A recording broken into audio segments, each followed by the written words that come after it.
Good morning, everybody. Good morning, everybody.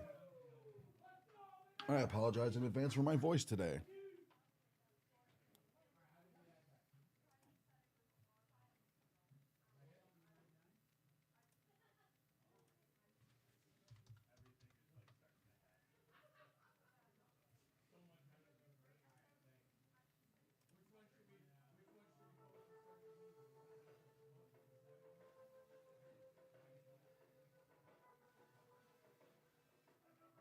How's everyone doing today?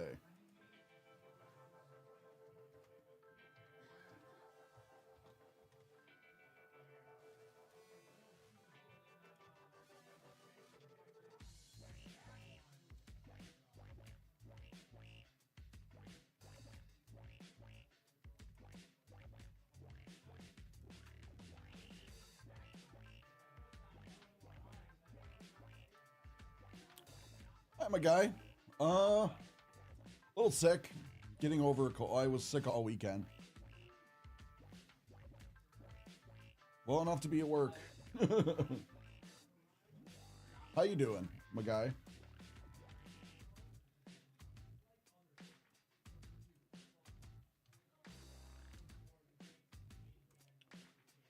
Yeah, my voice is shot, unfortunately. So sorry about that in advance. It's not like I don't need my voice for anything here. It's like, oh no.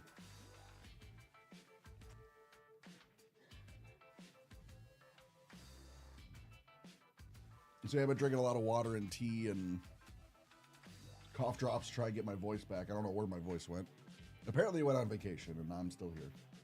So you don't have my lovely radio voice today. You have the chain smoker version of me, apparently. That works in a 50s diner. What are you ordering?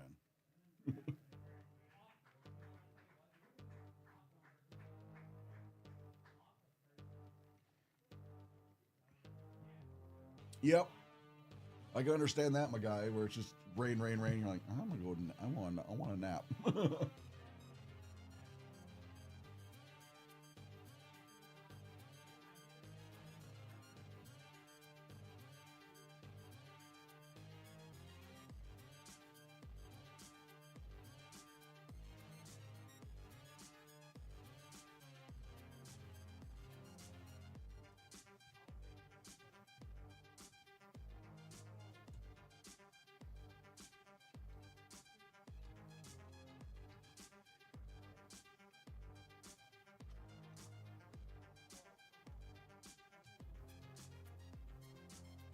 Morning, Jay-Z.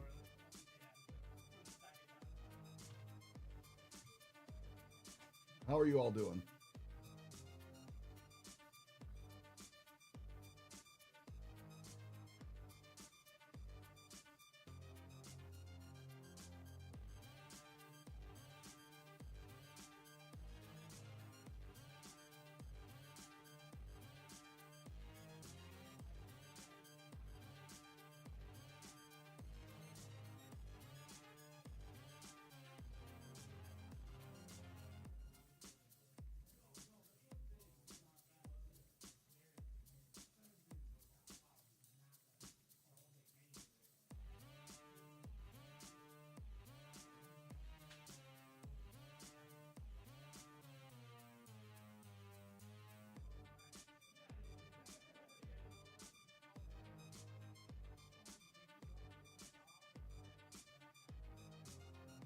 First break of the day has 3 spots left, and that would be in 10 minutes. That's the 2024 Upper Deck Marvel Rendition Spider-Man Hobby 3-box 12-spot pack break. So if anyone was sitting on the fence on that one, now's a good time to get in on it.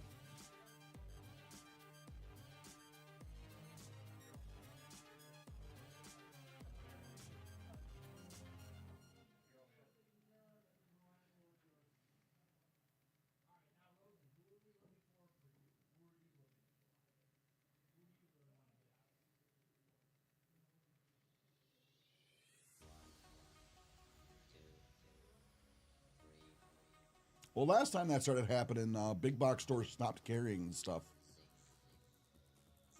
That's why technically, like, was it MJ Holdings is the company that like brings the stuff in and sets it up in like Walmarts and Targets and stuff like that. Like technically Walmart and Target don't stock it themselves anymore. There's some third party company that comes in and does it because they were like last time during like COVID stuff when people were fighting about for like Pokemon cards and stuff and other collectibles, they're like, no, we're done. And they stopped carrying it. So that's probably what's going to end up happening again.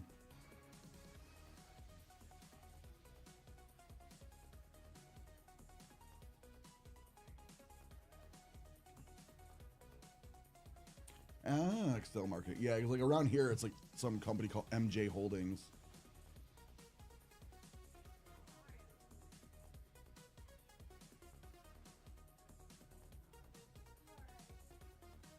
Same here.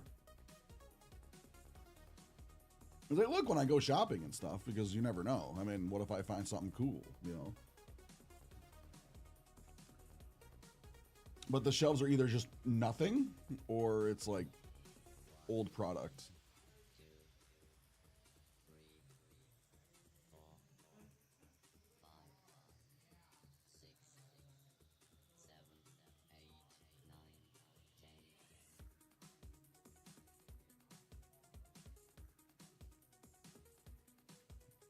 Yeah, it's either going to move to just specialty stores or online.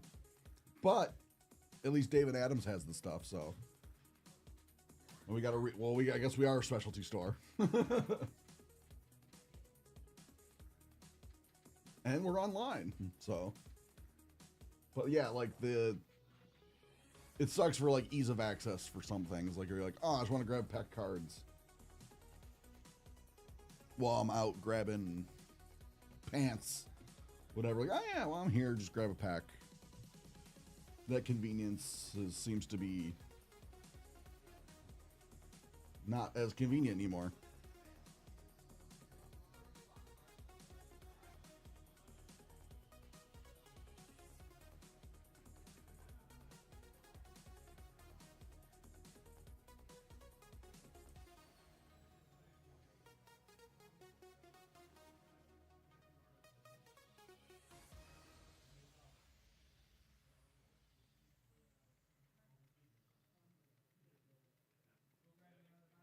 Yeah, I don't know what big box stores can do. Because big box stores have already gone back on the like, hey, self checkout. Now it's gone back to like, we're only going to have like a couple of the self checkouts open and we're going to monitor you heavily. Because people were scanning not every item. And they were losing a lot more. And it was the same with like people stealing like cards and stuff like that.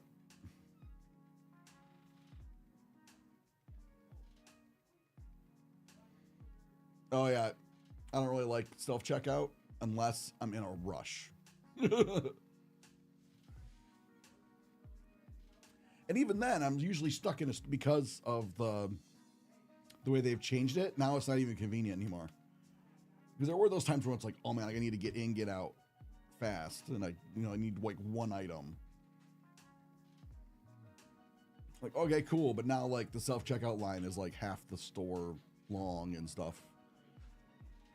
It's just as long. And they make you go super slow. And it's like, oh, this doesn't even help.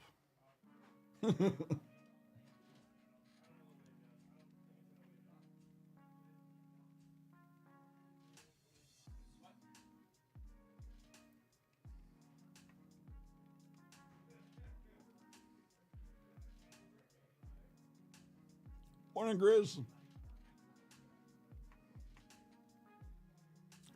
And a pinch self-checkout's awesome. At first, when it first came out, I was like so against it. Like I was like where my guy is. Like I would refuse. But there have been a couple times where I'm like, oh, I just need to get in, get out. I don't have to talk to nobody. Not like that. Just like do, and I'm out. It was awesome. And then people started stealing. And now self-checkout, at least around here, is like heavily monitored, and like it went from like 8 of them to like there's 2 of them will be open at a time. And you're like, oh, come on.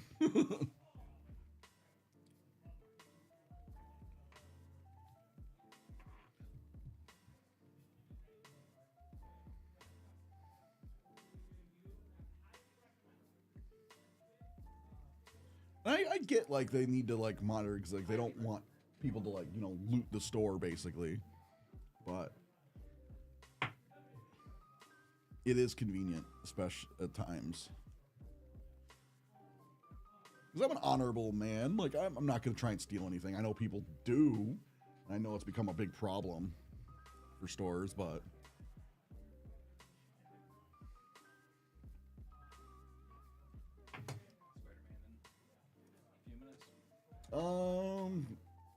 Probably not. Oh. Still not sold out, so... I was able to move 1, but... So it was down... Yeah, and I got 3 left.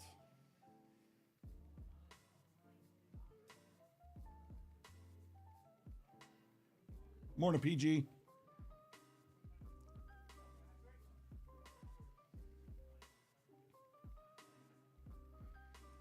Oh, yeah, we have Joe in studio today. Hey, how's it going, folks? We can talk Spider-Man. Yep. Just needs... Somebody say a Spider-Man character, I'll start riffing.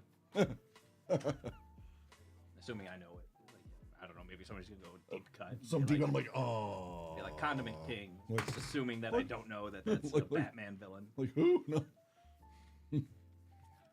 Yeah, there'll be like some obscure villains and stuff, and I'm like, I have no idea who this is. Yeah. They were in like two episodes, or like 2 issues in '84, and I'm like, I wasn't even alive. Yeah, like, I'm going to actually slide so that I'm in. Yes. I just realized I was like leaning out of frame. All right, I'm just going to start.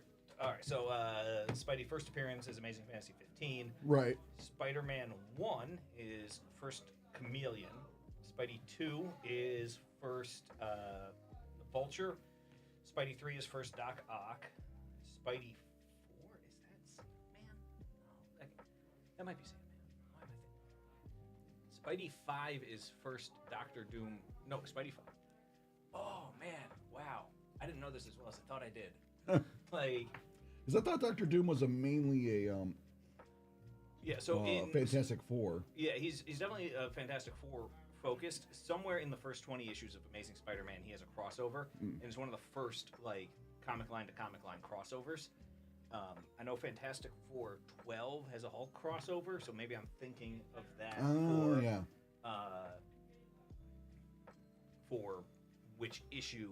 I'm pretty sure it's Spider-Man 5 is the Doctor Doom crossover from Fantastic Four. The Fantastic Four appear in Amazing Spider-Man 1, but like they already existed. Right. And like the superheroes crossing over wasn't that unusual. It's just like, oh hey, look. And they're both in New York too, so it's like it makes sense they'd run into each other at some point. Yeah, that was also one of the big differences between Marvel and DC is that Marvel would set their things in generally real places. Like, there's no Wakanda, but there is a New York City, right?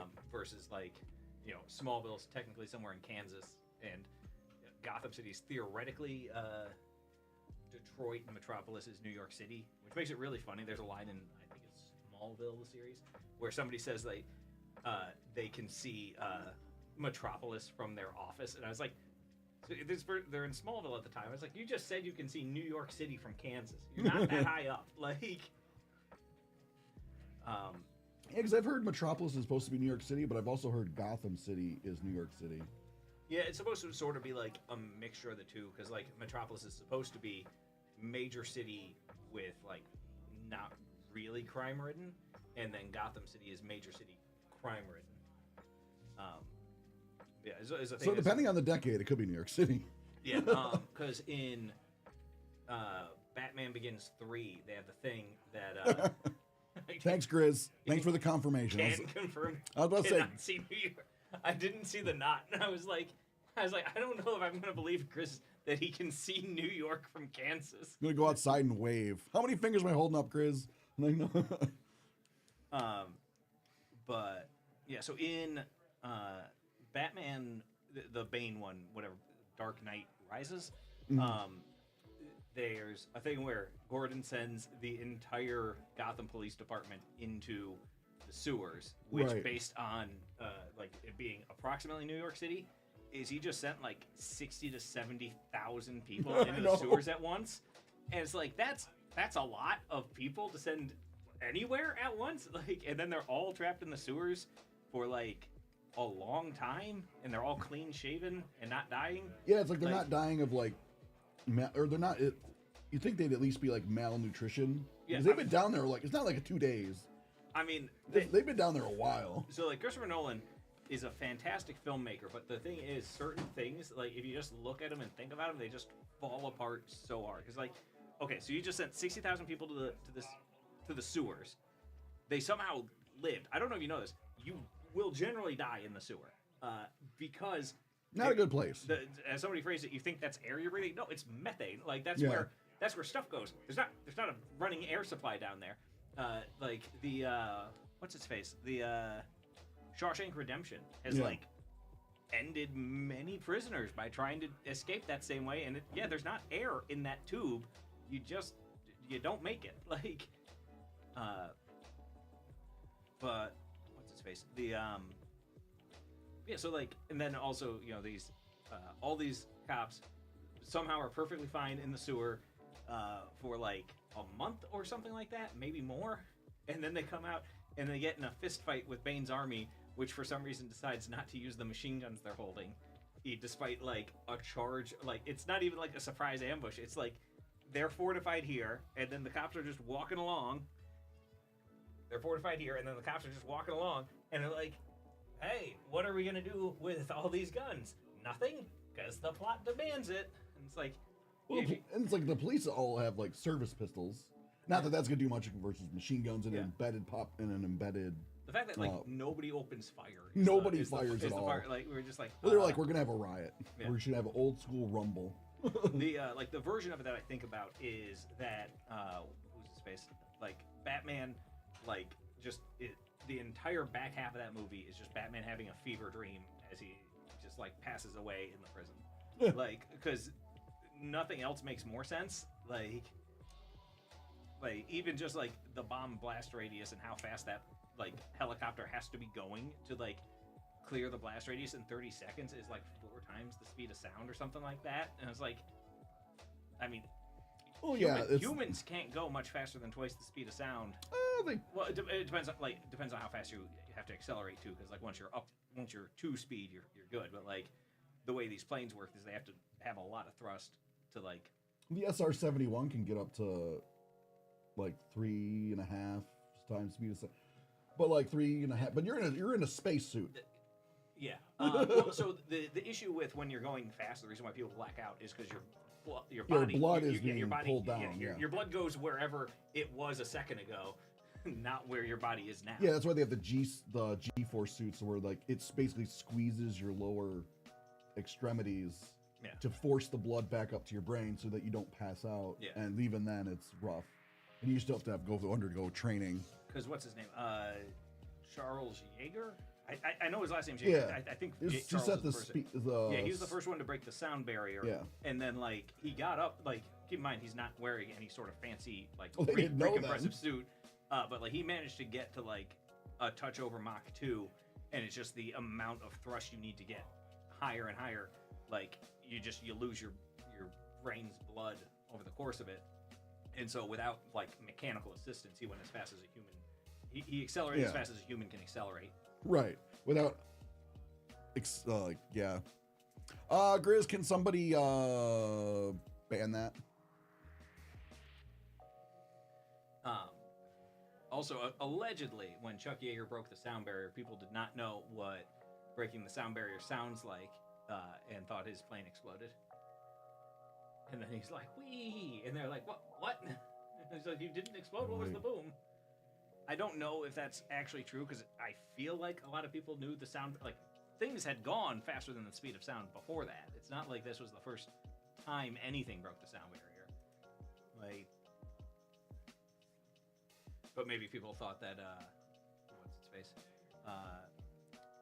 Grizz or PG help?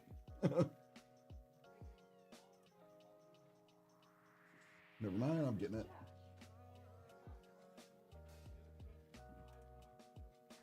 Oh man, this was a heck of a detour from Spider-Man.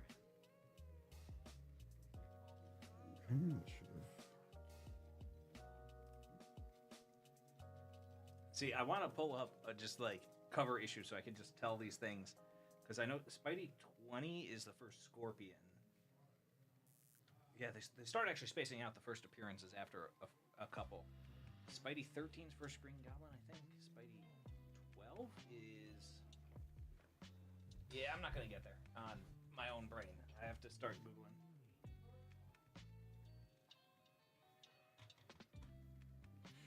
Let's see here.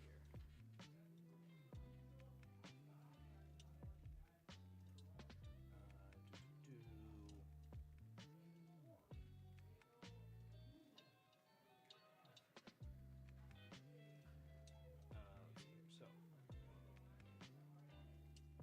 Spidey 3 is first Dr. Octopus. Spidey 4 is first Sandman. I was correct, even though I thought I was wrong.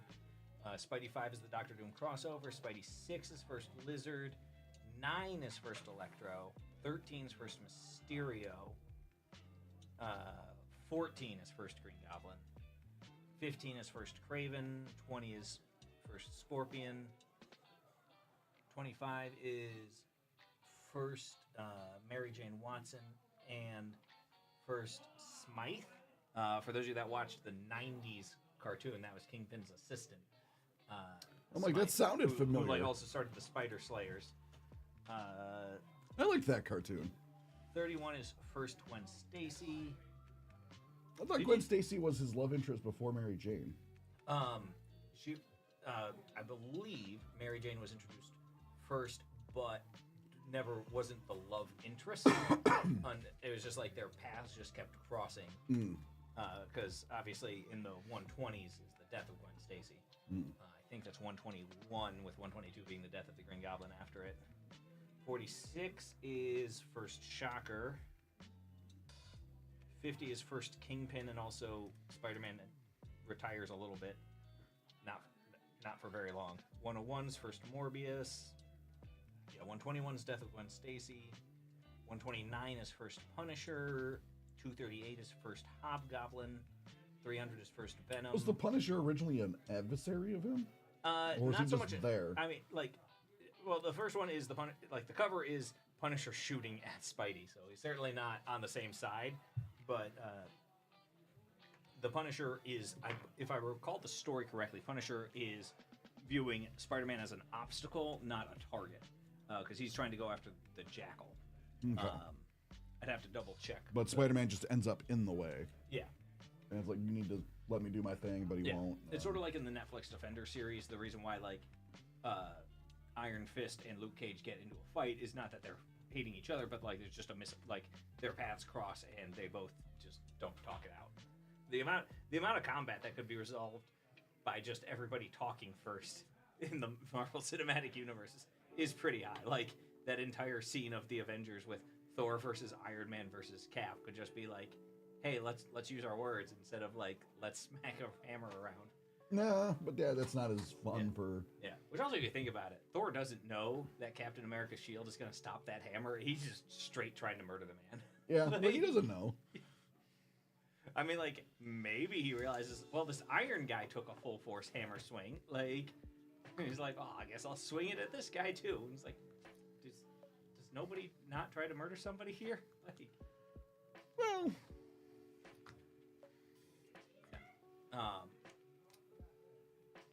But yeah, I some of the best things about Spider-Man was that, so like that line, with great power comes great responsibility. I was like, when was the first time that got said? And I looked it up, and it's in Amazing Fantasy 15. Like, first issue of Spider-Man was when they came up with that line. Like, that wasn't something they added later. Like, for example, if you look at Superman's history, he has a ton of great nicknames, like the Man of Tomorrow, stuff like that. And it's like, well, when was the first time they called him that? And it's like, people weren't writing that down. I had a similar thing where I was trying to figure out the first time Hawkeye was called Clint Barton, because that's his first name. For those that don't know, there's typography reasons why you're not supposed to name anybody Clint or say anything about flicking. because the L and the I turns into a U in old-timey typography. And so I was like, when did they... I was like, they fixed it over time, so it's not as much of an issue, because they were like... Yeah, because it used to just be a ton of dots. Yeah. They're like, okay, we're just going to space the L's and the I's a little further apart and like change these angles just a little bit and make it fine. And so I was like trying to figure out when was he called Clint, and because he has a huge appearance, like a big run in Tales of Suspense where he's just Hawkeye. He doesn't have a real name, and then like he's in the Avengers for like a long time, and then he changes from Hawkeye to Goliath. And I was like, he's still not named Clint in any of these things. I was just reading like so many issues, and like I stopped at, I forget the exact number here. Hold on, I'm gonna get the exact number.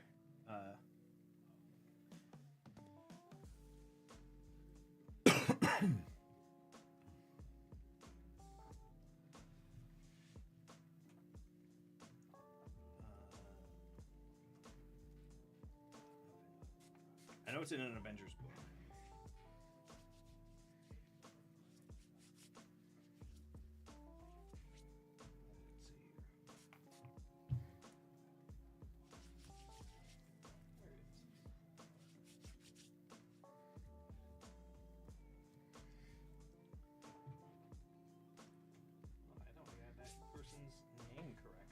All right, so I'm gonna forget the exact issue, but so I started reading like just Avengers, and I got to like chapter 156, and I was like, okay, they still have not named him Clint. I give up.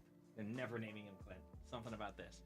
And then my friend who does comics professionally looked it up, or like figured it out by he's like, well, there's a character named, I thought it was Billy Barton, but it's definitely not Billy Barton. It's something Barton that gets introduced in Avengers 157.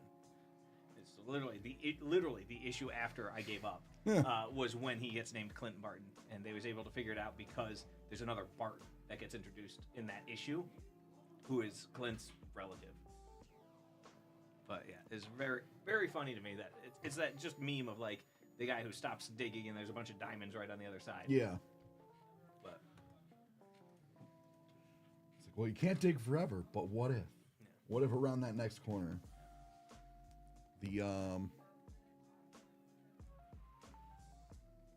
So here's a loaded question, even though we're talking about Spider-Man stuff. Marvel or DC?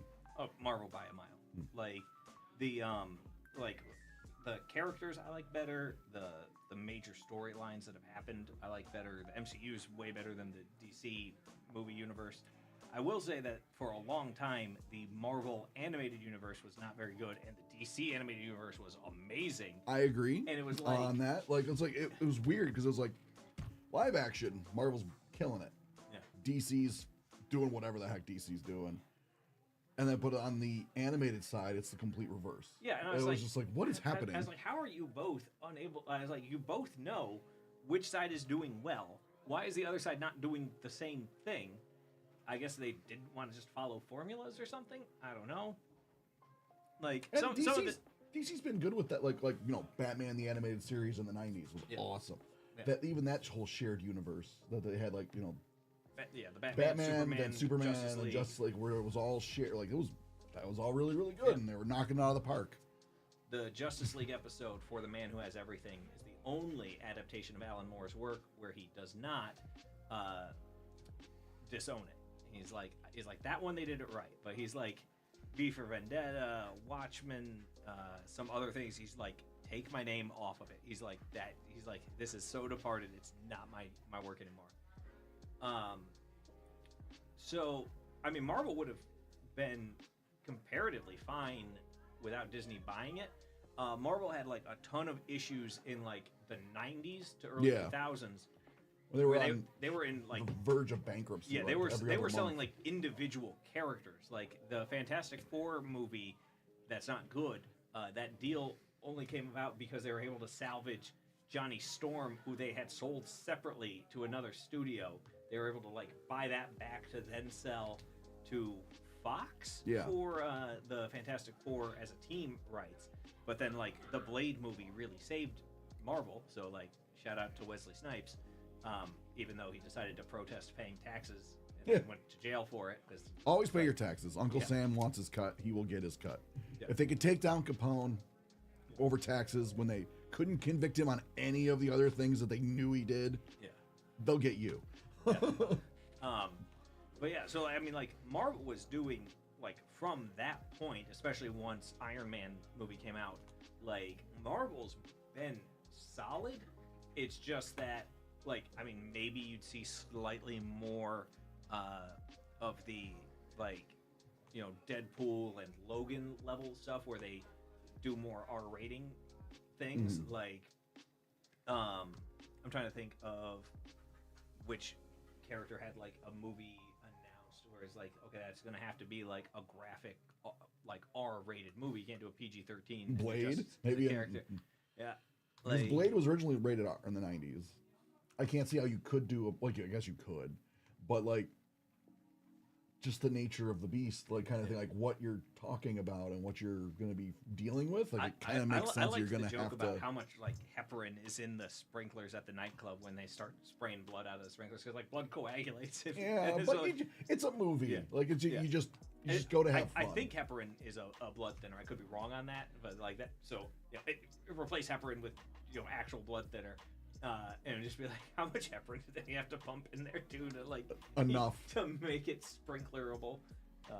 Because like that's like one of the funniest things. Like that's up there with Patton Oswalt was talking about like the way they edited the movie. I think he dunks on Wesley Snipes, like when they're playing basketball. I know Patton Oswalt in Blade 3 dunks on somebody, and he's like, "What are they doing? Where I'm supposed to be?" He's like, "I didn't gain superpowers. Why am I dunking on this person?" Blade 3, I thought was a lot of fun, but turns out it was just a disaster behind the scenes. Like, there's a scene where like Wesley Snipes refused to open his eyes, so they had to CGI open eyeballs on him. Like, that's a bad time on set when somebody's like, "I'm not opening my eyeballs. Deal with it." I just put the glasses back on him, the sunglasses on him, and then you just assume his eyes are open or closed. Oh man, that'd be so fun. I'm just imagining him like refusing to open his eyes during like various scenes. Like, there's a lot of scenes where not opening your eyes and just like crashing into everything is like a funny bit in a terrible movie, but it just turns into like Mr. Magoo, but it's Blade.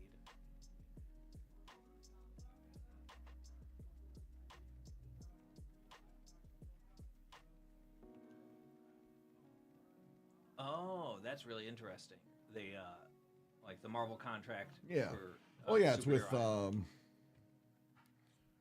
like Universal. Like they signed that stuff years ago, years and years ago.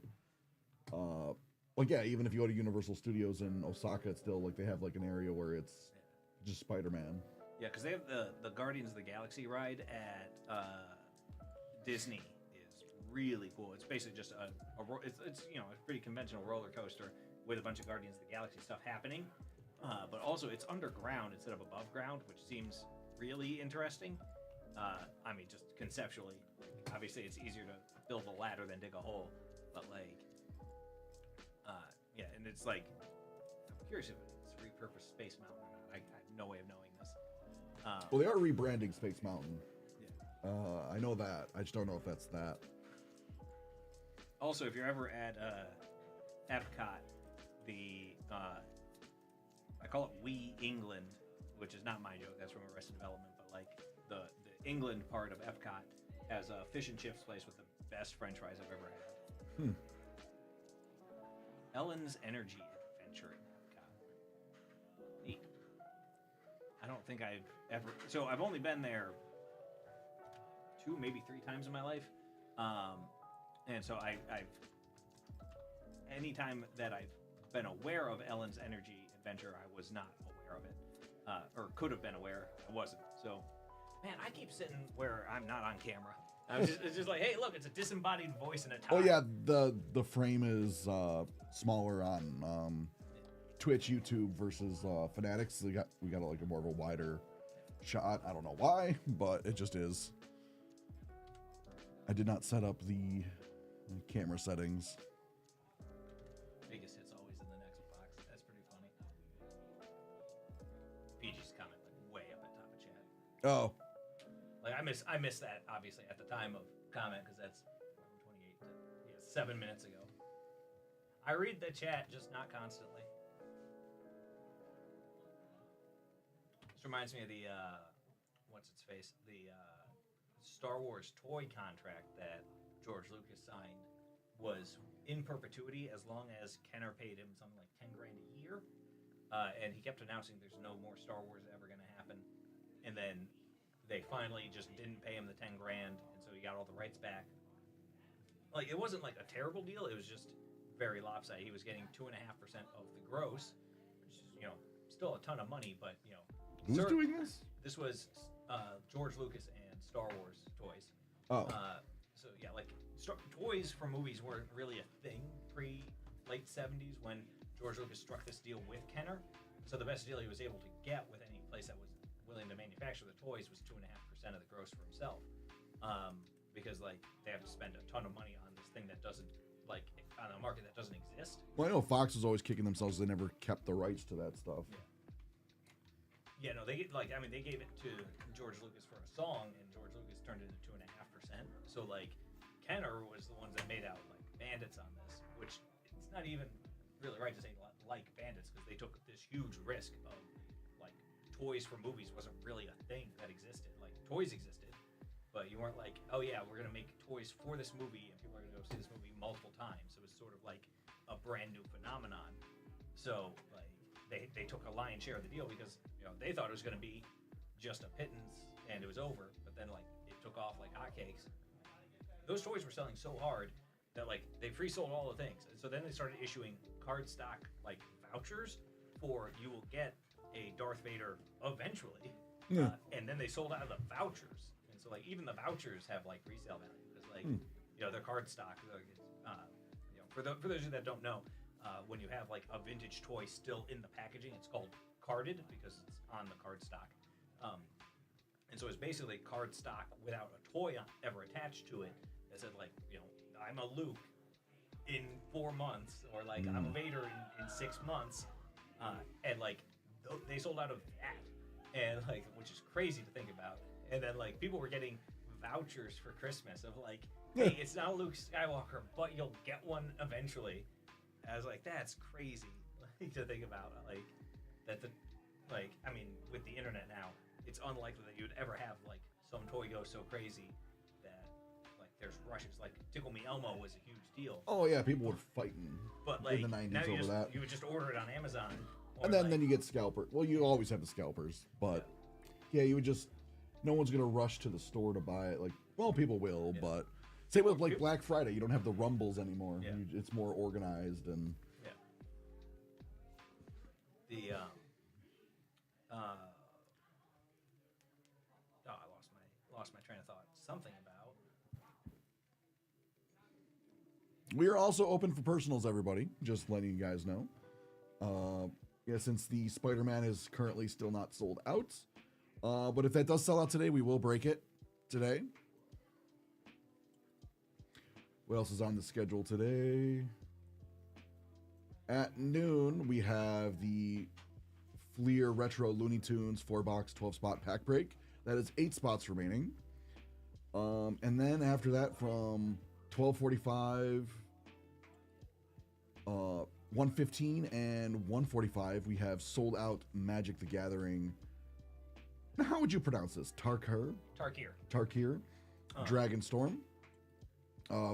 Collector booster boxes have sold out, so we will break all those. We also have another one up at 2:15. There is, which has 7 spots remaining, so somebody's bought 1 spot already.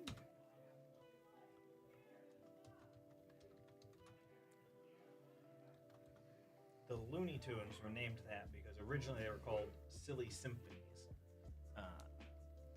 I was like, I knew there was, like, when I saw Looney Tunes, I was like, oh, there's something about this name. I can't remember what the piece of trivia my brain took in once was. I did not do a great job of remembering it. But with the help of the internet, I could remember the last 80% of that trivia.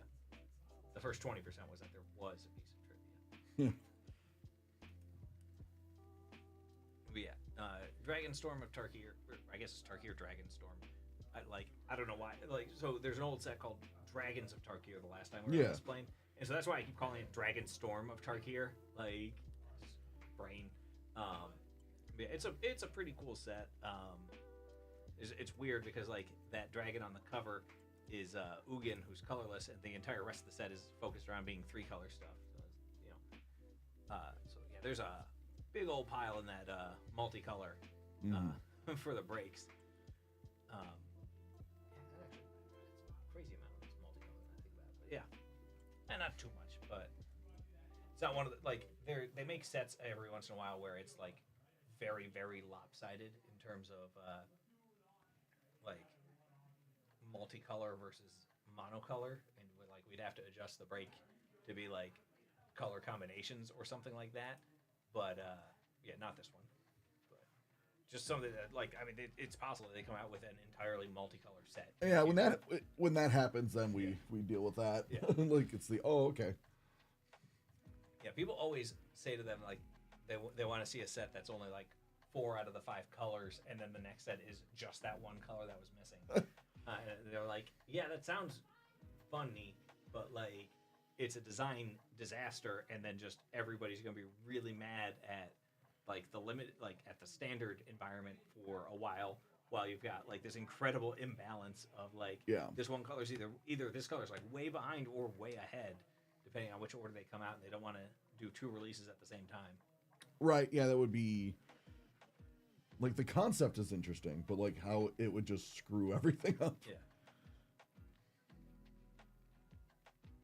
And then imagine you're a new player that's just starting when like all of a sudden it's just the black set. Yeah. Or just the red set. You're like, wait, what? Yeah, I mean, I think it'd be more confusing to do a set with minus the color, because like that new player, how long might it be before they realize there's a color missing?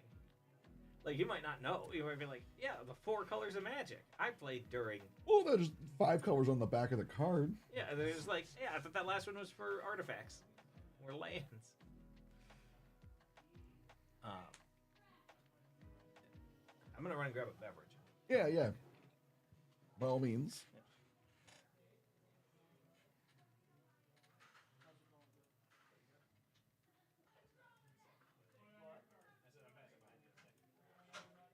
How's it going? How's it going, Sky?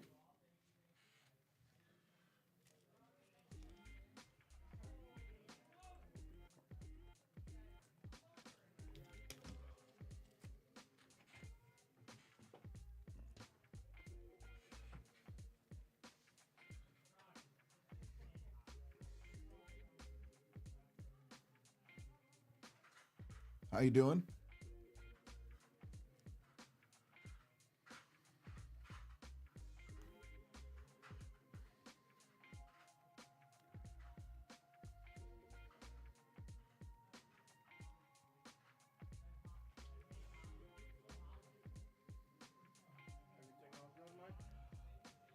Yeah. I was... Oh, sorry. Voice is kind of shot. I'm okay at the moment. Like, Spider-Man has not sold. We sold one more. But that still is not sold out. The Magic at 215 has sold 1 spot so far. So that's good as well. So yeah, everything's on track to like... Yeah, the Magic ones are the ones that are sold. Oh, okay, so that's you have all the stuff for that? Yes, good to go for Wednesday. Every order, every $50 spent. Okay.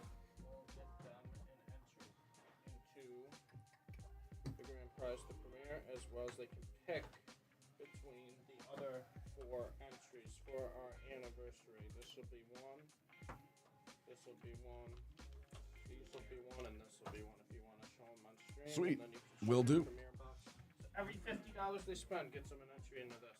Awesome. That's for Wednesday, right? So if someone spends $100, 2 entries into this, and then they can pick one of these 4 options for 2 entries as well if you want to show the thing. That is All right. Every personal break.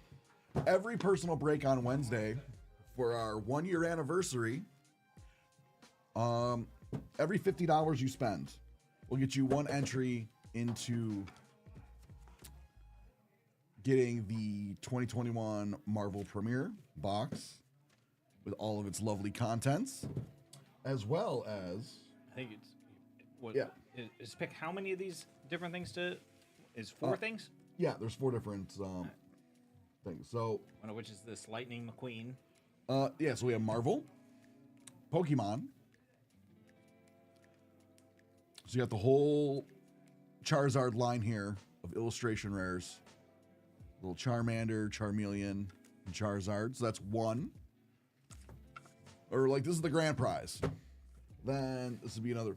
So everyone that gets a personal break on Wednesday, you're entered into this for every $50 that you spend. So you say you spend $100, you get 2 entries to get this, and then you get to pick from one of these other things that you get to enter in for. One is these 3, and this would be 1 victory. So you can get like two entries into this. Another is these 2 slabs. These 2 slabbed magic cards. So Recall from Italian Legends and a... Yes, that is Italian. Yeah. I'm like, yeah, Italian Legends. Yeah, and then Desert from Arabian Nights. Desert from Arabian Nights, which is really, really cool. Oh, this is numbered out of 50, this Lightning McQueen. Yep. Yeah, we'll do these Wednesday. You can also enter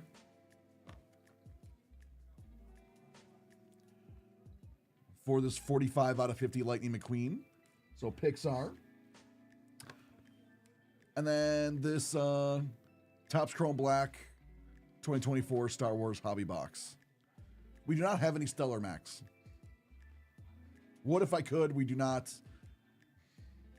You'll be the first person we call if we ever get Stellar in. So, how it'll work on Wednesday. Any personal break will get you entered to win this. For every $50 you spend on those personal breaks is the amount of entries. So say you spend $50, that's 1 entry to get this. Spend $100, that's 2 entries to get this. Then you also get, say just for argument, $100. You get 2 entries into this. Then you get to pick. Do you want to put your 2 entries in for the Pokey, the Magic, the Lightning McQueen, or the Star Wars? And we'll do that for you. Then we'll do all the drawings at the end of the day. So it's a nice little giveaway. It kind of touches on all the different things that we do here. So yeah, see Max, like if you want the black, you could put in for the black, but you're like, I don't really care about the Pokemon. You don't have to put it. You don't have to be. You won't be in the chance to win these. You don't have to select this. And keep in mind, this is all just gravy on top of your personal break. Right, and this is gravy on top of whatever is in your order. This is all just giveaways for our 1-year anniversary.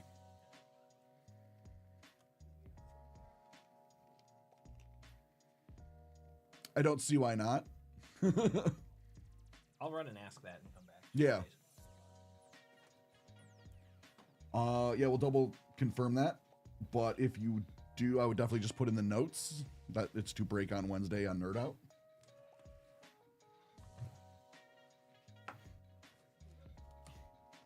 So we do have a lot of giveaways for Wednesday for our 1-year anniversary here. So everybody will be entered to win this. Yeah. Pre-ordering personal breaks for Wednesday counts. All right, good to know. So yeah, if you want to order stuff for Wednesday now, you can do it. You can also order it tomorrow for You could. the day after tomorrow. Yep. It's this Wednesday, right? Yes, this Okay. upcoming Wednesday. Oh, yeah, that would have really ruined your joke. Like, nah, actually, it's next week. Be Just like, so many pre-orders. We're just like, all right, well, we're going to delay your pre-order by a week so that it matches up the right way. right? At that point, the warehouse is going to ask, what is going on? What is happening? Oh, man. That, it cracked me up in the warehouse. There was a... I'm gonna paint you a picture with words here. There was a pallet with a box on it, just a booster box. And I was like, that's hysterical. And then I realized, oh, wait, no, this was the pallet that they pulled of cases for pre-order, and only 1 box out of, like, it was 1 box short of a case got pre-ordered. So, you know, let's say that somebody ordered 100, like, we pre-sold, you know, let's say 119 boxes. They pulled 26 box cases and then left 1 box there because why? What else would they do with it? But I walked by and just saw it. I was like, why is this here? So yeah, Wednesday will be a lot of fun. Yeah, I've seen stuff like that where all the pre-orders go out and there's just like one or two things left, and you're just like, it looks sad. It's comical because there's just the remnants of the palette, and there's just one little dude sitting there. How's it going, Dooley? These are so cool if you're into Pokemon. These are just awesome. Yeah. It's really funny that the Charmander and Charmeleon are like so similar backgrounds, and then like that Charizard, you can sort of deduce that it's in the sky above it. It's above it, like they're down here. Yeah. But yeah. It's like, like they're clearly on the same. Yeah. Yeah. They could. I guess they could have had him sitting on the top, but they're like, we're gonna make him flying. I mean, it is relevant that that Charizard flies. Yeah. You know that nothing like 4x weak to rock. I'm trying to see if this is supposed to like form a little bit of a panorama, and probably not. Like, I mean, I guess you could argue like this matches up just a little bit, but like it really doesn't. Sorry, chat, you're not missing much the way I'm holding these. Like you can be like, okay, I guess that's the same rock. Like maybe it is. Definitely not super intended to be a mosaic or anything like that. But they're supposed to go together. Like it's. Oh yeah. Like they're evocative. Like it's the same setting. It's just not a like one-to-one mosaic type. Right. Thing.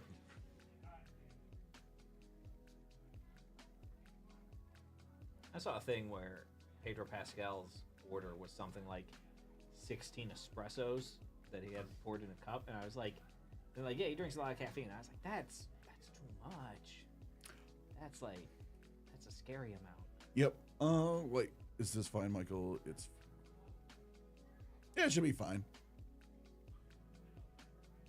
Yeah, just put like, you could add that to the notes if you want. Like, oh, this is for the Nerd Out, break live, blah, blah, blah, blah. Or the first year, or, 1 year anniversary of Nerd Out. Break live for Wednesday. Yeah, but make sure whatever it is that you are, like, it has the break live button, and click the break live button. The 16 espressos is reminding me of, like, in college, there's a thing called, like, maybe the 6-shooter. I can't remember what it was. It was something, evocative of a gun, because you were served 6 shots of espresso on a little, like, carousel thing that could spin. You could just do, like, 1, 2, 3, like, hey, it's real funny to look back on, like, energy drink and coffee consumption in our youth. Because it's like, we were children. We were full of energy to begin with. Why did we need energy drinks? Because we needed more. In high school, we did a competition where it was, how much Mountain Dew can you drink before you fall asleep? Oh, God. Like, it's not like a chugging contest, because, you can drink it pretty leisurely. It's just a question of, like, how long until you go to sleep. Which, because of all the sugar and caffeine, could be a while. And my friend went through 26 liters of Mountain Dew before Good I went God. to sleep. I went through 4. It's, like, still a lot. It's still a lot. But 26? Because this wasn't Diet Mountain Dew, so, like, we're having, like, kilograms of sugar that day. Yeah, the stuff you don't think about. Yeah. That was a funny time, because, like, we went to Walmart and just bought Was he every up for 2 liters. days, or was this, like, all in one day? It was probably, like, 36 hours he was up. Still, that's a lot in only 36 hours. That's Yeah. like... Yeah, I mean, it's like... That's a lot. Yeah, it was, like, probably, like... Well, because there's also a rule of every 4 liters of Mountain Dew, you had to have 2 liters of water to, like, Not die. Yeah. And, yeah, so, like, that was the other thing. Was, like, he went through 26 liters and then, like, didn't want to do the 28th one because then he'd have to drink more water, too. Like, but and you just think about the fact that, like, there's almost another, like, for example, like, 40 liters of liquid in, like, less than 2 days. That's a ton. Like, That's a ton of liquid. You could... Yeah. yeah. All we had to eat was gummy worms that day too. So it's like, Make it worse, why don't Yeah. you? man, the things we did that. Where you're just like, wow, my kidneys are probably still yelling at me about that. Well, not mine so much. 4 liters of Mountain Dew. 4 liters in a day is like a lot. Is a lot. But like, but it's not 27. It is 1/10 of what the other guy did. Like, you're just like, oh, jeez. I mean, I also lost by like so much if you think about it that way. Like, because like, the person in like second place only got through like 8 liters of Mountain Dew or something like that. Then why did he have to go to such extremes? Yeah, like, it's. I'm trying to think of like, as long as you're setting records, you keep going. Ovechkin didn't retire mid-game after he got the 895th goal. True. Like, man, that's a topical hockey reference. Hey, it's relevant. I'm just imagining like Barry Bonds breaking the home run record and like not just even bothering. walking off. Like hits the home run and just doesn't round the base. He's like, broke it. I'm retired right now. He just walks off.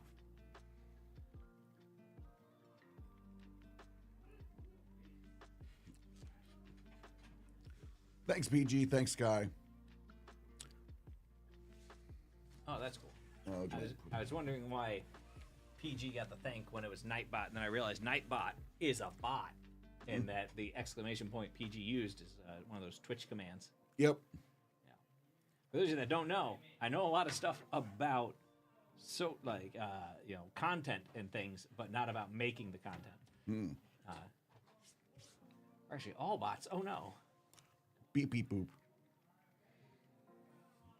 We're all bots, even. Oh no. Yeah, you've just been in a simulation for the last 4 years. I'm going to talk about I'm going to talk about the original Matrix now that Okay. It's not about what was that, Max? You had a question. How was it for entries? Oh, so it's every $50 in personal breaks is one spot into the Yeah, it should be Marvel Premiere, and then 2 or that you get to pick across. So that for every $50, it's 1 entry. Everyone's being entered into the Marvel Premiere. Then you get to pick where you want your other entries to go. You can enter into the Pokemon, the Magic, the Star Wars, the Disney. Let's see.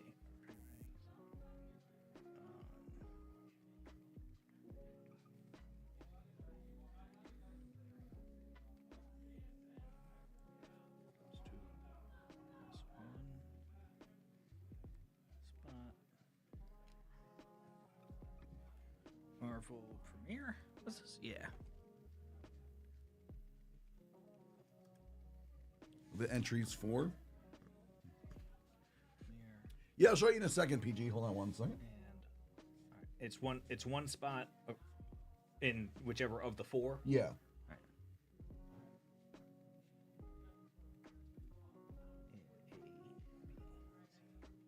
Or D. Pokey. Magic. Pixar. Star Wars. All right, so I think this might be clear. Yeah. This is for Wednesday. Yeah. So every $50 gets you 1 spot in the Marvel Premiere, and then 1 spot in your choice of those 4 things. Yeah. There's the Pokemon Illustrator rare set of the Charizard line, the 2 graded Magic cards, the Lightning McQueen Pixar card, or the Star Wars Chrome Black 2024 box. Yeah. Oh, hey, There we go. I didn't know they could see that. That's hysterical. So I was like, wait, let's see if they could. I kept wondering why this was here facing like nothing. Yeah. It's in the. So let me see the boxes. Yeah.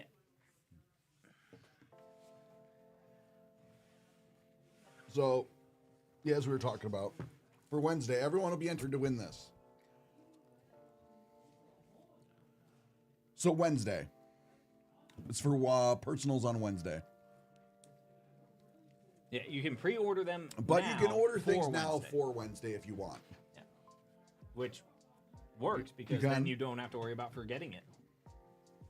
So everyone's entered to win this for every $50. It's 1 entry. Then, for is out of 50, Lightning McQueen. That's the pick. That's like the labeled Pixar. option C. Pixar on this little, yeah. little board here. The Pokeline, the Charmander, Charmeleon, and Charizard. Doesn't bother me. I'm gonna make it say Pokemon instead of Poke. So that's an option. Because I didn't abbreviate anything else. Another option is if these 2 slabbed magic cards.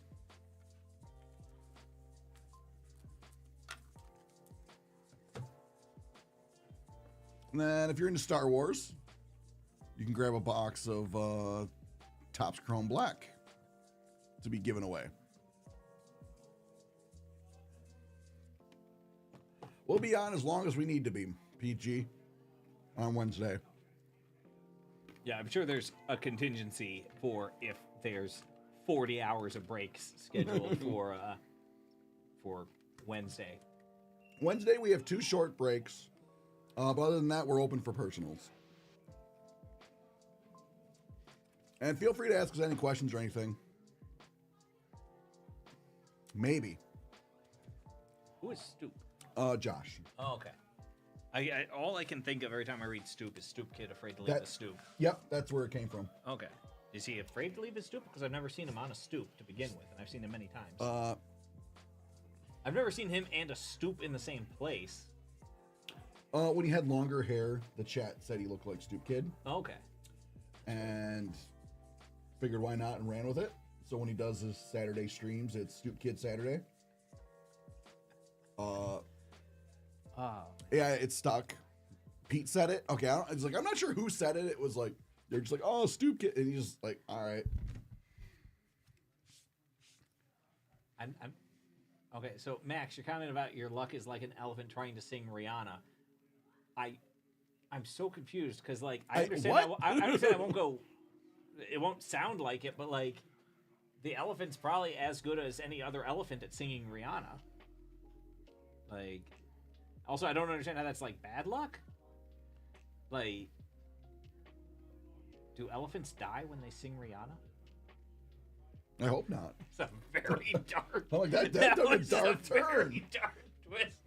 I'm like, I hope not. I accidentally broke you for a second. You're just like, why would he say like, those what? words? Those words registered in my head. They're like, what? I found out that... So, like, I've seen those elephants painting things, Oh, which like, yeah. I was like, that's really cool. But apparently it's a dark back, like, those are all rescues, not, It's illegal in many elephant tribes for them to sing Umbrella. Oh, man. After the great purge of... Yeah, it must be a German saying. I don't know, Travis. I'm just like... Are the Alps in Germany, is that where Hannibal tried to cross with the elephants and didn't make it? Well, I feel like these are things. The Alps, they're part in like Germany, Austria, Switzerland, Italy. Like it's like right there. Like so, kinda.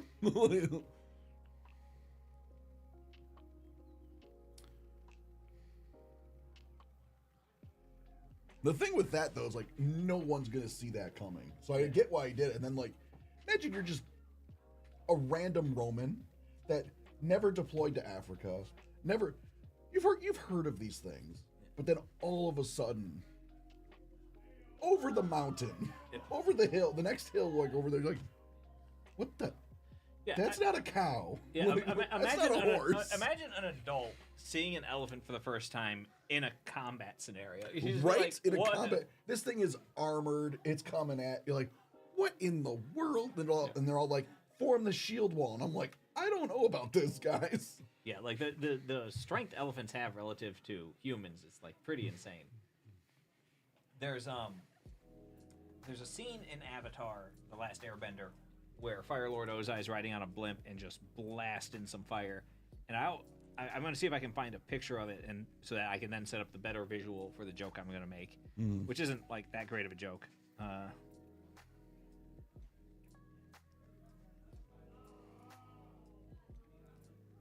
Yeah, there it is. All right, so this is what it looks like in the thing. Like he's just riding a blimp doing that. And I just remembered thinking at the time, I was like, man, Yeah. that's pretty horrifying as fire. Imagine if that was bears. If that was just a stream of bears A shooting out of stream his of hand. bears? Yeah, like I called it bear bending. Bear bending? And I was like, everybody did not understand this terrible joke I was making. But like, imagine it's like a firebender makes a ball of fire and throws it.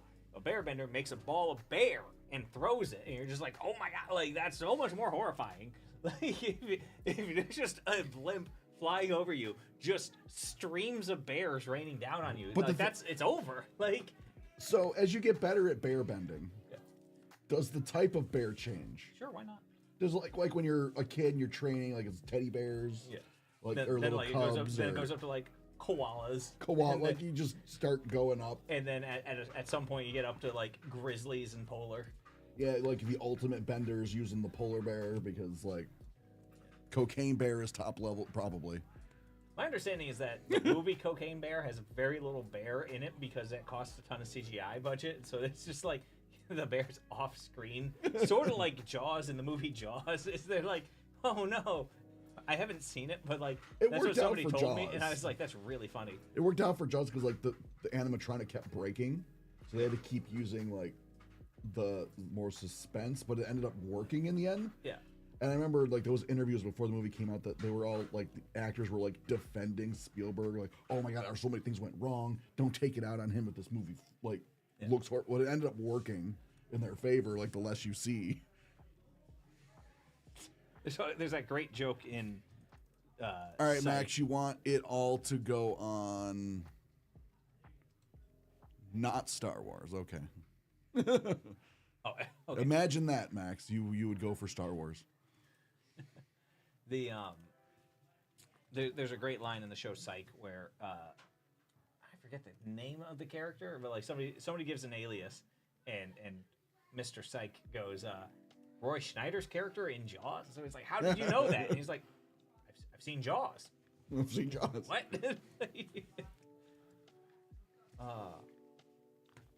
Yeah, like I still make like the best bear bender.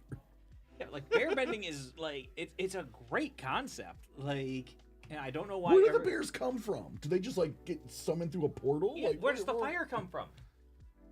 In here, in your heart. I don't know. Same place the bears come from. The same like, place. Like earthbenders, waterbenders, like airbenders doesn't really count because like there's always air. But like they can't make their element. They have to they manipulate the element that they already have. Versus firebenders, and when they're lightning bending, they create the fire and the lightning. And I was like, that's what I want. I don't want somebody to be able to like fold a bear. Like that's just called origami. I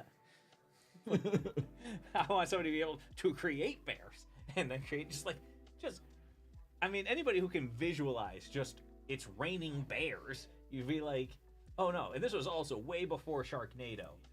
Which has a phenomenal line where they're doing the weather report and they're like, we're expecting 4 inches of shark an hour all day. And I was like, phenomenal joke. Oh yeah, Max. So good. We'll do. But yeah, do what I can. I was just like, imagine, it's raining bears. Like that's just the end of whatever the bears are raining on. Like, there's so many issues. Like one, bears are heavy. Like, just everything's going to get crushed under bears. Everything that doesn't get crushed then has to deal with a bunch of angry bears. Now you've got upset bears. Yeah. Because even if they're like, what's it, the saying? Like, if it's a black bear, fight back. Oh, if yeah. it's Black attack, brown get down. Brown get down, white good night. Oh, yeah. Because you're dead. Yeah. No, like polar bears are not at all how they're depicted in the Coca-Cola commercials. No, they are not. They are not happy. Yeah, they are not friendly. Yeah, they are the only ones that actively hunt humans for prey. Well, I mean, it's not so much because they hunt everything. Yeah, they will hunt and eat anything because the polar is very unforgiving.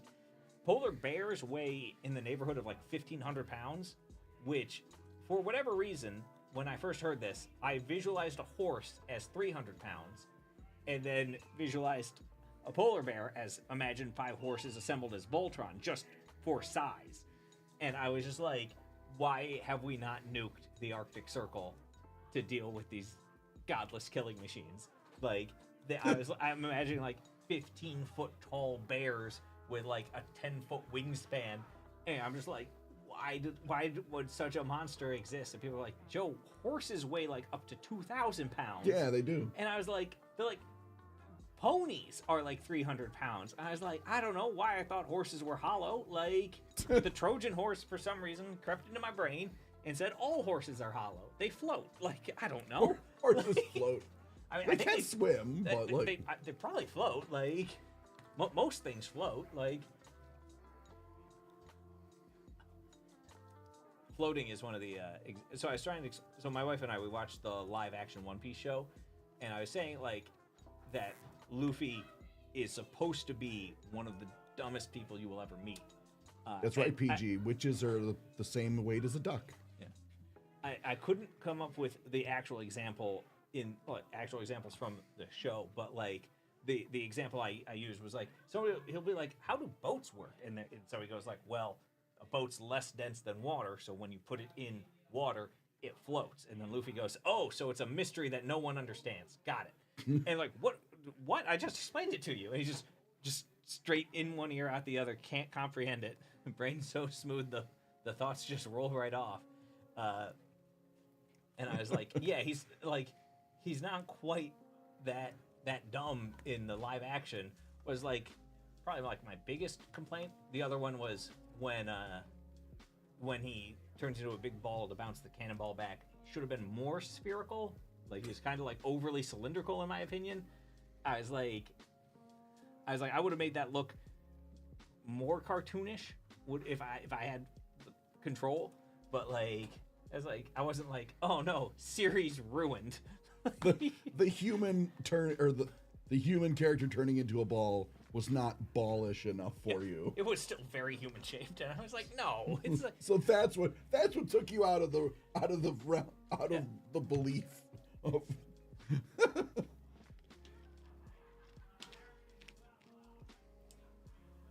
man, it's like so many great lines of like, I don't hunt rabbits with a cannon. Oh.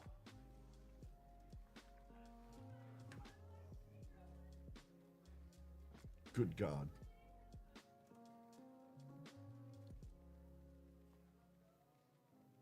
Oh man. Yeah, good God. The one of the things I remember is when they were filming Return of the Jedi, they had to have like such a perimeter set up and like announcements all the time that like, and Peter Mayhew was taking the Chewie mask off as constantly as he could, because they're like just in the woods and they're like, there is a man in a costume, it's going to look like a bear, it is not a bear, please do not shoot the bear. And like just having people in like blaze orange all right outside of camera frame to be like, please nobody shoot this bear. They'd be like as close to him as possible but not in frame. Yeah. Oh, that reminds me of the yeah, because they also thought that people would start thinking, oh, it's Bigfoot, and then shoot it. Yeah. And they're like, no. Yeah, polar bears are big. Yeah. The I forget what it was. Your costume is 7'6", and this bear is like towering over you. Yeah, I feel like that's way too big for a bear. I mean, like, I guess that could be like that could be like a 12-foot bear, I guess, actually. Like, yeah, but he's once he stands up, like, they don't normally stay in that position for very long, but like they're big. How tall is a polar bear? All right, polar bears are generally under 10 feet tall. So like maybe that's standing on some stuff. I don't know. But I was like, I wouldn't say that's a 10-foot tall polar bear, which is about as tall as they should be. But like, some are bigger. I'm saying this one says on average, so it's some could be bigger. Well, I mean, like, it says polar bears are usually between like 8 and 9 feet tall. This is very confusing because they keep depicting these bears as even bigger. Everything that has them next to something. Can polar bears be 12 feet tall? Oh my God. 1960, they found a bear that weighed 2,200 pounds and was 12 feet tall. Damn. Okay, so maybe it's that bear. Yeah, maybe. Like, it's Beats with 2 E's. It's the kind he farms. He's not saying bears are superior to Battlestar Galactica. Or maybe they like to jam to Battlestar Galactica. There was a thing on the podcast Office Ladies where Angela, formerly Kinsey, now Angela Lieberstein, was like they were making beet vodka because of the episode where Dwight mentions beet vodka, which is literally just take vodka and throw some beets in it and let it sit for like a weekend or whatever. But she had to go out and buy a bunch of beets, and like she got recognized at checkout. The person's like, "Are you Angela from the? Why are you buying beets?" Like, like, like you don't want it. Like, well, check out our podcast. Whoa. I guess I'll. Right back. All right. He did not leave the chat window up, so I can't read chat right now. So I'm just gonna keep waxing poetic about that show, The Office. The reason why I like Angela Lieberstein, she should be married to Paul Lieberstein's brother.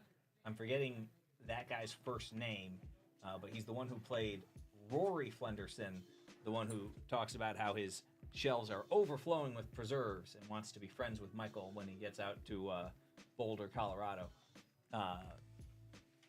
That's Paul's brother, who I think was also at the time either a writer or a producer on the show. Yeah, I'm a big fan of The Office. Some amount of time ago, me and some other coworkers, we went to a Office trivia contest where we placed in the top 2, and then I managed to win the acting runoff, where I got to do a scene where I was portraying, I was Michael Scott, and I was acting across from actual David Koechner reprising his role as Todd Packer. And so winning that contest felt pretty cool, because I'm like, not only do I know so much about this show, but also I'm the best Michael Scott in the room out of The Room. Big fish, small pond. But also, I got people were teasing me for not being in first place, but I got like massively punished by trying to type faster. Like the ones I maintain is like, I misspelled Lady Gaga and didn't get points for it. And so like various things like that where I knew the answer, but I typed it wrong. Bears Beats Battlestar Galactica is from, there's a cold open to The Office where Jim realizes that he could buy Dwight's glasses and shirt and calculator watch for a total of $11, and does so, then starts impersonating his mannerisms, and Dwight doesn't put it together that's what's happening until like he starts off with like, what kind of bear is best, and he's like, well, there's 2 schools of thought. He's like, wrong, black bear. He's like, bears eat beets. He's like, no, they don't. He's like, bears beats Battlestar Galactica, and Dwight realizes that his 3 favorite things to talk about just got said to him, and that the person he's talking to is dressed exactly like him. Well, that's debatable. The shut up about the sun was Zach Woods yelling at Ed Helms during I'm trying to remember what the name of the episode is. It's where they're bringing in all of the candidates to replace Michael at the end of season 7, and Zach Woods' character Gabe just starts throwing a bunch of random questions at Andy to try and throw him off, like how many windows are in New York City, which is a really hard question to think about, because like how many buildings are there, how many windows are there per building, how many cars, how many windows per car, good lord. And then he just jumps to like, how far away is the sun, and Andy starts rattling off all this trivia about the sun, and then like he just goes like, shut up about the sun. And it's phenomenal because he gets so mad and so sad. There's a lot that's very mean to Gabe in that show.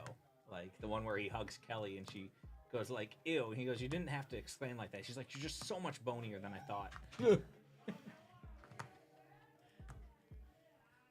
It's like getting tackled by a skeleton. Good job, Grizz. 3 miles is a distance.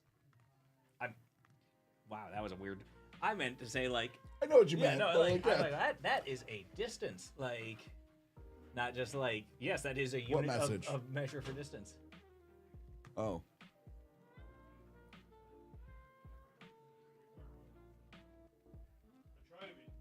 So if you said you If wanted... you said, okay, so, yeah, the item was what? If you spent 200? $200... That would be, 4 entries. Yep. And then, you're automatically what is it? You're automatically in the Marvel Premiere for 1 spot each. And then you have another spot for your choice of Pokemon, Magic, Pixar, Star Wars giveaway. And, it's those specific items. Yeah, but so you can put all 4 of your second spots. Yeah, so you want Star Wars, so that's where they went. But yeah, there will be an Excel spreadsheet. Actually, technically Google, but yeah. Yeah, there'll be we're not just throwing darts at a wall. We could, but it's a game called darts.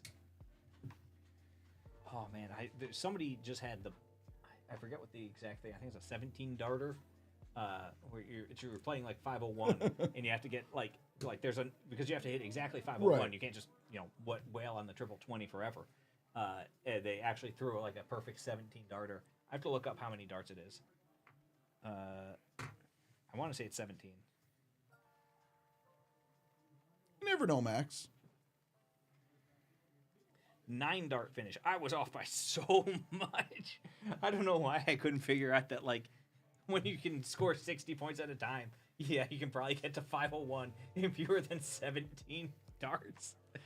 Oh man, yeah, perfect 9 dart game. It's something like 3 triple 20, 6 triple 20s. Then that's 360. Another triple 20, and you still need 81. Is it another triple 20 and a triple 7? Let's see here. 8 times 60 is 480, and that should work. 8 triple 20s and a triple 7. But what's the actual score?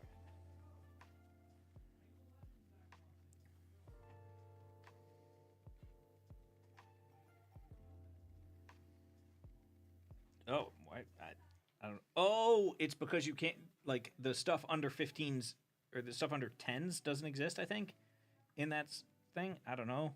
There's something weird. But it's 7 triple 20s, then a triple 19, and then a double 12. I don't know why. That's probably the math they figure, that's the smallest, I don't know. Yeah.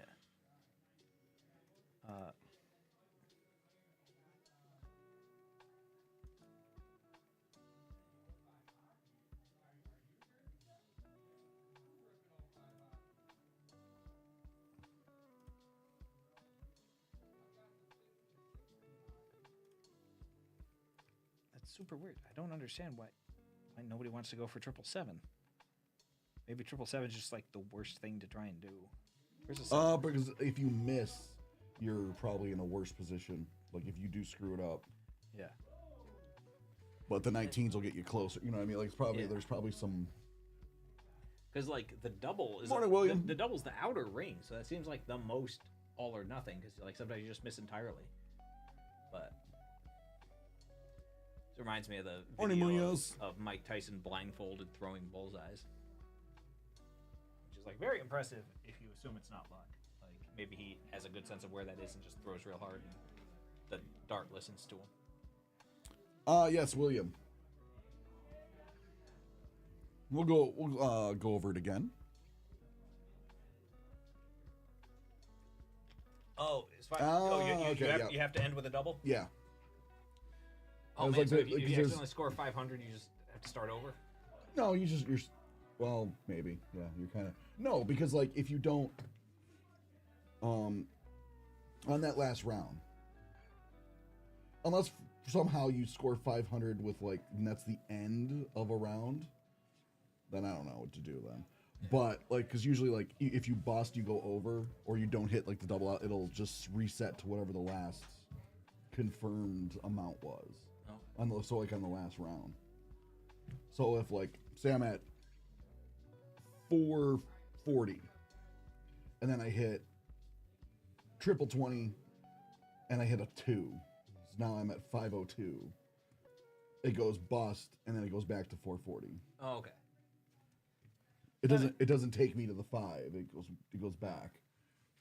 But if you hit triple 20 and then miss the board entirely on the next two, you're at 500, and then you're just ruined forever because you can't. I guess. Like, at that point, then you're technically... You have to find the double half. I guess at that point, you're kind of screwed, but I don't know. Like, oh, 500 or over. Okay, that makes more sense. But what if you land on an odd number? Oh, wait, no, because you go back to your you can hit a 1 and then a double 1 if you have 2 or more. Yeah, 3 is just hit a 1 and then hit a double 1. Yep. That's hysterical how, like, bad of a time you can have on that. Oh, yeah, you can mess up. I used to play a lot, but, like, that hadn't come up before, and I was like, oh, yeah, I guess that would work. Thanks, Travis. I played, the last time I played darts was, like, maybe 2 years ago with some people who are very serious darters. And I handed it off, Max. I hit 3. Yeah, they're pulling it. Like, I processed it, and they're going to pull it for you. I hit 3 triple 20s on my first go, and everybody thought I was, like, insanely good, and it was going to be a problem, and then I did not do very well for the entire rest of the game. And I was just like, man, I wish I could have retired after those first 3 darts. And I'm like, nope, we're done. Clearly I can put these anywhere on the board. This game is solved. I don't need to pay attention. It's like how I retired from bowling after I bowled a perfect 100. You heard me. The only time in my life I broke into triple digits without bumpers in bowling, and I was like, retiring on perfect 100. I will hear nothing about this imaginary 300 score. Thanks, PG. All right, Soup. If you wanted something ripped today, yeah, just give me the invoice number when it's done, or when you get it. Travis, if I was wearing a hat, I would do that Fred Astaire rolls down maybe thing, and that would have been my hat trick to follow up your use of the word hat trick. But I was not prepared for the word hat trick to come up, and thus I have no hat to perform trick with. But anyway, Soup. Yeah, if you purchase something to be ripped today, and you have it listed as Break Live, just give me the invoice number when you get it, and we will process it and get it pulled for you and break it. We do have some group breaks coming up.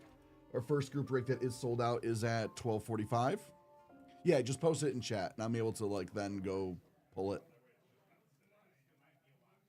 12:45? I thought it was 12:30. No, 12:45. That one's at 2:15. Hold on. Yeah. Oh, 12:45. All right.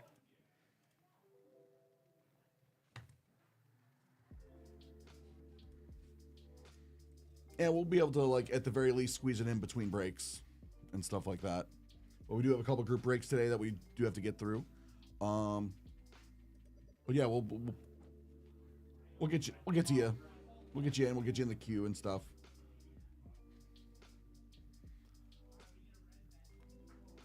If anybody wants me to talk about Spider-Man villains some more, feel free to start naming them, and I'll see what riffing I can do without going to the deep dive of the internet to help me.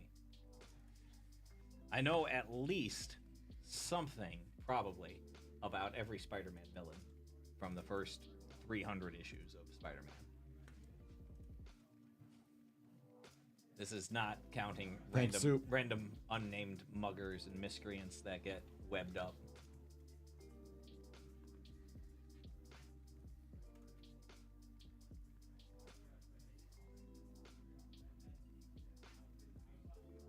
I'm waiting for this address to update because I know somebody with that name. And nope, not them. All right. So there's somebody with that name who lives in Rochester. Well, actually, maybe he's sending it there. Well, don't dox anybody. Yeah, no, what's this person's name in the? Well, whoever's invoice number ends in 63. If you know me in the real world, feel free to tell me. Feel free to shoot me a Facebook message that I'll see. I don't know. You could just have the same name as a friend of mine.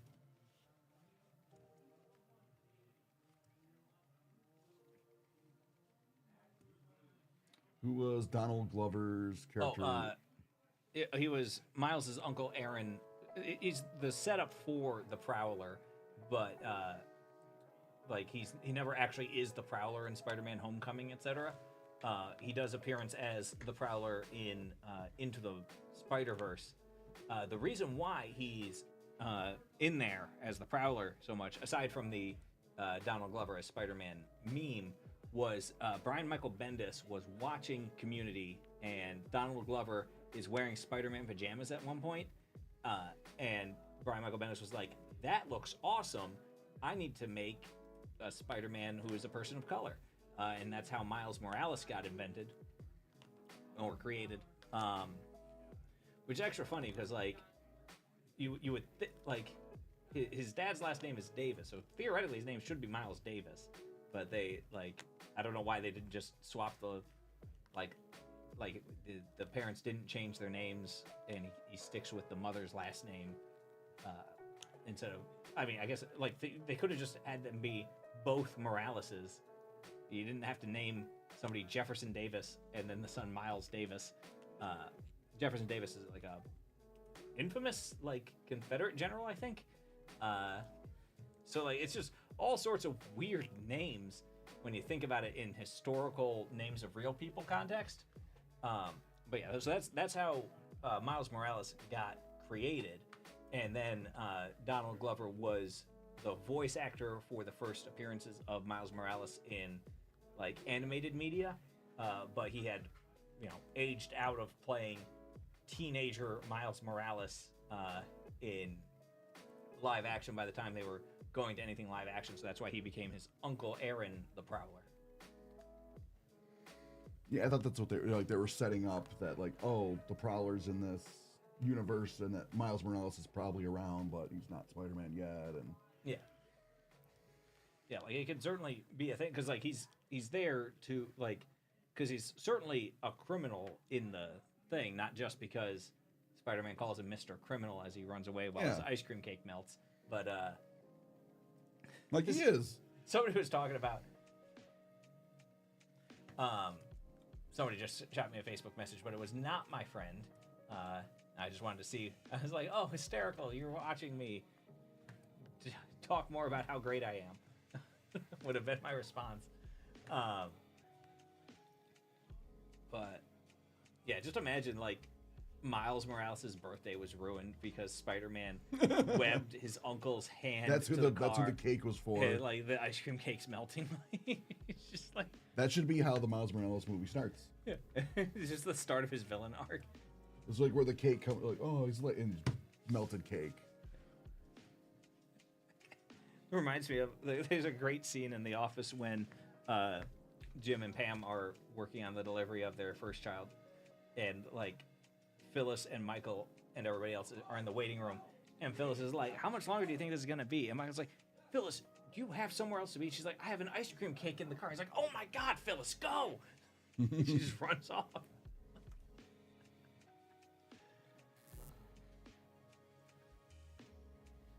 This also ties in with the theory that Toby Flenderson was the Scranton Strangler, because he never appears in the episodes where the Scranton Strangler is striking, including when the Scranton Strangler is fleeing the police. It's a car that is in the parking lot at Dunder Mifflin regularly, and Toby's not there.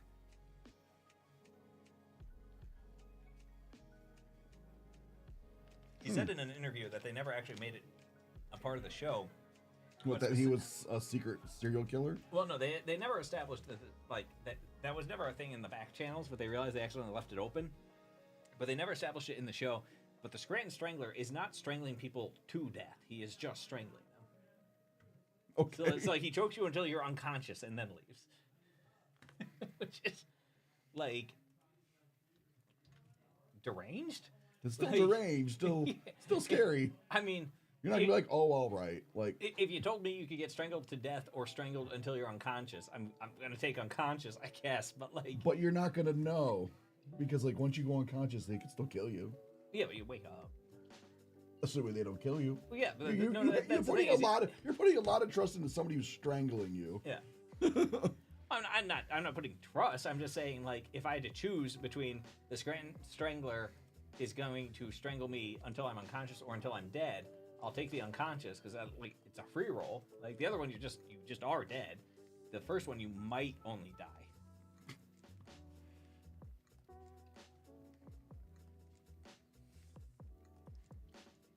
Mondays on Nerd Out.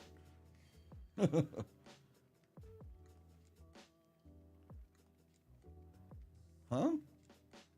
Oh, I see my guy. Okay. He just talking about why Toby had to go to Costa Rica, which actually I don't think like Costa Rica is a U.S. territory. I don't think that Costa Rica's not. It's not. Costa Rica's a South American country. Am I thinking of Puerto Rico? Yeah, Puerto Rico is an American territory. Costa Rica's where they put Jurassic Park. Yeah. Oh yeah, Costa Rica is not part of the United States. I was thinking of Puerto Rico. Yep. Which is somewhat similar names in that the first three letters of the second word are the same. That's how I made that error.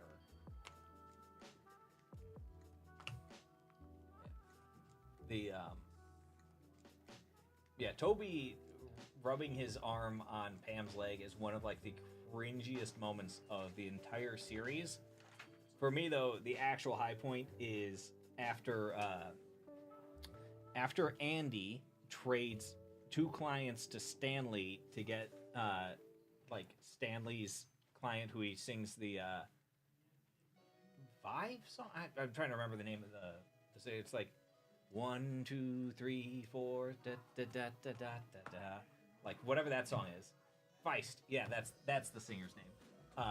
Yeah, like Andy trying to kiss her in the parking lot is like the actual most cringe of the entire series for me, and it hurts me so much every time that comes up on a playthrough. It's just all right. So, my guy, you got two orders.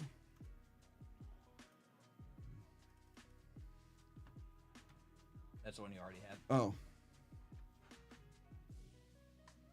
I could tell because I watched the numbers and they didn't change when you hit paste.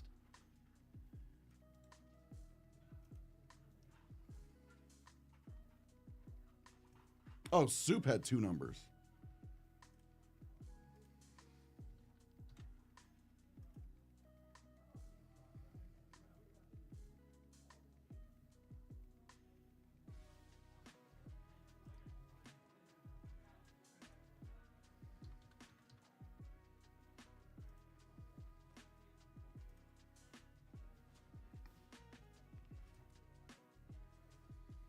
I don't know how clear it is on camera, but I'm just like spinning my phone over here. It's like a fidget spinner, but massive and also not balanced well. Turns out when I put the little pop socket on my massive 18-ounce phone, I didn't line it up very well, so it's a little bit off center. I got to be honest, the fact that this thing is holding it up, it's very impressive. It's a battery pack brick of a phone, for anybody wondering why my phone is so large. Every once in a while, my child or my wife will unplug my phone while I sleep. I don't know why. Apparently, that's hereditary. They just hate phones being plugged in. And so I got the battery pack, so they can unplug it like 2 nights in a row, and my phone will still work.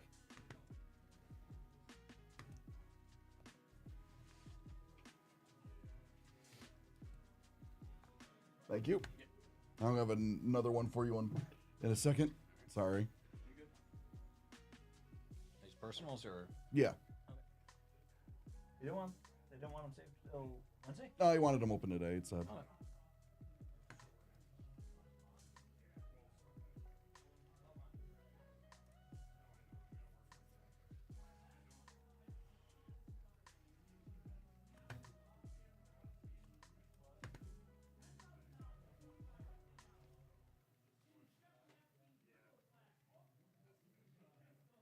Oh, that's interesting. Okay. Yeah, this is like I just ordered a. I'm not sure how much not saying brand names we're supposed to do, so I'm gonna not say any brand names. This might be excessive, but I ordered just the largest battery pack I could find on the website that ships everything everywhere, and that was the extent of my like product research into this. So it's got like a rubber silicon outer case, so I don't actually worry about magnet stuff. But yeah, like the number of ads I've been getting since I got this singular pop socket for like, hey, do you want different, better pop sockets? And I'm like, no. I was like, this one that was free at a show has worked just fine until it doesn't, and then I will just get another one. I'm actually debating what I should do. Like, when this rips off, I'm pretty sure, like, the rubber's gonna break off before the glue. I might just take another one and just rip it apart and then try and shove it into here rather than trying to separate this glue. I don't know. I'm overthinking this free pop socket. Yep. Like, but I'm nothing if not a textbook overthinker.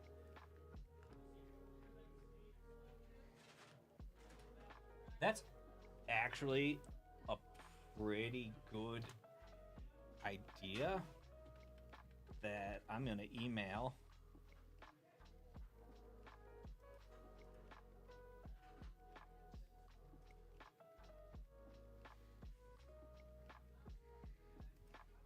Send them to everyone but PG.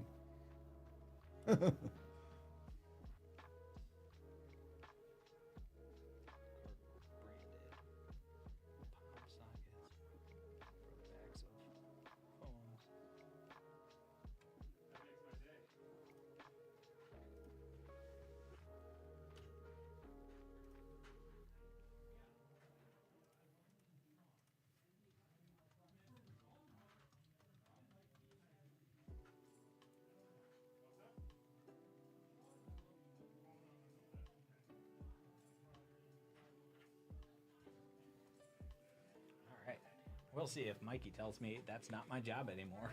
My son,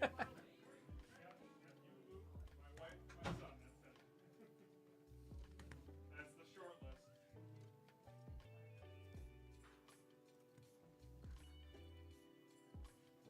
Be right back. All right. He's going to grab something. I'm going to stay here. Oh, he kicked that trash can. Oh, man, that was really funny. There's a bunch of cellophane in the trash can that I thought was water. And then, like, I was like, how did the water not fall out and then fall back in? I was that fast on the trash can, and then I realized that's not water, that's cellophane. So many of the things that we deal with comes wrapped in clear plastic.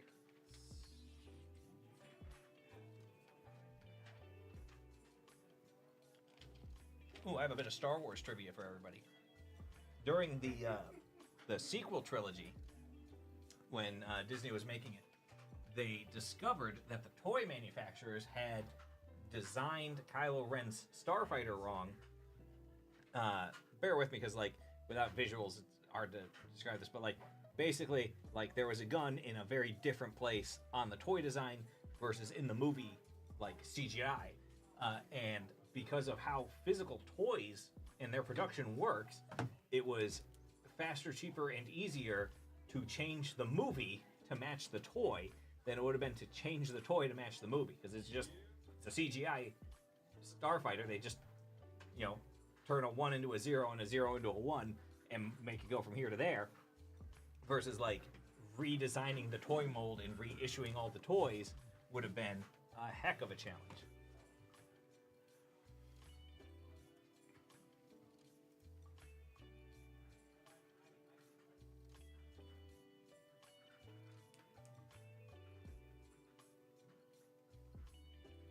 I believe this year the National and Gen Con are the exact same weekend as opposed to just adjacent weekends. So I'll be at Gen Con, as will one of somebody. Somebody will be there. Yeah, like one of the breakers will be with us at Gen Con, and others Will be at National. I know that many breakers will be at the National. I don't know if any Nerd Out specific breakers will be at the National. That also might be decided way closer to August. You know what's a real plight? My kid came out 2 weeks early on August 4th, which conflicts with Gen Con forever. Fortunately, it was the year that Gen Con got canceled because of COVID, because otherwise he would have been born in Indianapolis, because my, like, 8.5-month pregnant wife was going to come with us, because, like, I can't skip Gen Con and I can't be far away from my 8.5-month pregnant wife. So that was like, okay, well, I guess she'll come along. And it was just like, oh, guess what? Surprise! Baby, like, so is his middle name Gen Con? no, his middle name's Brennan. But yeah, what I do at Gen Con most years is on his birthday, ask everybody I deal with to record to record them saying like "Happy Birthday, Zuzu," and then I cut it all together at the end. I say that like it's fancy. Really, I just select all of them and say iMovie, make one movie. But and yeah, the first time we did this, he didn't care at all because he was 2, and he's like, "Why do I?" He's like, "Who are these strangers? Why do they keep saying happy birthday to me? My birthday's already over." And I was just like, "Aw." But I'm sure you can get a lot of cosplayers and stuff to do it. Yeah, So it'll be fun. Anyway, it's time for the first magic break of the day. And Soup, after this break, we will get to your personals, and then we will get into the other magic breaks.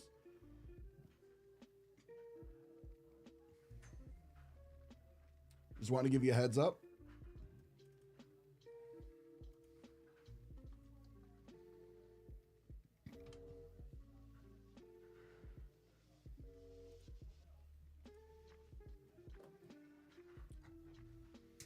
So, yeah, time for the first break. Number 4. Sure it's not. Yep, okay.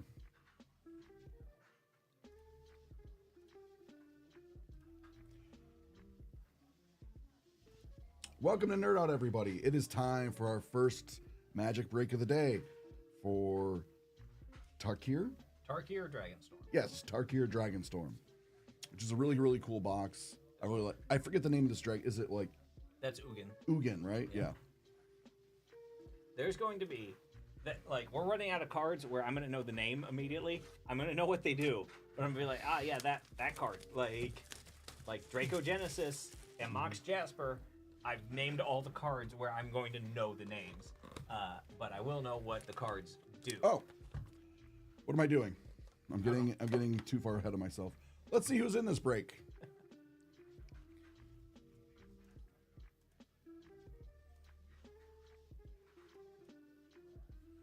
All right.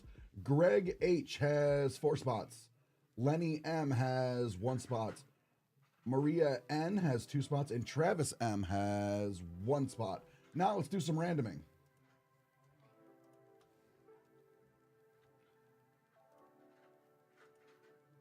Seven.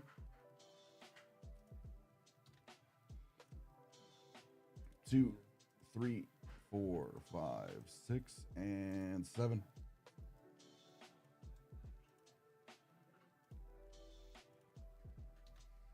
It's interesting to me that you guys always randomize at the beginning, because I definitely said like once that I always want to randomize at the end so that everybody's doing, Goku's Spirit Bomb, putting out the good energy for the best pulls the whole time. 3. You don't know which one's yours. Right, 6. We do it in the beginning just to make sure that it is, because there's always a chance somebody forgets. Yeah, some of the hit parade ones are random at the end.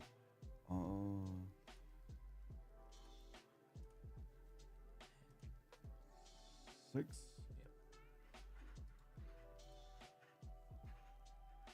I don't know if you copied that. I should have. Looked like it. Oh, that's so weird. For those of you watching at home, it only shows the options when you right click on this monitor, not on the stream. And I was watching the stream and I was like, I think you missed. Like, nothing came up. No, I got it. It's one of those. You did. Yeah, it's one of those weird things.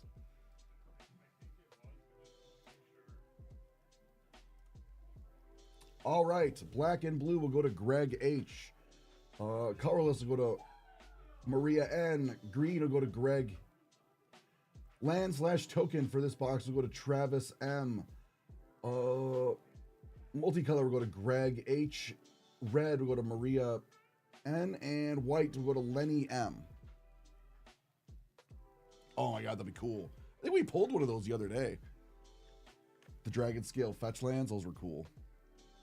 Yeah, there's a lot of really, really cool looking stuff in this set.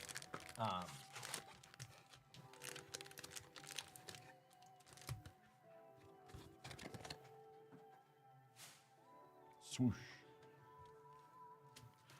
All right. Yeah, it all depends on what type of break it is. Like sometimes it's the randoms at the end. So sorry.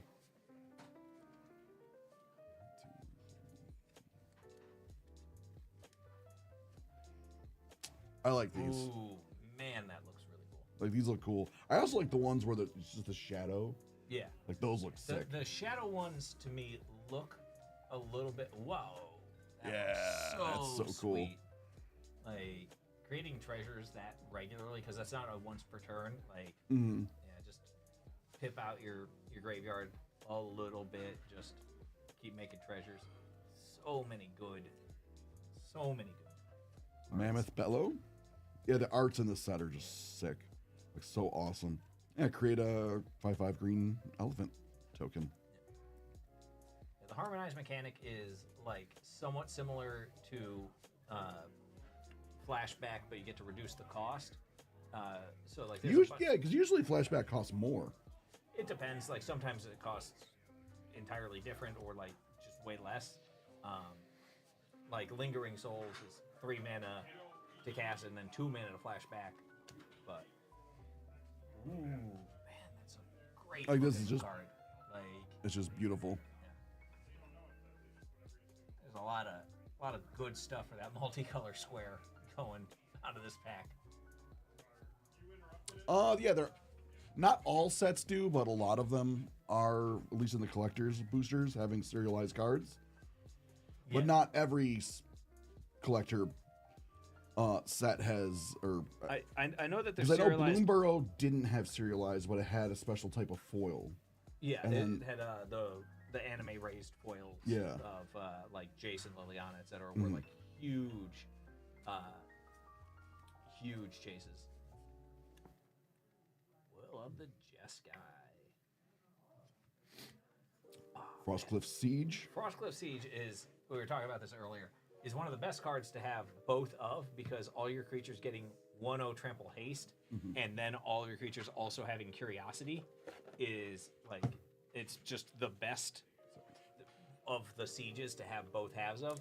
The other ones are all sort of So you fine have to have 2 of these Well, out so- in play? Is that well, what you no, mean? So, or? like, when that comes in, you choose one of those two Ah, things. okay. Either anytime one of your creatures deals combat damage to a player, you draw a card, or all your creatures get 1/0 trample haste. And like, obviously, 2 instances of 1/0 trample haste is just 2/0 trample haste. Doesn't like most of that doesn't do much. But being able to give all your creatures more power and trample, and when they deal damage, you draw cards. Like, as a combo, it goes really, really well. Okay.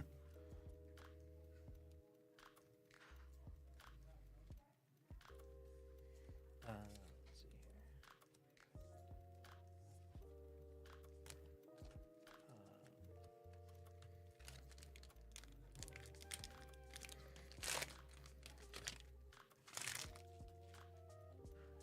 I'm trying to look up the list of all the serialized cards in here, because I think it might just be Mox Jasper. I think But- so, but I'm not 100% sure on this. Like, this is the other forest, and I really like this one. Oh, Or it just shows the scale, the literal scale of the dragon. Like, dragon should Yeah. be terrifying. Yeah. The where did? Huh, it's not on TCG, but Breaching Dragonstorm. I really like Breaching Dragonstorm so much. Like, just go get random extra spell is like one of my favorite things. Corroding Dragonstorm's okay. Like, it's not bad, but like, it's also only 2 mana. Teeming Dragonstorm. Yeah, like teaming makes a lot of soldiers, like, which is kind of weird because you think the soldiers are fighting the. I got my playset of the meme text counterspell. I didn't order any. Like, I wasn't able to get any from the drop itself. I did manage to get a bunch of the Deadpool drops on April Fools, Huh. which I was a little surprised by, because like I was in line for like an hour. Quarry Mountain Monastery is great. Like, Really? just being able, like, it's really good for like late game things where it's just the ability to just keep getting cards, like, without any, like, I mean, yeah, it costs a ton of mana, but like, you know, you don't have to like discard a card or something like that. It's just Windcage just Siege. access an extra card. Afterlife from the Loom. Loam. Loam. Yeah. So like, there's an old card called Life from the Loam. So that's what it's a play off of. They are borderline entirely different cards, like they have virtually nothing to do with each other besides the name. But yeah, that Windcrag Siege, as an example, is one where like the two halves of it, like I guess, are better if you have both halves. But like honestly, you'd just probably be sticking with the same half repeatedly. Like there's no synergy between the halves. One is you just, you know, your on attack triggers double or like trigger an additional time is one mode. The other one is you make a 1/1 with lifelink and haste, and it's like at each combat, which like there's times where you want that second mode, but like there's no actual synergy between getting both modes like there is with the blue-red Frostcliff one. So my guy asks, so a deck full of Tempest Hawk. Tempest Hawk's the one where when you deal combat damage, you get to go search for 3 more Tempest Hawks. At least I'm going to keep talking as though it is. If I'm wrong, somebody tell me. So like there's an old deck called Squadron Hawk, or like called Call Blade, which was Squadron Hawks and then Stoneforge Mystics. So you could go find your swords and stick them on your Call Blade, your not Call Blades, on your Squadron Hawks, because when Squadron Hawk comes in, you get to search your deck for 3 more Squadron Hawks. It's a pretty good uncommon land, I feel. Yeah, the Tri-Lands are reprints because they were in the original Khans of Tarkir. But yeah, like Tri-Lands are just, you know, good. Like it taps for a. There's a lot of worse lands. Yeah. Glacierwood Siege.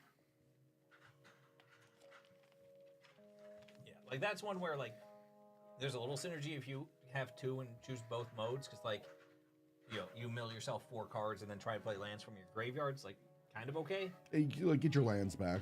Yeah, Magmatic Hellkite's pretty cool because like destroy their land and then give them a boring one. Like you use that for stuff like Urborg or Cabal Coffers or what's it called? Nykthos. Things that produce like more than 1 mana. But you, oh yeah. So this specific mountain, because it's like an empty plain that it's over, that one to me really looks like that dragon ate a nuke, and that's the shadow. Like, like the one where it's the shadows over a bunch of forest. You can tell, like, oh yes, the ground there is not destroyed. This isn't the shadow. Like, this isn't an after life shadow. This is He's flying. Yeah. He's flying over it. I hope we get some of the we got the eye land in non-foil. Oh, sorry. I do hope we get some eye lands in foil so I can see what those look like in person, because like some of them look They're cool. Like look like they're really cool. See, that one also kind of similar. Like it's sand, so you can tell that it hasn't blown away. But you know that kind of looks like just this thing just ate a nuke and left these shadows. Ooh. That's What? a big one. Crater Hoof Behemoth Ripple Foil. Ripple or Halo foil. Foil. I haven't seen the Ripple foils yet. What? Yeah, let me see here. Anthony, check this out. Crater Hoof Ripple. It's a Ripple. Whoa! That's probably a lot. Yeah, I'm trying to find it. There it is. Woo! That's worth the price of admission. That's spicy meatball. Yeah. How spicy? Well, current lowest listing on TCG Player is $177. Well, dang. Okay. All That's, right. that's a spicy meatball. Yeah. That looks so cool, though. Okay. Yeah.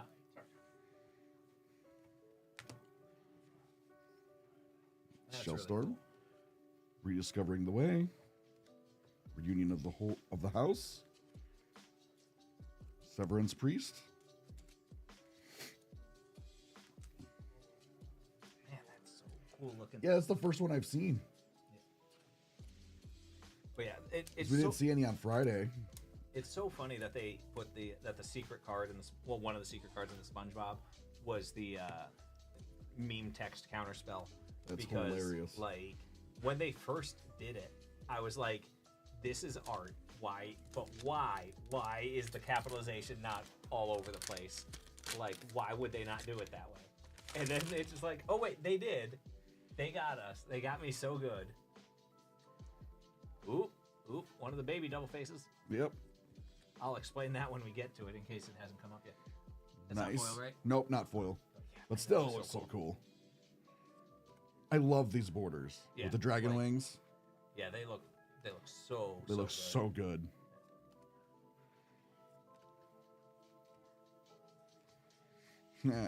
Rescued leopard. He'd be my friend.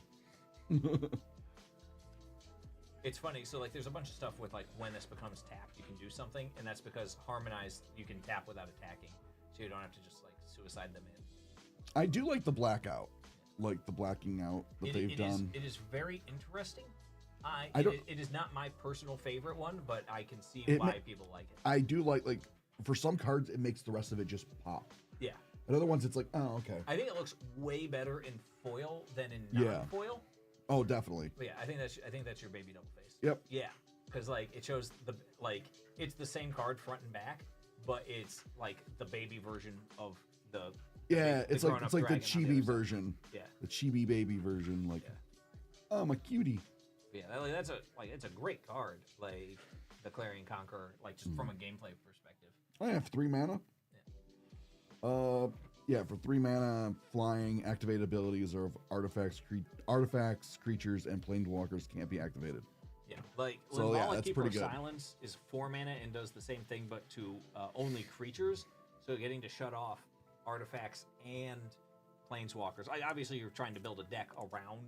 You don't have any activated abilities here Yeah. that you care about, so that you can shut everything down instead of just your opponent's stuff. Actually, I think Limbala, Keeper of Silence only shuts down your opponent's stuff. Let me double check that real quick. Limbala is opponent's control. Yeah, so like Limbala's one-sided, but like, so that's why this costs less and goes wider, is because it hits you too.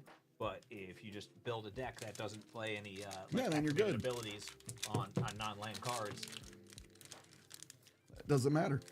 yeah.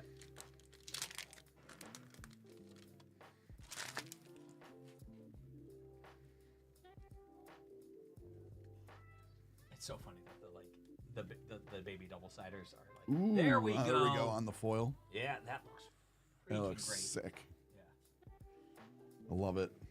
Like, yeah, like, look at that.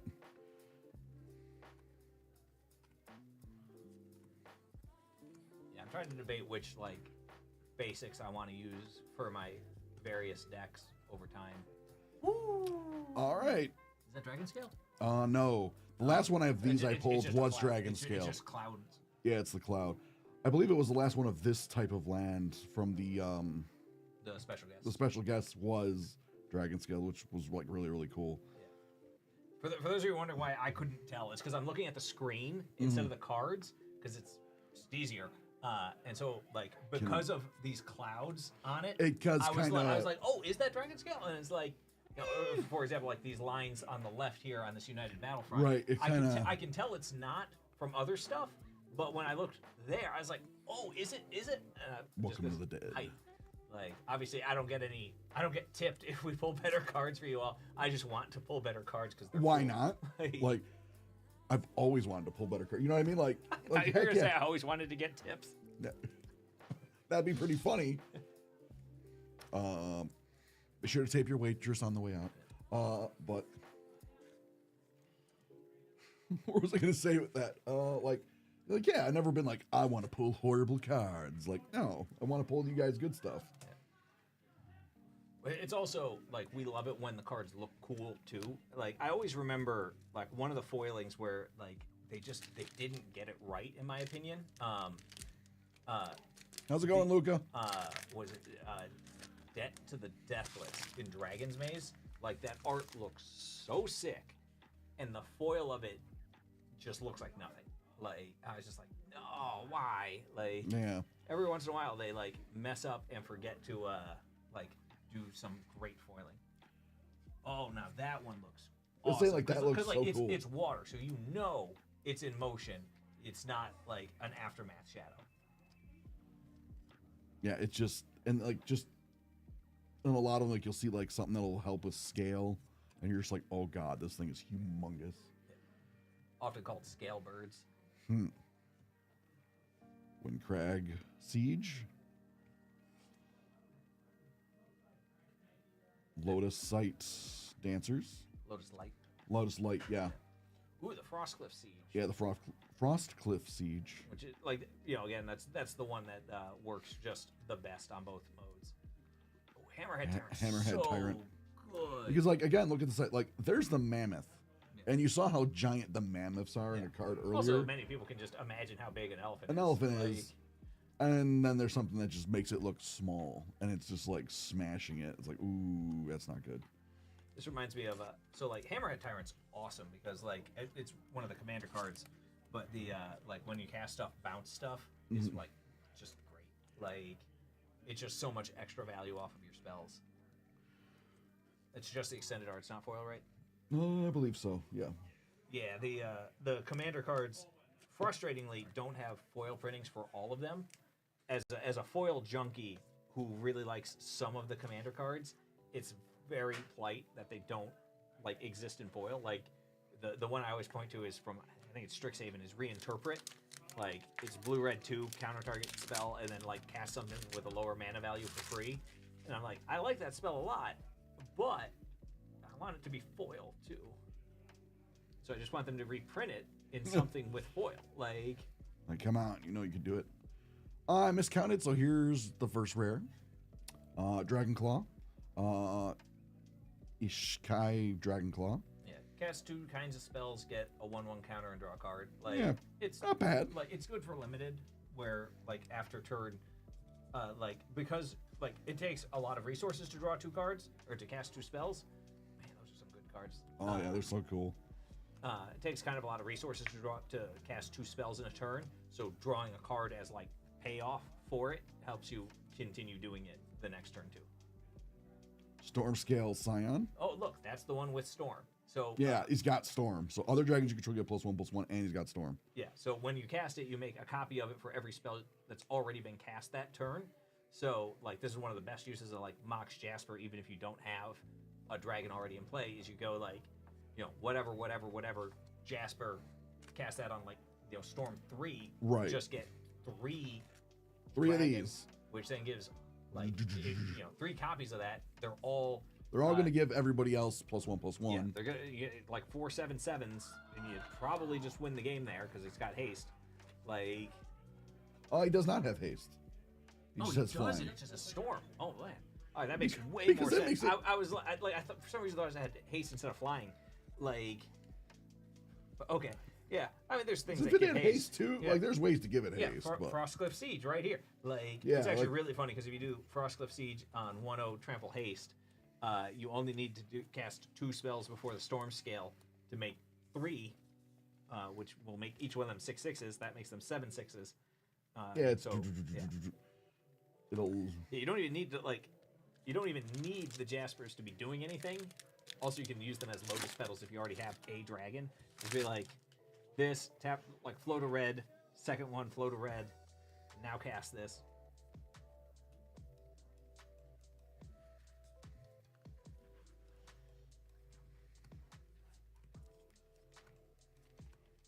Man, I can't get over that, like, ripple foil, halo foil. yeah, that ripple foil is really It's sick. so good. Oh. There we go. I was thinking about the ripple foil and I lost myself. Hollow Musk or Hollow Merc Siege. Scavenger Regent. Dragonologist. I really like this one. Yeah. It's a studier of dragons. Yep. Jaws of Defeat. Like, that's a real build around card. Oh, there we are. Call of the Spirit Dragons. A lot of people online did not quite understand how this works. You need to have 5 dragons that are each, like, able to, you know, cover the different colors. Like, you can have like a white dragon, a white black, a white blue, a white green, and a white red dragon to be able to get each of the colors covered. They don't have to be, like, each monocolored, but for each color you need a separate individual dragon to be able to put the counters on at the same time. So if you have 5 appropriately multicolored dragons, you win the game. Oh, wow. And if you don't, you still put a bunch of coins on your dudes. Yeah.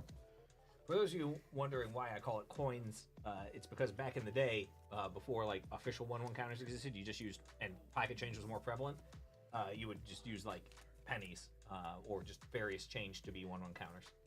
We would use dice, and then we, as they went up, we would turn them up. But yeah, believe it or not, I like when I was playing Magic in high school. There was no like hobby shop in my town, and so like outside of like Monopoly, we couldn't get dice. So coins it was. Or this town sells a lot of Monopoly. I don't know what. Oh, there we go. Some of this art's so good this time. The art is just mwah. Because like I mean, there's Tempest Hawk. Tempest Hawk, yeah. My wife's a falconer, so like I'm gonna need to buy like a large number of Tempest Hawks for her. A falconer. Yeah. Where does she do her falconry? Everywhere. Everywhere? I guess wherever the falcon is, yeah. Yeah, like, I mean, she doesn't do like abatement or anything like that. She just hunts with them and does education programs. Oh, fun. But yeah, I've been bitten by an owl twice, and that's nowhere near the high score in the household. My child is still at That's good. 0 owl bites because of obvious reasons and safety precautions. But like we've had to that's like, cool. oh yeah, it baby flip. Like it looks so silly on the backside, like especially when you think about the fact that it's able to like eat all of the non-dragons. Like you're just like, oh, my God, so oh my God. Yeah. Oh man, those actually really see like this looks really cool. Yeah. Like when you at first I'm like, it's gonna be like, and I'm like, no, this actually it pops. It looks really nice. Hearts. After Night Stories. But yeah,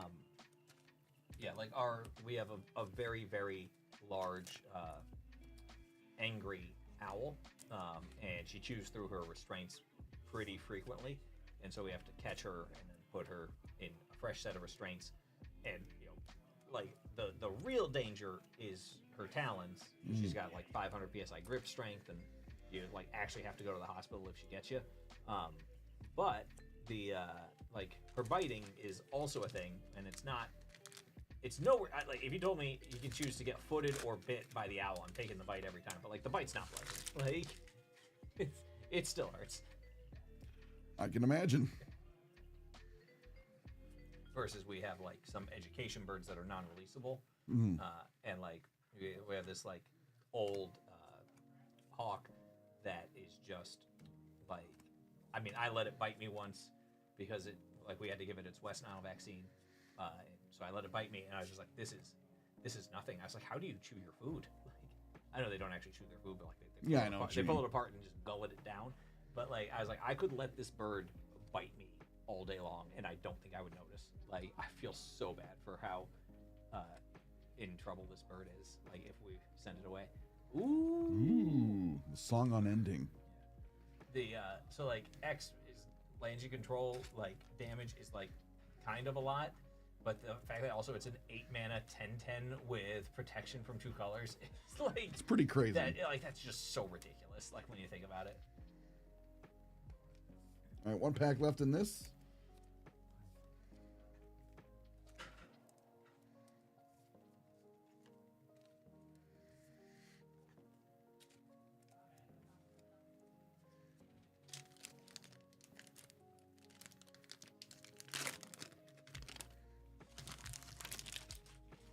Last pack of Magic. That's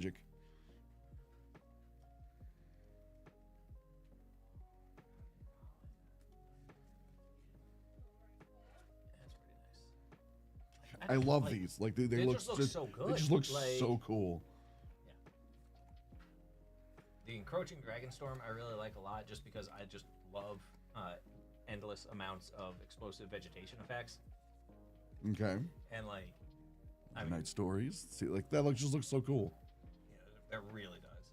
Like that card All in Out foil Assault. probably looks insane. Like Gold Lust Triad.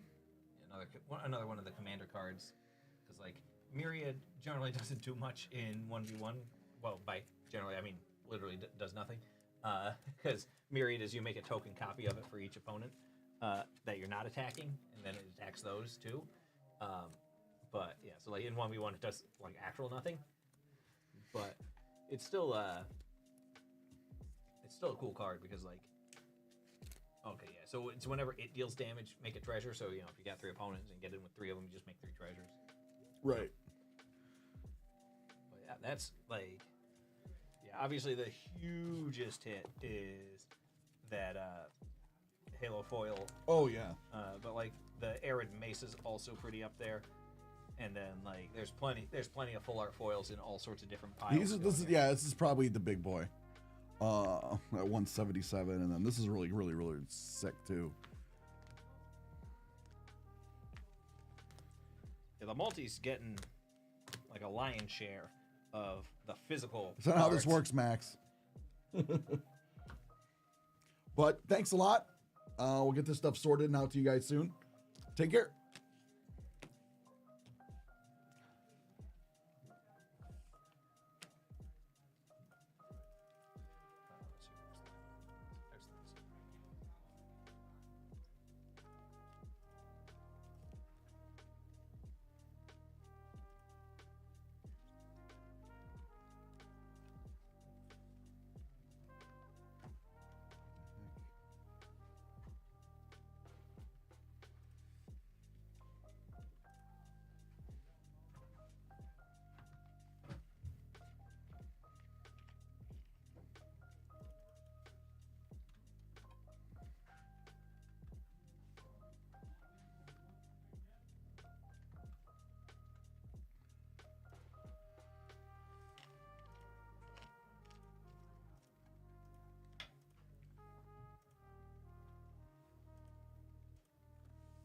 One of the nice things about how they keep reprinting the fetch lands is that like it does make them like comparatively affordable for like the non-fancy versions.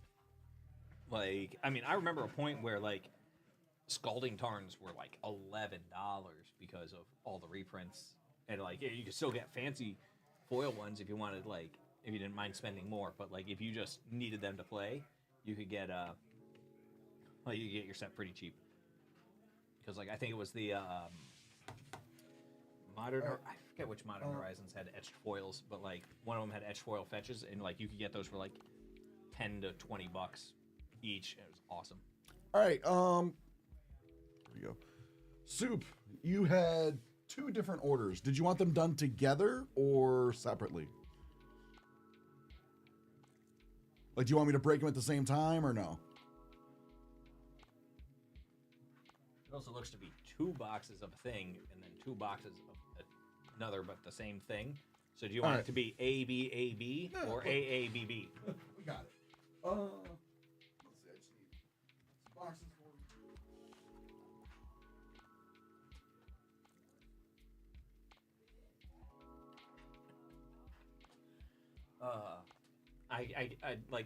I hadn't been looking at chat when specifically it was somebody named Soup, so finding out that your handle is Soup Nikki and that's why you're Soup, that makes sense. But at the time I was just like, I wonder why he's Soup. I wonder who Soup is. There's a bunch of stuff about like this, about Twitch chat and stuff that I'm very, very green about, where I'm like, I don't know how to see the names of people who are in the chat. Like,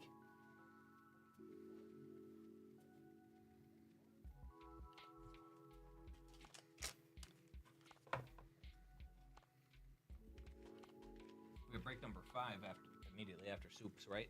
Yeah.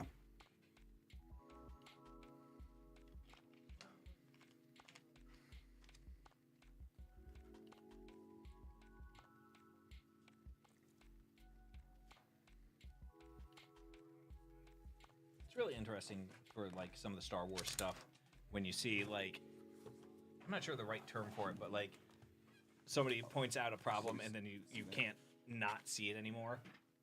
Because like when you're watching The Last Jedi, the throne room fight scene is awesome.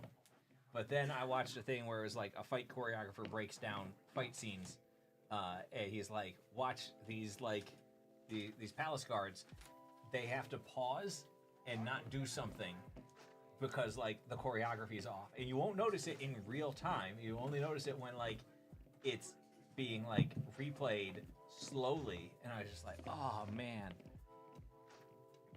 Well, I mean, like it's still like it doesn't make Star Wars bad. It just bugs me when I watch the scene. It's sort of like the making the Kessel Run in 6.2 parsecs, because like literally George Lucas didn't realize that was a unit of distance, not like how you would measure any of these things. And so they just came out with like, oh no, he's talking about like a navigational computer, or he's just, trying to like sneak something past them and seeing if they realize parsecs is distance. Like, you don't have to be like that good at space to know when if somebody says like, hey, I made this trip in under 4 miles, you'd be like, what do you mean you made the trip in under 4 miles? How's that? Yeah, but most people don't know what a parsec is. Well, yeah, but if you're in a spacefaring galaxy, like most people don't know how a knot is calculated nowadays. But if you were like in the seafaring era, most people knew how knots were calculated. Right. All right, Soup, ready when you are.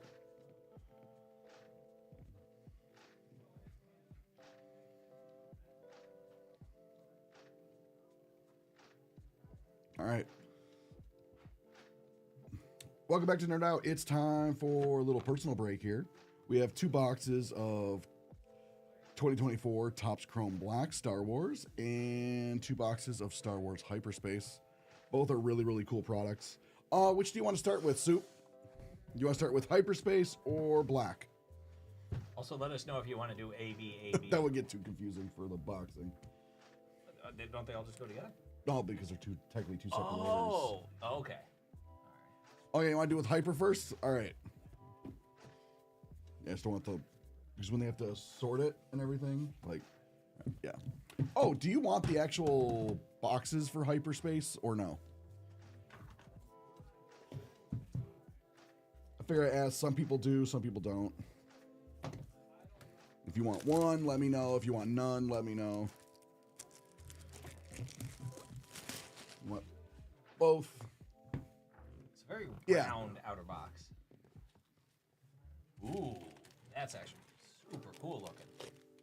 There's a lot of foam in that box. I didn't know there was going to be foam. Oh, yeah. And the box is kind of squishy. Yeah. Oh, wow, that's a really nice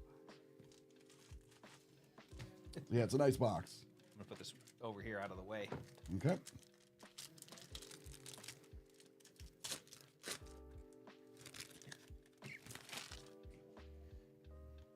All right, we got the anti-infantry turrets,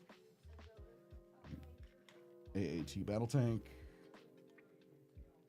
Maslina, Mustafar panning droid, Wookiee gunship, Northern Mustafarian, Gungi, Cloud Car. Oh, that's cool. 25 of 25. Qui-Gon Jinn and Obi-Wan Kenobi meet with the Gungan Rep Council. That's really, really cool. Nice first pack there. And then them fighting on Naboo. Man, Duel of the Fates and a double-sided lightsaber are like unquestionably like the coolest thing in Phantom Menace. Oh, could you hand me the... Yeah. Thanks. Like how awesome was, like, I'm sure everybody can imagine, like anybody who was Star Warsing at the time can just imagine what it was like for it. Like Star Wars had existed for like nearly 3 decades at the time. And then suddenly it's like, hey, guess what? Double lightsaber. You're like, oh my God. Yep. Gondola speeder. Imperial probe droid. Boomba. Booma.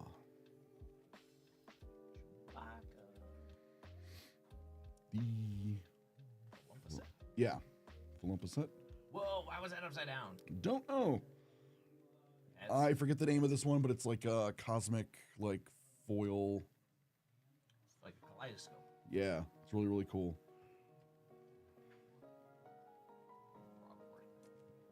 A lot of Mustafar stuff. Yeah. The nucleus foil box. Nucleus foil. Okay. Yes, because it's the planets. Oh, yeah. It tells you what planets are in it. So Besman, Lobot, Trade Federation battleship over Naboo, Dorame, Captain Typho, Reptees, HMP droid gunship, Han Solo. Boba Fett's starship. Boba Yeah, Fett's- they had to rename that. Yep. And Boba Oh. Fett's starship to 199. Oh. It's And really Boss fun. So Nass. the original name obviously included 1 in the title, so it's really funny to pull 2 of it. Yeah. 1 is numbered.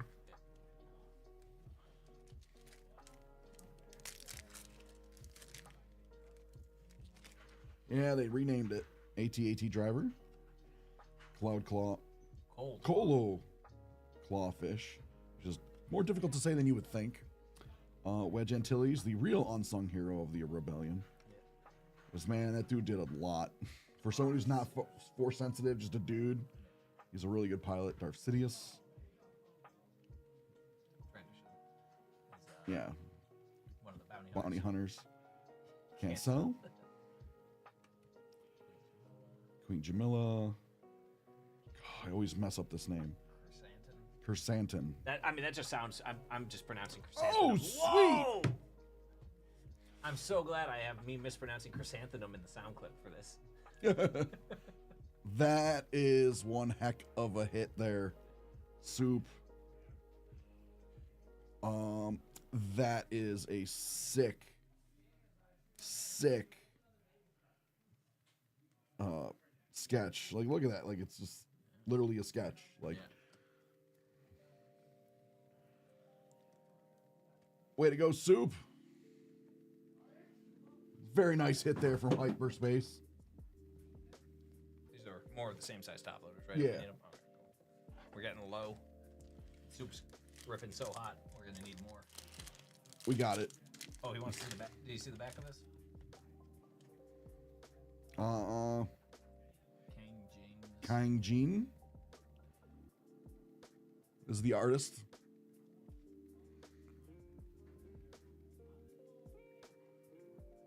That's really cool. There's a lot of queens. Yes, Naboo, because Naboo like elects their queen, so they have like a term, and they have like a 2-term limit too. And it's weird. It's a weird system. Planetary Igon Cannon, Yoda, Southern Mustafarian, Rhys Loud, Lude, to 99, 96 of 99, and Han Solo rescues Luke Skywalker on Hoth.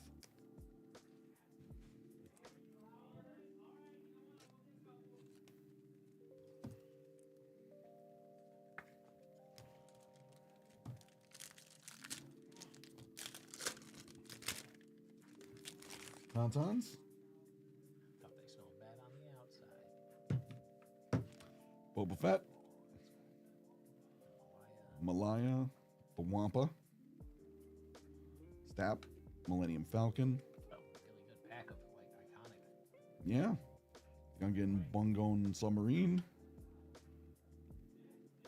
Spinzera, and Leia Organa. That's yeah. 2 packs left on box 1. You don't have to be super deep into Star Wars to recognize a lot of that box. Or that pack, rather. Oh, I forget this dude. I know he has a line in the first, and like, oh, the deflector shield's down, kind of a line. And I always forget his real name, but he always comes up for Jake all the time. It's funny. So, Ole, Sabi, Obi-Wan, Rhys Load,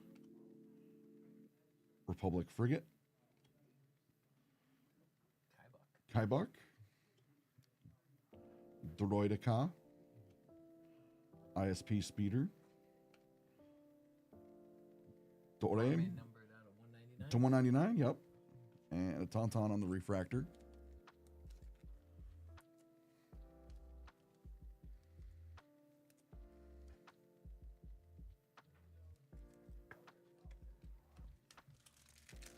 Alright, last pack of this first box. Yeah.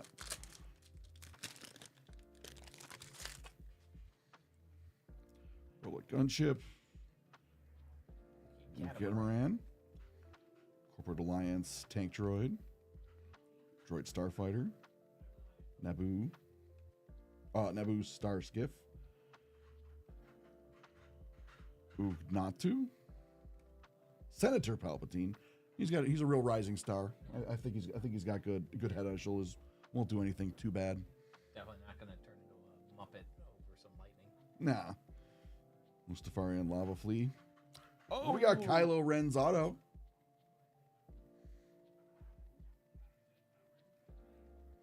Adam Driver. Wow, that's really cool. Really, really cool there. So yeah, good box. I completely spaced on what Adam Driver's name was, and I was like, that doesn't look like it says Adam Ford, because I was like, no, he plays Han Solo's son, not Harrison Ford's son, not Right. his Harrison Ford's son. So yeah, that's a nice little. Is that 25? I don't see a number. Oh, it is there. It's at the bottom. Out of 25. Wow. Yeah, that's the only thing I don't like about hyperspace is when they put the numbers at the bottom. Sometimes they blend in too easy. So yeah, out of 25, Kylo Ren. This seems like a really good box with the. Gonna take my lunch now and then I can come and help you. Okay, good. Thanks. Yep.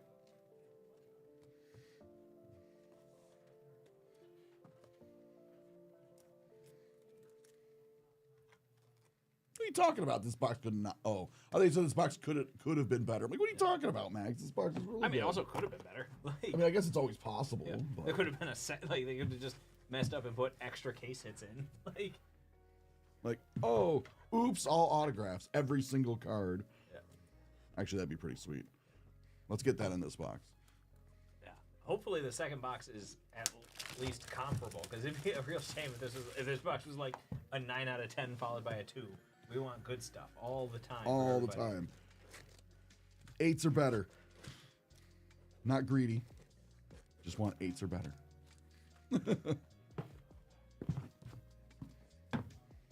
Thank you. I can't get over the cushions. On Yeah, the like box. that really threw me off the first time. I'm like, wait, what?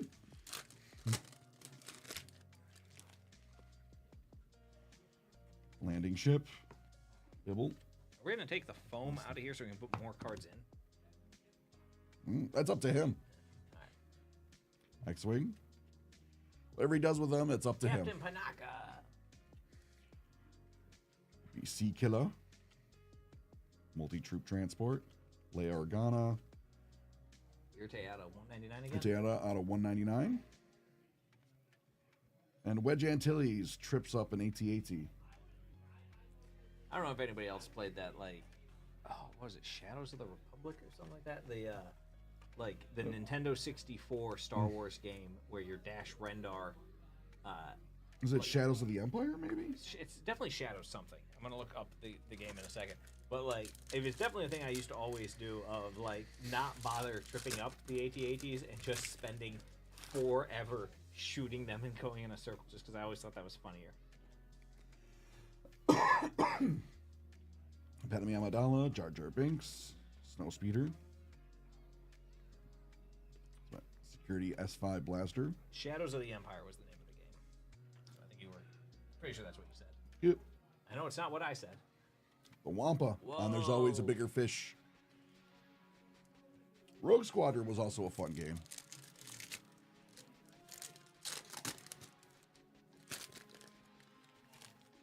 Yeah, I lost Rogue Squadron in the move, so it's a shame. It's a bunch of games I liked. I still don't know why I didn't put the games with the Nintendo 64 when we moved. Because I kept the N64 in the game that was in it. Ooh. Luke Skywalker. Nucleus, was it? On the Nucleus, I think you said, Max. AT-AT driver.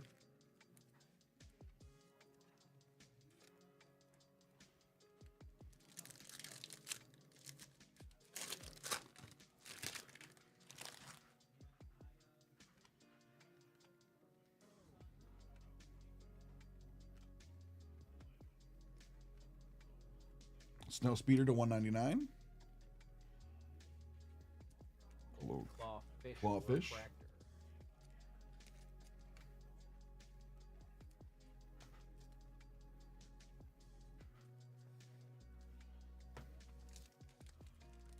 4 packs to go on this, and then we're on to the Chrome Black. Right. This is a cool product. And we'll be giving one of them away on Wednesday. Yep. Look Attack Gunship. Catamaran. Detroit Star. Oh, we got another sketch. So cool This looking. sketch is... Oh my god. Who... What? Look at this. Is that Patrick Carassi? Patrick Carrasio? Garcia? What the heck is this Is done? there not supposed to be a sketch per box? I don't know. Is this just hot soup? I think we're hot. I think you're supposed to give like a chance at them. Oh. But I don't know if they're like every box. I don't remember them being every box. There's a magic card called Hot Soup. And where they're both purple, by the way. These are both purple ones, not just like the base. This is really, really per cool. Case on average. Ripped some hot boxes out of that case for you, Soup. Way to go, Soup. You got your second sketch. That's awesome. Yeah. There's a magic card called Hot Soup where the creature is unblockable, but if it takes damage, destroy it. It's holding a big bowl of soup that everybody gets out of the way for, but if it gets tripped up at all, the soup kills it. Which is like really funny to think about how lethal this soup is. Is it one of the unglued, like one of the un No. cards, or It's just like an a, actual. I mean, it's like kind of a joke mechanic wise, but like it's perfectly like reasonable. Malay to 99? It's one of those like sort of like not crowd designed, but like in one of the sets they had a bunch of people from other games basically like help design a card, and then that card like was in that set. Wait, look up who Hot Soup was. Hot Soup was designed by James Ernest. Who is James Ernest? So each one of those sketches was one out of 328 packs, max, because I got 2 purples.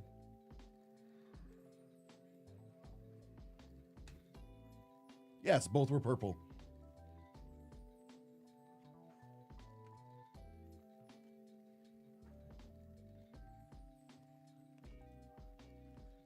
I'm not seeing anything in this person's like repertoire that would be like, oh yes, everybody knows this game. But like Unexploded Cow, Kill Dr. Lucky, The Big Idea, like. But yeah, he's done a lot of game designs and had worked with Wizards of the Coast previously. But like one of the other cards. Ooh, the 75 wedge. Snow speeder.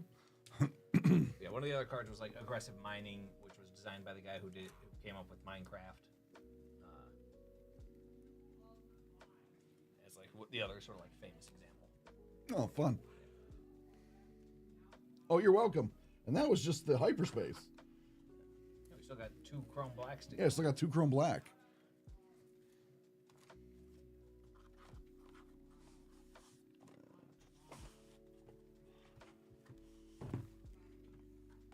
All right, now let's go for chrome black.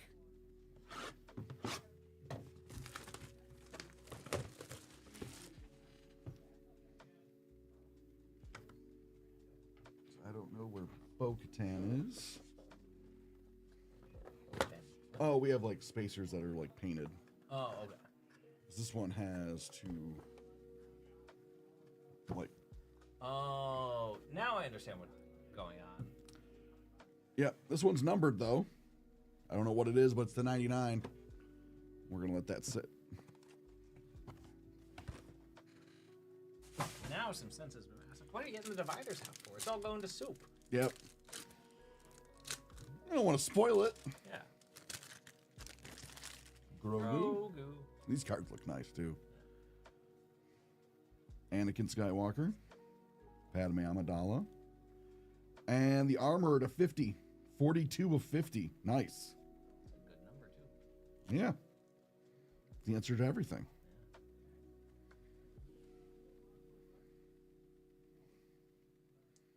right, is this one number 2? Nope. It's Darth Maul. 25 years. of Darth Maul. Maul from Solo. Oh, that means he's got robot legs, right? I think so. He's supposed to. I think by that point he did. Yeah. And let's see what your out of 99 is. Lux Bontanier. Or Bontaniere. Jason Spizak. I believe he is. I don't know what he's from. I'm going to say Resistance? Well, he's a light side character. Yeah. Clone Wars? Okay. Yeah, it's like that's got to be either Clone Wars or Rebels with that like aesthetics. Yeah. Man, Darth Maul's just so cool of a character. It's funny that like just throughout Star Wars, it's like there's characters that look super cool, and they just sort of like thrown away like pretty readily. Like Darth Maul gets cut in half in Episode 1. Boba Fett doesn't really do anything in Episode 2, and then like gets thrown into Sarlacc in Return of the Jedi. Like, but the fans love them. Yeah. Oh, because they look awesome. Like.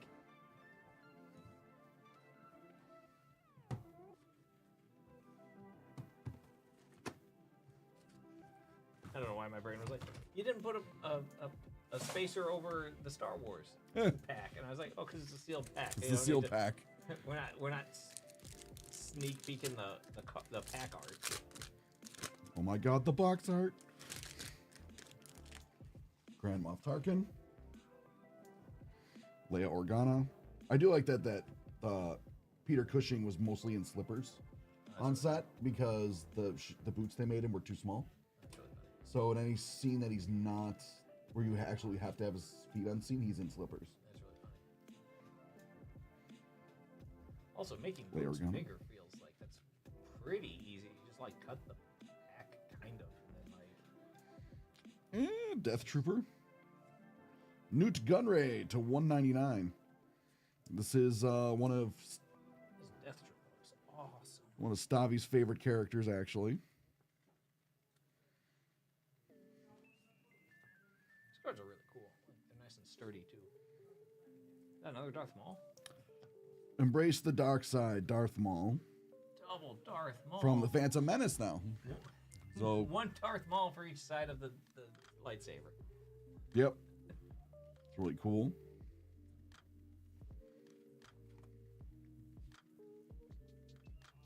To 99 again. Oh, sweet. Shin Hati. Definitely dark side-ish. She's kind of in the middle. And the 99. 77 of 99. That's really cool. Am I remembering correctly? She's from the... She's from Ahsoka. Yeah. Because her, her leader, the actor, actually passed away. He actually passed away. Oh, you're welcome, Soup. Thanks a lot. We'll get this stuff out to you soon. I'll let you handle that part. Yeah, I'll handle that. Just give me one moment. Yeah. And we'll get into the next magic break.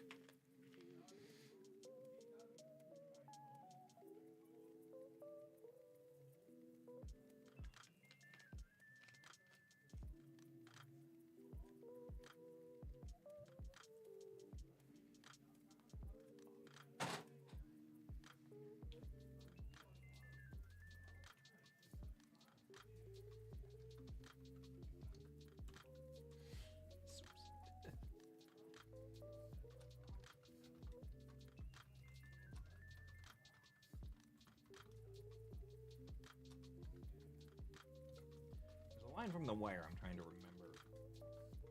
So I'm Googling it real quick.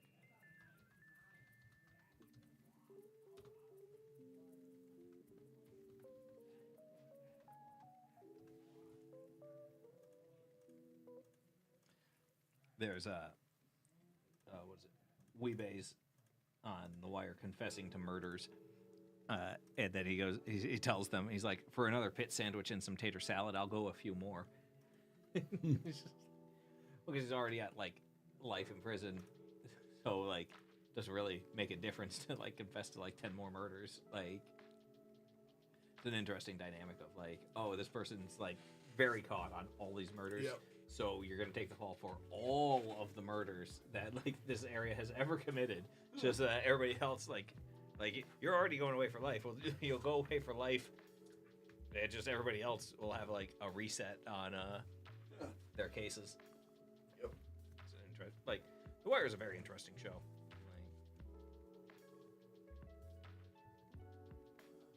Oh, give me the bigger box. Or did you mean this bigger box?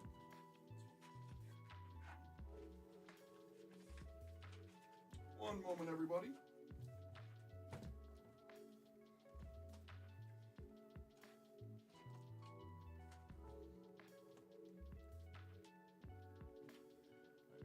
He'll be back in just a hot minute, and then we'll get to that Dragon's Break number 5, I believe. The ones we're a bit behind schedule because I don't know if you know this, I tend to talk.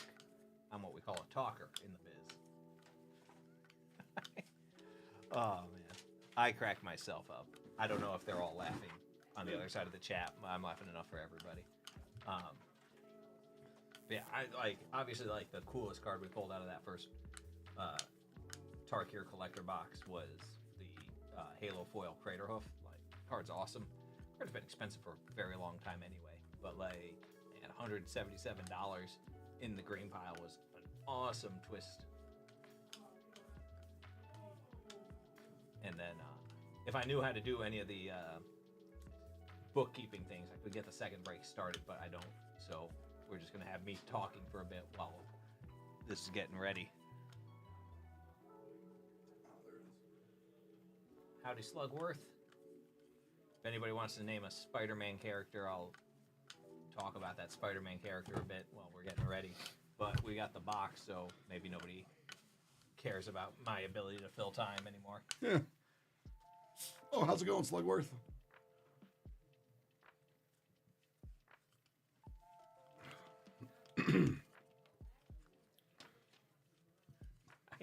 I just keep misreading Max's thing as like Avenue Slug is my brother, and I was like, "Who is Avenue Slug?" Like, is that... Avenue Slug.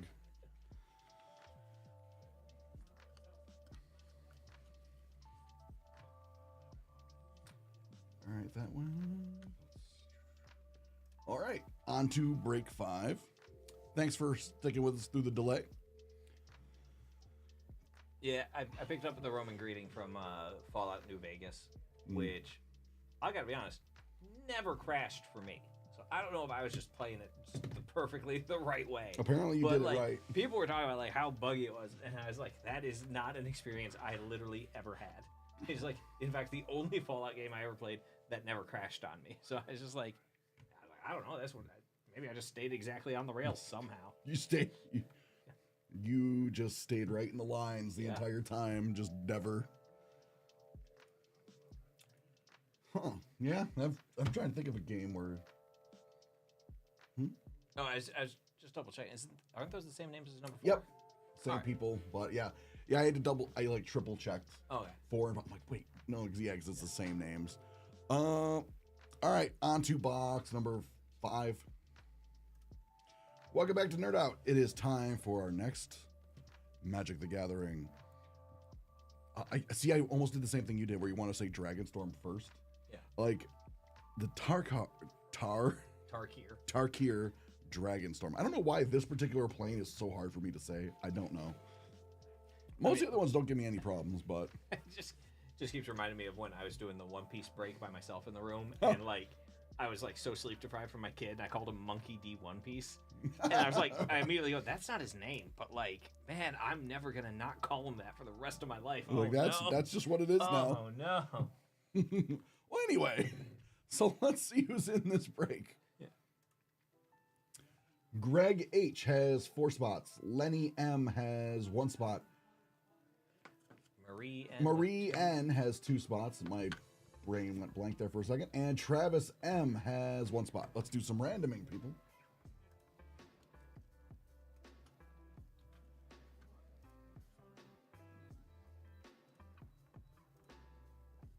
Need more than 2.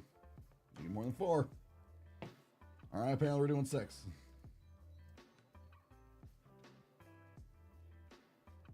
One, 2, 3, 4, 5, and 6. Black on top. Lands on the bottom. It's so weird to watch this when you're copy pasting the what's its face, like with the right click, and that menu just does not show up. 6 again.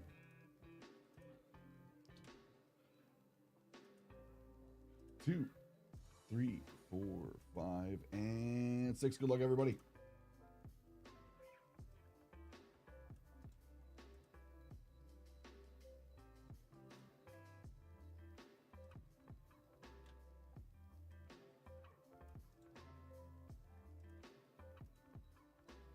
Why don't you rearrange the H and the G columns with each other so then you can sort by the H column? You could if you want. Oh, yeah, because it'll let you select which column you want to sort by. Yeah. But they just like to keep the black, blue color, blah, blah, blah, blah, in order. But it would, yeah, I see your point, yeah. Because I've done that before, and then they'd be like, oh, no, we like to do it this way, so, all right. All right, so let's see. Black will go to Marie N. Blue will go to Travis M. Colorless will go to Greg H. Green will go to Marie N. Land and Token will go to Greg H. Multicolor will go to Lenny M. And Red and White will go to Greg H.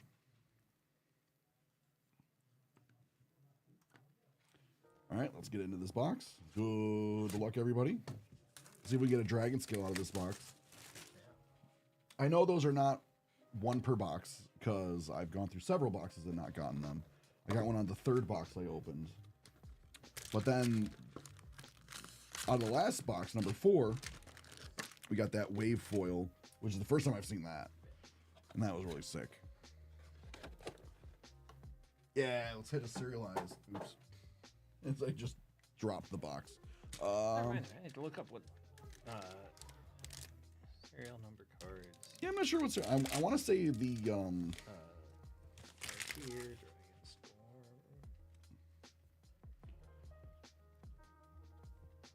I want to say it's the Mox. Yeah, there's definitely the Mox. But what is? I'm trying to see if there's a list of. Forest. Teeming Dragonstorm. Let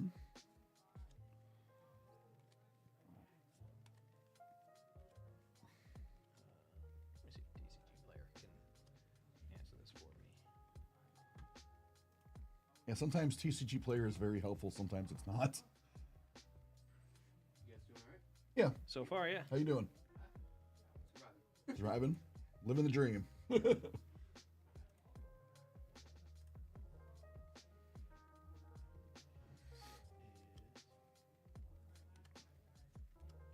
Bird token. TCG player does not have a single serial numbered card listed for, or like even as a page listed. Right. For the but they exist. Yeah.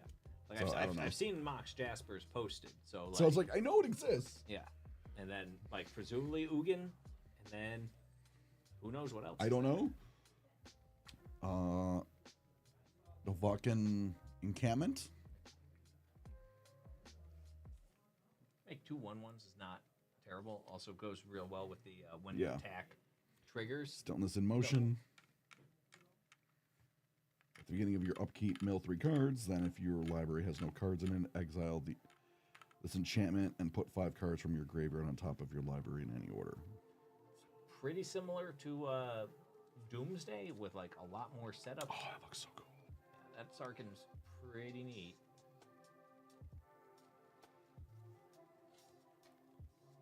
Oh, Afterlife from the Loam.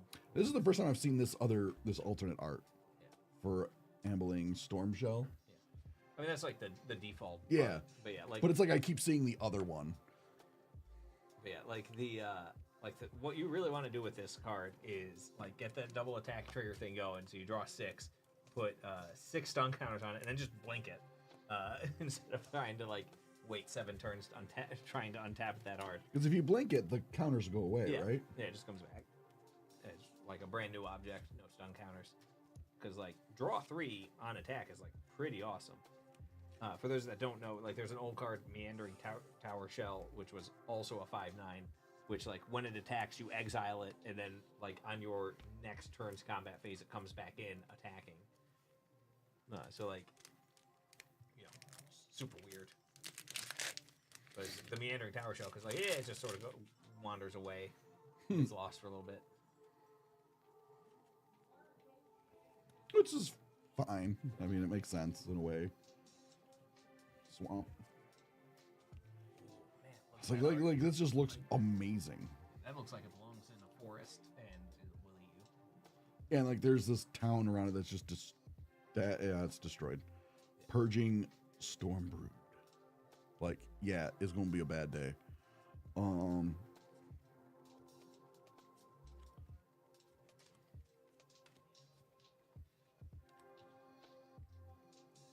Embermouth Sentinel.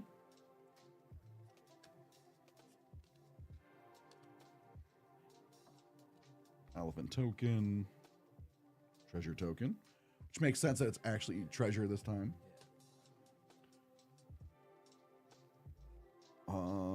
Felthar. Felthar. Dawn of the but, like Ass. when it comes in and when it attacks, Yeah. you can sack something to put coins on all your dorks. You know, not terrible. Yeah. Sipsig. But yeah, like it's super weird. Thing. Like you want to do like, so whenever you cast a creature, you destroy the creature and you make a 2/2, which sounds bad, because like generally your creatures are going to be better than 2/2s. You know, but like Right. what you do with this is you either have stuff that cares about when things die. So like they come in and you destroy it and you make a 2/2 and you didn't care because you get something else out of the death, or you do things that are indestructible, or you're somehow not casting things and you're just cheating them out. Like, Right. You're finding other ways to get them in. yeah, but like then it does almost nothing because like it makes them cheaper to cast, and then the like it's not making them cheaper to cast, and it's not doing anything when they come in. So like the Sipsig's like a very, very build around card, and I haven't figured out what the best build is for it, but like just like a bunch of stuff with like Undying and Persist, come in, make a 2/2 and come back, like it's probably like It's probably a good way to do it. Yeah. Oh, sorry. It's a legendary enchantment too, so you can't have more than one out. So that It helps. is. That makes it so like, well, it's like that helps in the sense of like you don't have to worry about somebody having 4 of them. Yeah, make their dorks cost 8 less. And it's like, what? So good. Oh, Dragonstorm. See, this I think is going to be fun. Yeah, Even though it's 3 mana. yeah. Like 3 mana tap for 1 mana any colors. You know, just your general mana list. Yeah, But then then like all your and then dragons all get a your +1/+1. dragons coming with a coin. Like it's pretty good. Like just also not legendary, so you can Like you can those. stack it. You can have 4 of them just hanging out. Yeah.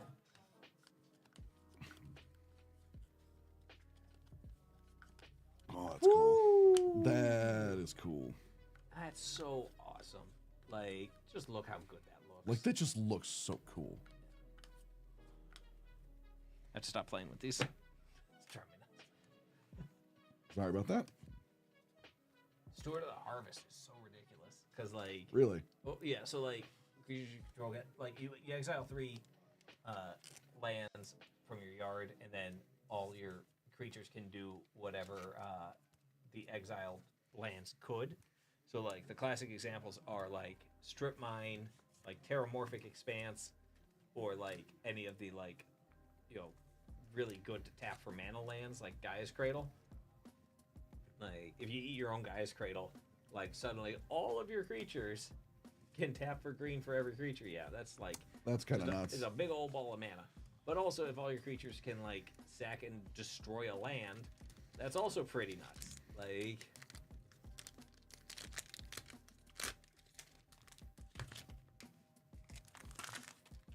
Thanks, So you also- Travis. Yeah, you also need like some big amount of token generation, typically because you often have to like spend more than 1 mana. I ran out of oxygen in the middle of that sentence. You often have to spend more than 1 mana making it a creature, so doing that to take out 1 land. Ooh. Showcase Sarkin. Looks really cool. Yeah, that looks really cool. Ooh, hey, is that a baby flip? It is a baby flip. It's so cute. Cute impending death. Yeah.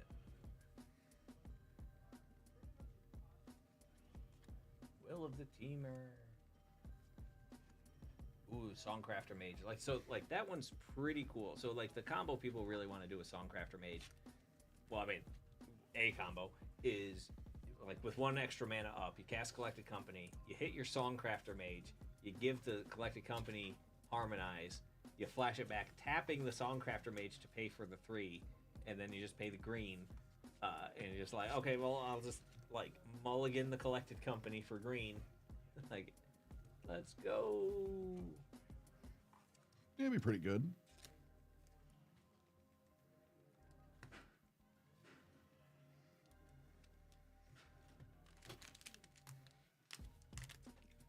Let's see if we get a serialized Mox then. That'd be fun. Or just the Mox. Or the Mox. The other day I pulled 2. Oh, wow. I'm surprised I haven't pulled one yet. Well, there's like 15 mythics in the set. We're only opening 12 packs. True.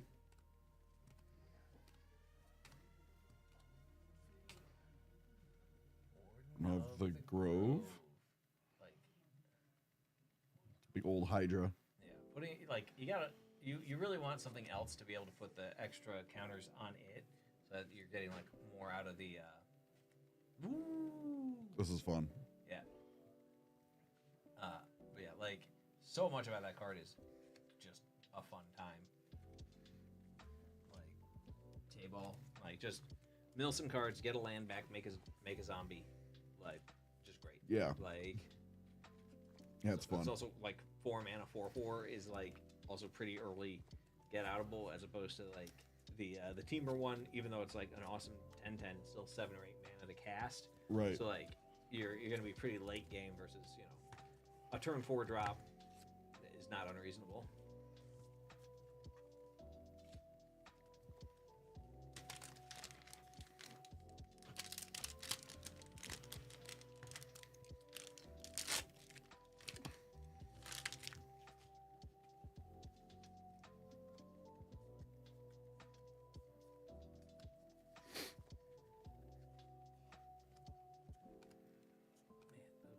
So many of I these things really, just look really awesome. like the art in this set. I know we This keep art, saying it, but like they just keep looking they awesome. just do. They just look good.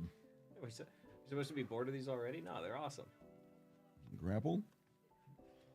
Smile at Death. At the beginning of your upkeep, return up to 2 target creature cards of power 2 or less from your graveyard to the battlefield. Put a 1/1 counter on each of those creatures. Not bad. It is expensive, but if this was just a spell like sorcery, I'd be like, this is useless. Yeah, but like it's a 5 But- mana enchantment. but so since like, it's an it doesn't- enchantment, it's it has, gonna- it has to stick around for a turn to start doing anything. But the fact that it's going to do something every turn Yeah. is also pretty relevant. To me, I feel that makes it more worth it for the 5 mana. I'm like, oh, okay. Yeah. If your opponents definitely don't have like anything to remove enchantments or anything, you're like, oh, okay. It was just gonna hang out. The baseline resurrection to compare to is the card resurrection, which is just 4 mana creatures back to life, with no other stipulations. So like everything that's cheaper has to have some sort of a drawback. Everything that's more expensive has to have some sort of payoff. So that's why like reanimate you lose life versus smile at death. You're getting like it just keeps going. Yeah. So that's why you sink more mana into it.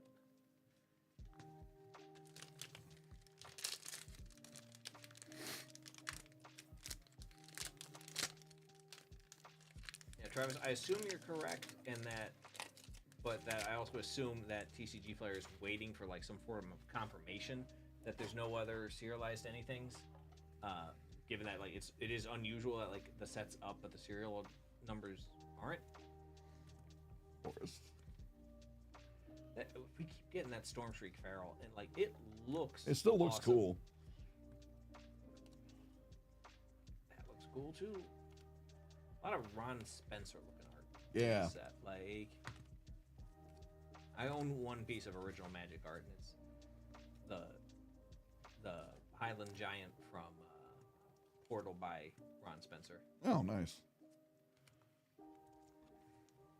Yeah, Travis, I assume you are correct. I'm just also assuming that TCG player is just dragging heels or whatever, waiting for like some sort of like some kind of a confirmation. Because like, while unlikely, it is possible that there's other serialized cards. It's just nobody's hit them yet. Like, and so they're like, hey, let's just make sure.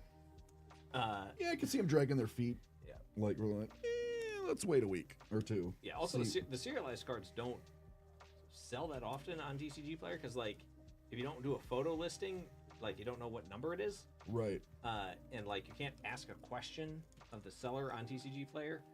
Like, when we have serialized cards, you know, we put it in the title and in the scan, obviously. Let me know when you're good. Done with that. And then like, I'll, yeah, if you want, 6 packs left. Yeah, I can finish the break and then.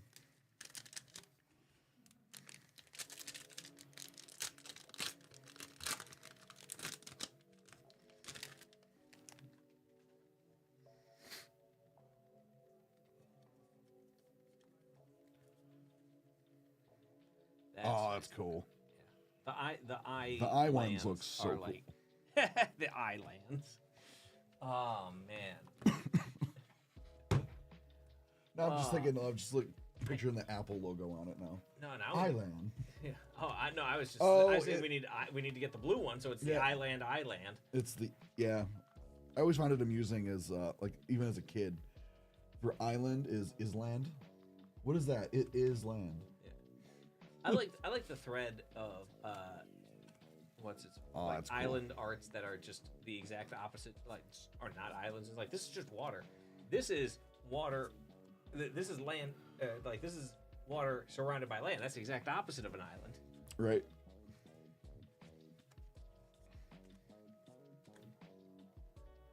Fang Keeper's familiar. Yeah, it's like a new Mystic Snake, but like has other modes in case sometimes your opponent's not casting anything that you want to counter. You can, instead of having held up your mana all turn, just be like, all right, whatever. I'll just flash this in like Surveil 3 or whatever. Mm-hmm.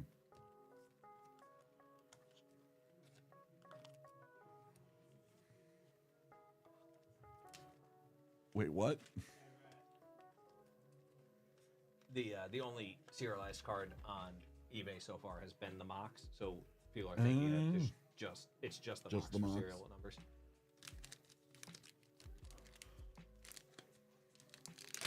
One sold for 4K? Dang. Seems like an awful lot relative to the card. Like, once you already have a dragon in play, like a free mana rock doesn't do that much. Yeah, but it's free mana rock. Like, honestly, what would have made it like insane would have been like it taps for any color and then it's sacrifice it unless you control a dragon. So then it does something to start with. Another Crater Hoof. That's cool. And another Crater Hoof. I was like, come on, give me a 3. You know, Sinkhole Surveyor. Protector of the Waste is really cool. Like just eating artifacts and enchantments for every person. A 3 Crater Hoof pack. Triple Crater Hoof pack. I was joking. What? I'm like, can we get 3? And then we got 3 out of 1 pack. What the? Put them on frame. Oh, I'm gonna. Like, what is this? Oh my god, I'm taking a picture. Oh my lord. What is that pack? Like, what is this? If you open this pack, you're like, well, I'm making a green deck. Yeah. Imagine opening this in limited and be like, all right, I guess I got triple Crater Hoof as my That's what I mean. That's what I mean. Like, you're like doing limited or draft, not draft, but like, yeah, limited. Or so you're like, well, I'm going green. Yeah. Like, So I had That's some all I'm friends doing now. who really wanted to draft Magic 30, and we were all very worried about, like, what if you open 2 pieces of power? You got 2 pieces of power. And, well, because in a draft you only get 1 card. And so what I yeah. was saying is, like, okay, each person gets, like, 1 token. Like, either everybody picks 2 out of their when they open the pack, just every pack, every time, but that's probably, like, just too good in draft otherwise. Or everybody gets, like, a token, and you get to throw the token in to keep both cards. Like, you get to make 2 picks once. Like, when you open a pack. I can see that, Like, yeah. and I was like, yeah, it doesn't impact things that much, because, you know, but it is interesting that, like, we were so worried about this problem that was, like, exceedingly unlikely. But if it happened, Yeah. you'd be like, Because it's, like, a less than 10% chance to open a piece of power, and then, like, a 1 in 300th chance to open a retro piece of power. but the like, thing is, and the chat will back me up on this. The stuff I've opened in here, I should not have. Yeah. Like, there's been times when I broke math. Like the odds are this should not. I should not be opening this pack, like this, and then followed by this. And it's like, so sometimes, like, you never know. one of my favorite collation issues ever was at the Amonkhet pre-release. All 6 of my pre-release kit packs had the same commons and uncommons in them. And so I built not a very good deck, but a deck with 6 Sacred Cats, 6 Slither Blades, 6 blue cartouche, and 6 white cartouche. Oh, they don't have the 4 limit on those? Not in limited. Oh. Like, yeah, just whatever you open, you can play. Man, so many good blackout cards. Yeah, it's like the blackout cards are nice. I like them. Sibsig. Sibsig, I just like Cemetery. the name. Like, maybe that card's gonna be great, but, like, who knows? People are gonna play it because they love zombies. Like, Yeah. zombies have become like a staple. I really like. There's one of the dragons that I don't think we've opened yet is the one where, like, its omen side is like decay X creatures. I was like, that's so good. Like, those creatures can't block, and if they attack, they die. Like, it's, I like, that's just so lolsy. Like,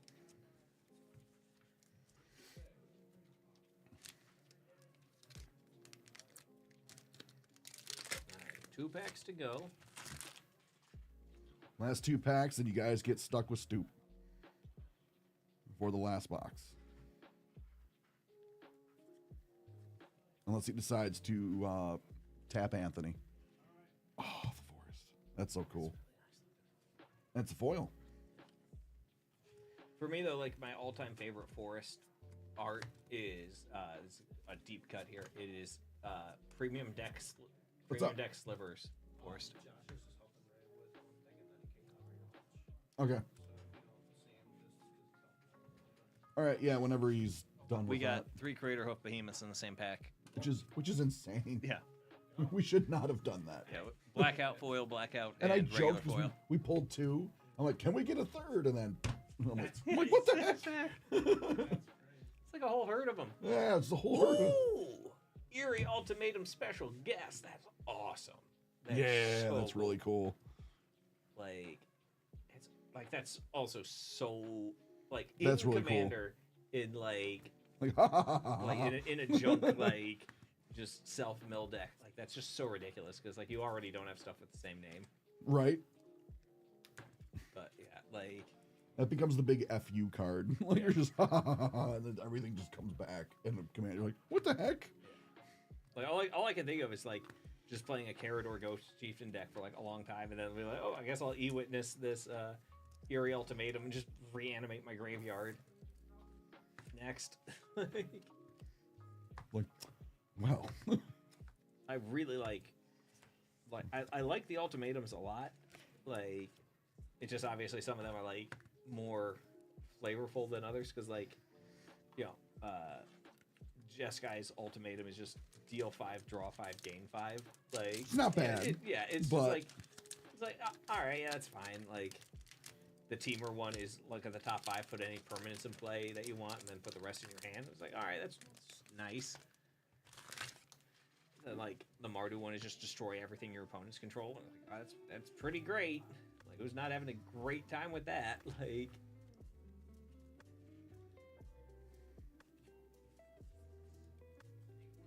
we've gotten so many Karakik Guardians. Mm-hmm. I feel like we've gotten, like, the same 2 cards, like, in every 4 packs. Seize opportunity.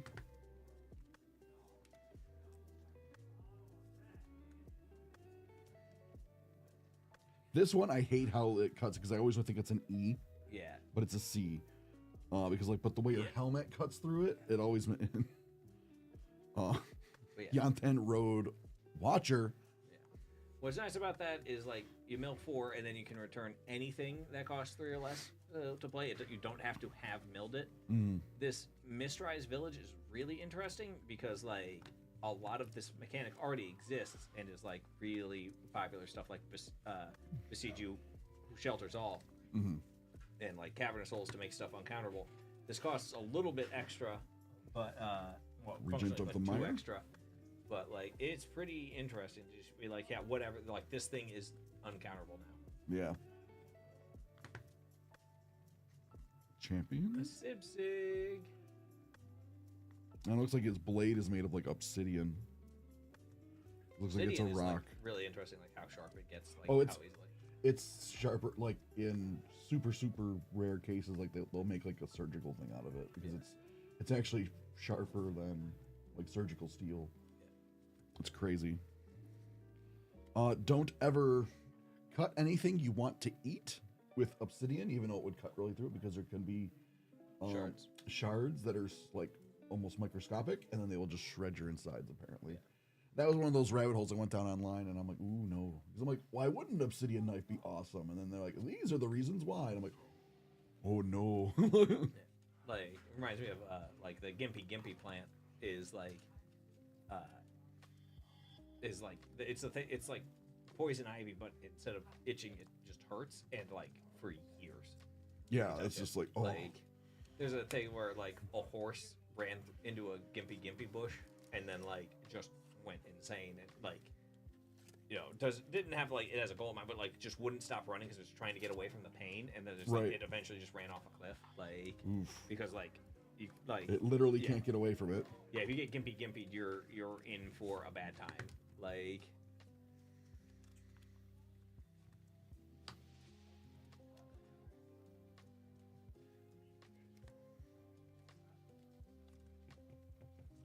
Why does Max need help? is Max trying to do an accent that he can't? Is that?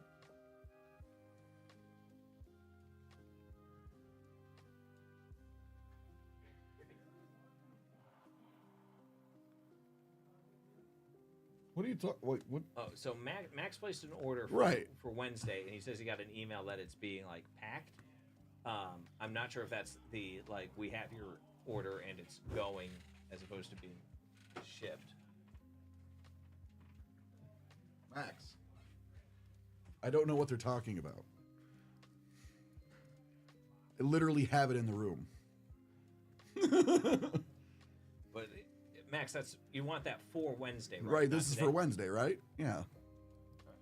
Is there a note to like leave that for Wednesday on it? Okay. Yeah, there's a note on it. Like I put the note on it. Like, yeah, do you want me to mail this to you? Oh, okay. I'll drop it at the post on the way.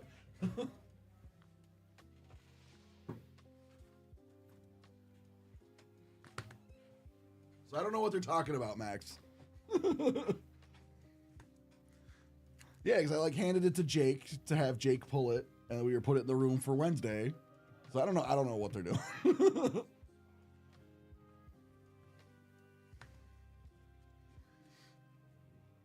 Yeah, as long as you don't get a tracking number, you don't really have to worry about it like being in transit. Yeah, as long as the tracking number doesn't pop up, then we got. I don't know what happened then.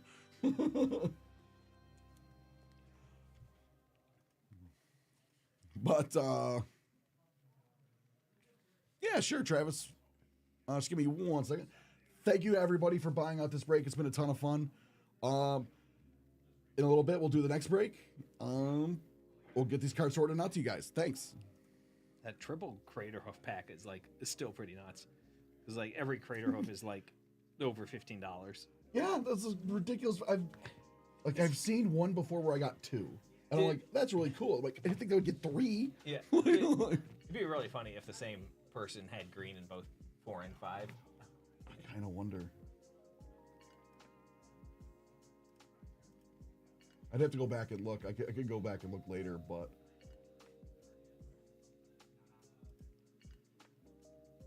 Where was 4?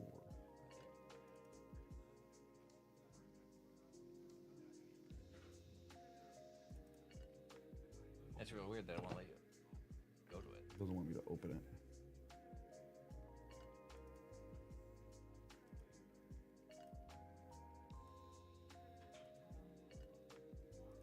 I'll look later. I am curious.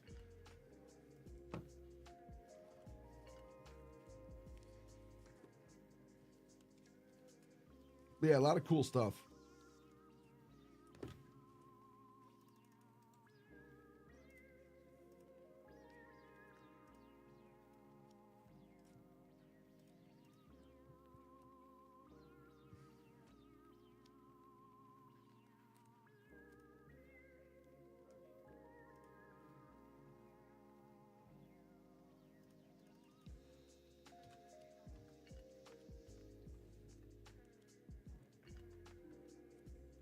It's actually a lot more distributed across colors than thought based on just my gut.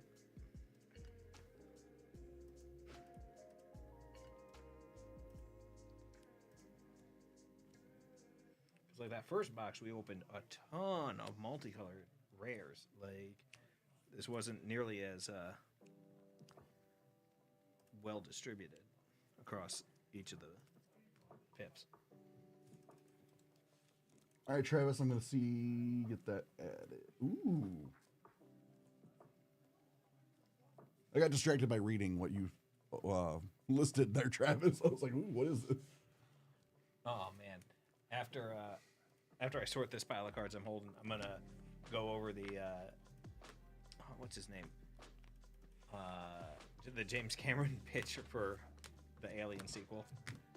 It is a phenomenal pitch.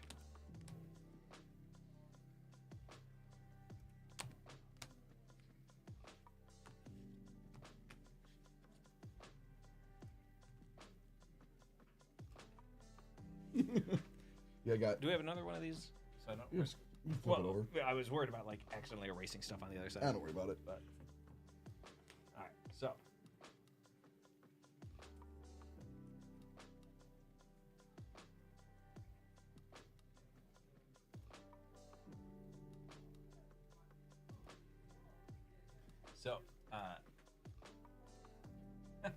I'm on so much lag here.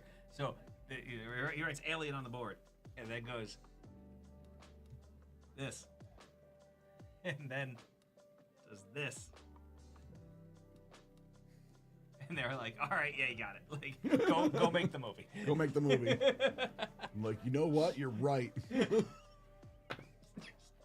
like the most perfect pitch I've ever heard in my life. Like, oh. Like, how does that not work? Yeah. In a board, like, you know what? All right, yeah, it makes sense. Like, you know, Alien made us a ton of money, right? yeah. Like, what about Aliens? Yeah, like, I mean, like Steven Spielberg definitely could have just gone to the movie studio and been like, E.T.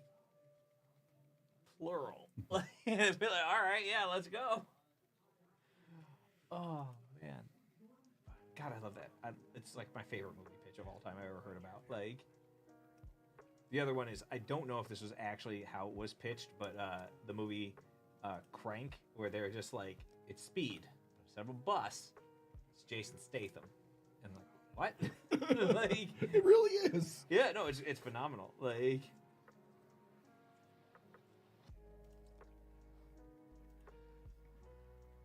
all right, Travis, Break Live has been added to that.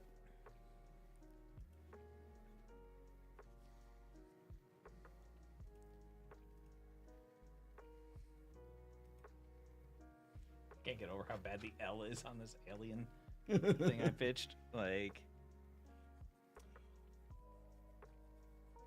Well, the thing is, like, Alien is like a great horror movie yeah, because it's that you're trapped alone in a house kind of thing, or like in a isolation, like it's the isolation, and then Aliens becomes an action film because they're just everywhere. Yeah. So it's like they're like two different genres, and then the same thing works.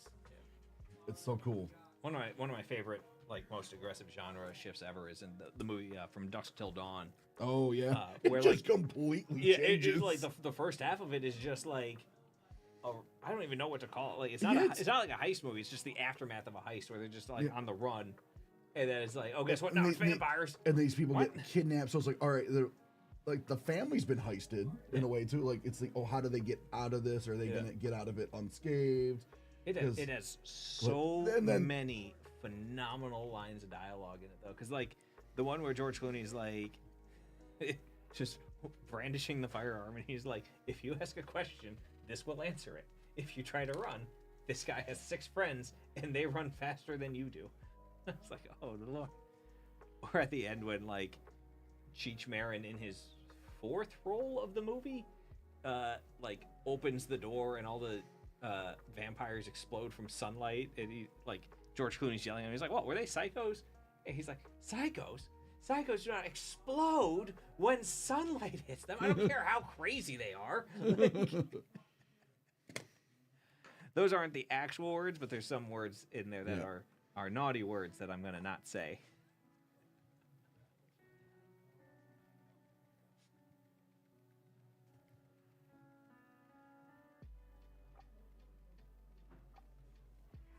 When Stoop comes in, I'm going to probably just recycle that pitch of the alien, like the alien pitch. That's one of the reasons why I erased it. This way I can get the L to work correctly. Yep. On my second attempt.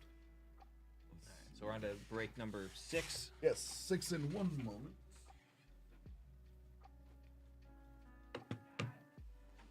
It is actually weird to me that at this point we still haven't opened a Mox Jasper. Like, just... I'm surprised. I mean, we also haven't opened a Nugan now that I think about it. You're right. We opened a play booster in another thing, and we got the Ugin out of that one, but no Mox Jasper. Yeah, that Ugin's really interesting because, like, for those that don't know, it's 7 mana when you cast it, destroy something that's 1 or more colors, and whenever you cast something colorless, destroy something that's 1 or more colors. So it's like an okay job of protecting itself sometimes, but like when it comes in, all it's going to do is just like gain you some life, draw a card twice, and then win you the game if you manage to make it like survive for that long. But also 7 mana is like a lot. So like what you might end up seeing in like modern Tron decks is you do that and then follow it up with like a Bobble or a like Chalice on 0 or something like that, just to play more colorless spells to defend it better. Because like even turn 3, like maybe they got a Ragavan, maybe they got like there's any number of like ability for them to have like 2 or 3 things that can attack that would not be unreasonable. You're not Stoop at all. Nope. I don't know where Stoop is. I liked my joke of I have never seen Josh and a Stoop in the same location. That is true. He turns into a Stoop. He turns into all the Stoops in the world. It's not a great superpower, but it's his. Oh man, this reminds me of Judah Friedlander had a joke about She's All That is a better vampire movie than Twilight, and it's not even a good movie. She's All or That. a vampire movie. It's not a good. No, it's not. That's just Rachel Lee Cook. Yeah, and Freddie Prinze Jr. And Freddie Prinze Jr.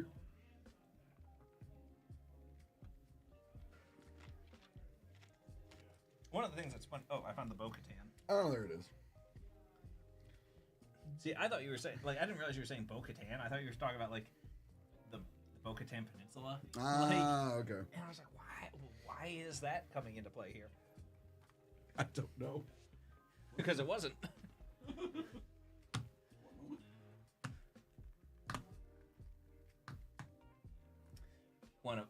I was talking about the Matrix, like, hours ago. So I'm going to talk about the Matrix a little bit.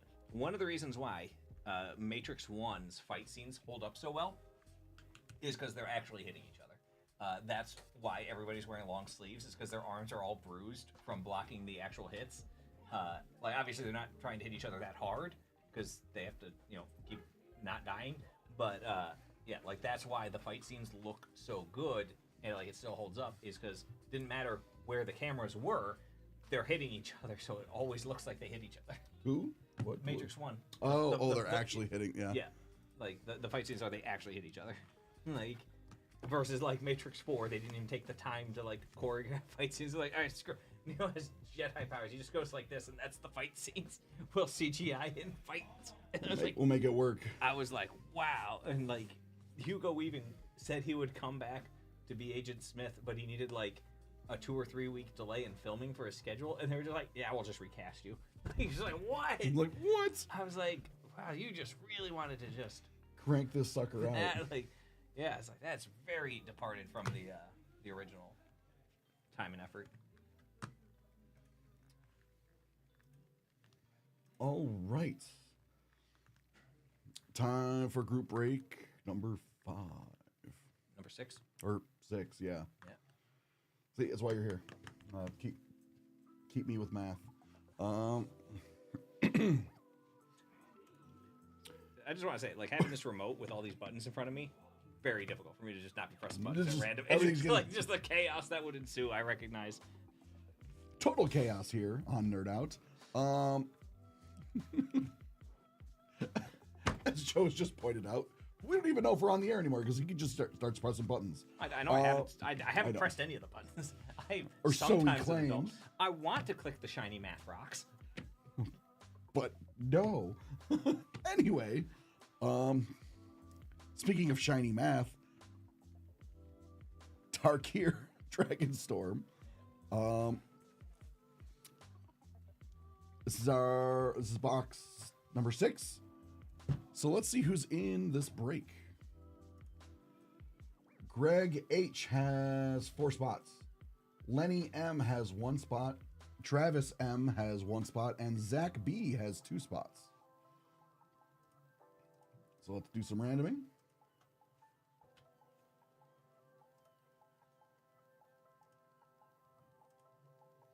6. I think that's the 5th time in a row we've gotten 6. Yeah, it's crazy. 2, 3, 4, 5, 6.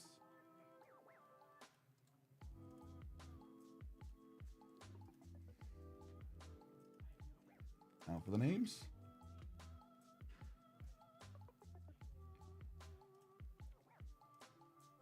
8. Finally breaks the streak with the one that is equally likely to 6. 5, 6, So 7, and 8. It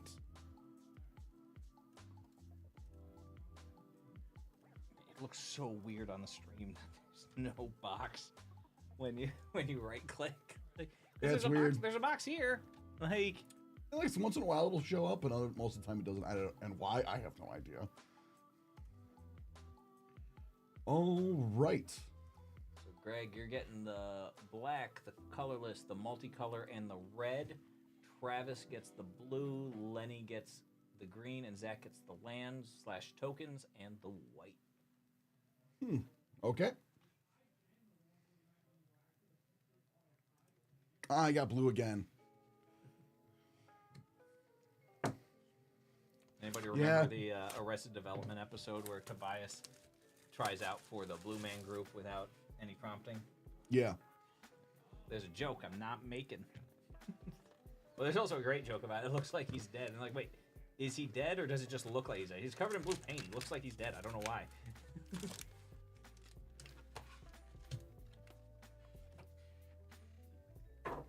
And that went wide. Good luck, everybody.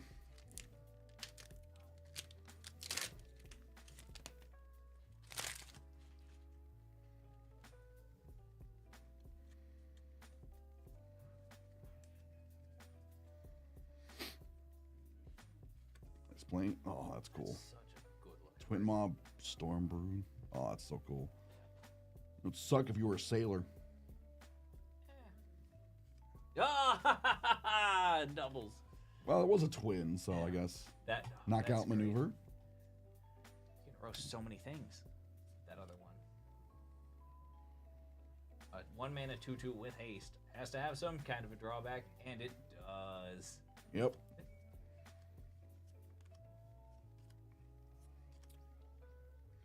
Bird heirloom. Oh, okay. Yeah, trampling curiosity on a. Yeah. Okay. Yeah, it's not been terrible. Just Kai's revelation. Like that does just so many things. Like just Frostcliff it's just- Siege. Like the text on this card just doesn't end.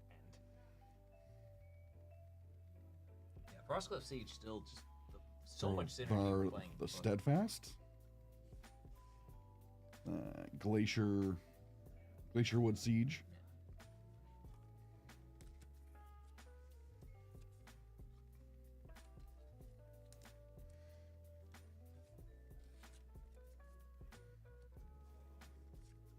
But yeah, Jeskai Revelation is a 7 mana instant. That's so much, but like returning a spell or permanent to its hand is like pretty flexible, and then it's just also deal 4 damage, make 2 dorks with prowess, draw 2 cards, and gain 4 life. It's it's 5 things for 7 mana. Like there's just so much going on there. Yeah.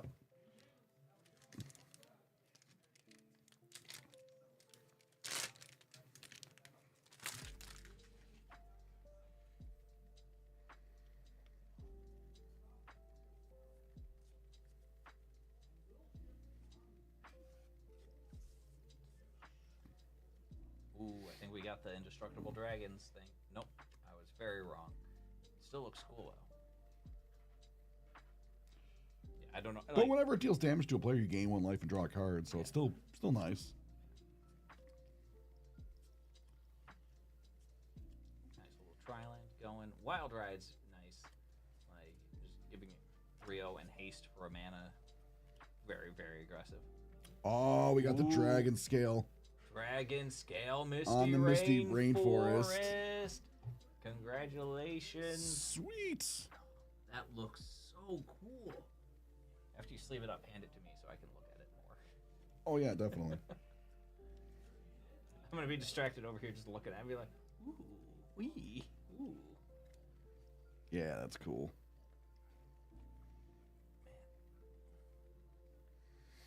Oh man, that's so much scale. Like, that's really, really cool looking. Let's see what a Dragon Scale Misty's going for. So far, both dragon scales I've gotten have been on special guests. I don't know if that makes them Whoa! more common or less common or. Last sale on a Dragon Scale Misty Rainforest is $240, and cheapest listing is $390. Well, dang. Zach, That's real up there. that works out. Yeah. Congratulations, Zach.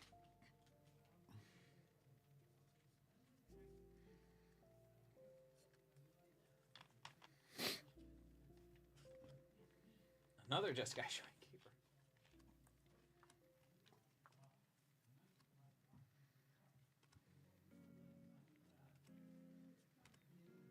I'm real curious to see what this special treatment in the back is. Orb and the So Sun. many 5/5s. Oh, just Dragonologist. Dragonologist. I mean, it's still a good card, but like, Yeah. Keeper. Cavalier of Pyramar, it's from the commander set, but like, that can get out of control so fast.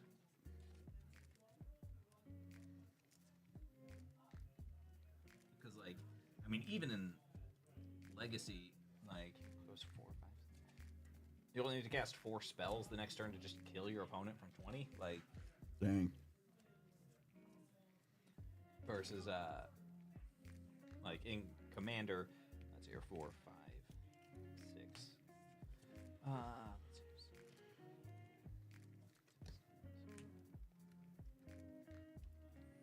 Yeah, I mean, you just need to cast like 6 or 7 spells in commander to kill somebody, so it's probably not going to get there, but from scratch. But it's still like it's pretty nuts to just be like every instant or sorcery gets a coin, deals damage.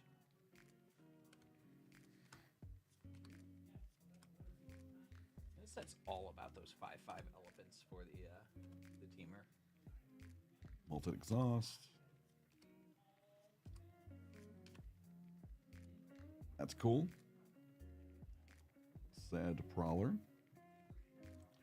Rot Cursed. Oh yeah, this is the one I was talking about, where like you exile it from your yard and decay any number of things. Mm-hmm. Like that's just ridiculous because like your opponents can't block anymore and they can only attack once. Like it's great. Great. Let's see. Tempest Techniques also like interesting, but like is probably super win more. Because like getting storm count up to pump your creatures even permanently is like a lot of work. But like, I mean, if you only get like storm count up to like 4, that's 4 enchantments, each of which gives like +4/+4 at minimum. So that's it's exponential amounts of power. Okay. At minimum, and that's assuming you don't have any enchantments already in play. So like it could come out and do like a whole bunch of stuff, but I think it's mostly just sort of like a fun commander card as opposed to like going to be a serious legacy deck. Because like Legacy Bogles does like some amount of things, but not And nearly Scale as many. Storm Brood. That's pretty cool.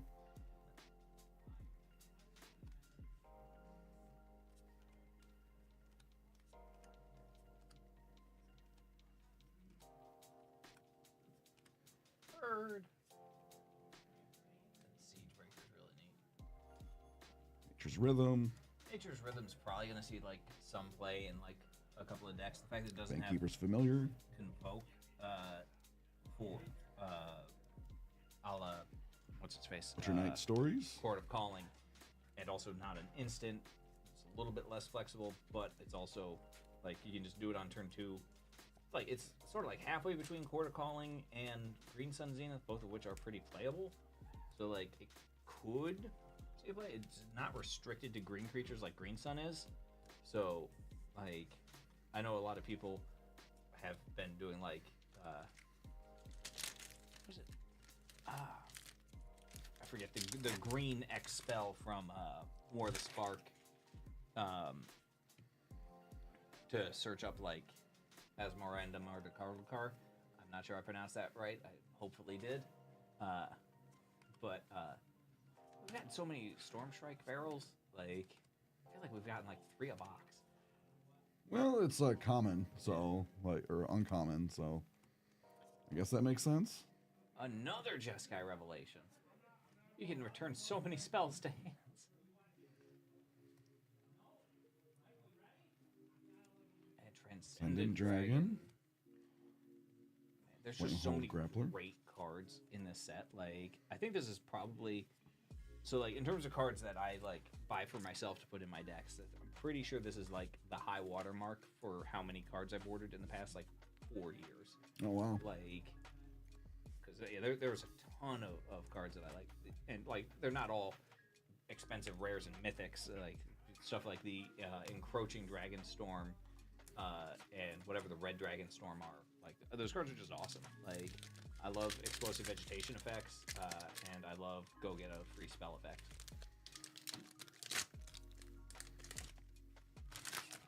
Makes sense.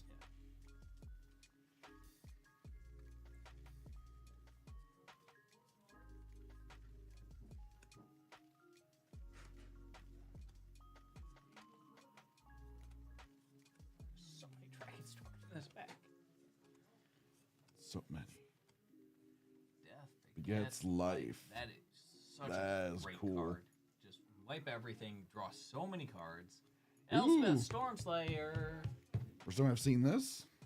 Card's gonna be good forever. 5 mana to include the Anointed Procession effect on top of like being able to make dorks. Because keep in mind that effect applies to the +1. So like instead of creating 1 soldier, you're actually making 2. Like assuming it survives through the activation. that card's just awesome. Sweet. That's pretty cool. Glacier Wood. Ooh, Dragonfire Blade. Hexproof from monocolored. Also, if you're targeting a 4 or 5 color creature with it, it's free to equip. At that point, why not? It's as if the metal itself rages. What a great flavor text. That Death Begets Life art is so good. So cool. Like, the foiling they did a great job with on this one. Like, it is just this nice little, like, whirlpool. It's sort of like the end of it's sort of like the end of Hercules, where like there's the soul whirlpool that Meg is trapped in, and Hercules jumps in to save her, and then throws Hades down at the end. It reminds me of that, but like it's real cool.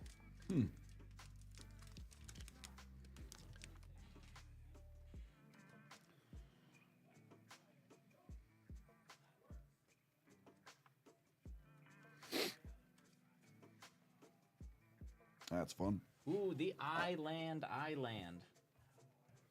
Get it? See what I did there? Dragon Sniper's got so many keywords on it for a 1-drop. That's the Death Touch Reach Vigilance. Ah. Uncountering Land. Good. Storm Scale Scion. Transforming Flourish, I think, is probably not going to do much. Like, I think this art's better for the Rot Curse. yeah, like, I think there's also a showcase art for it, and as opposed to just the blacked out. Actually, look that up because that'll be better to talk about. Rot Curse.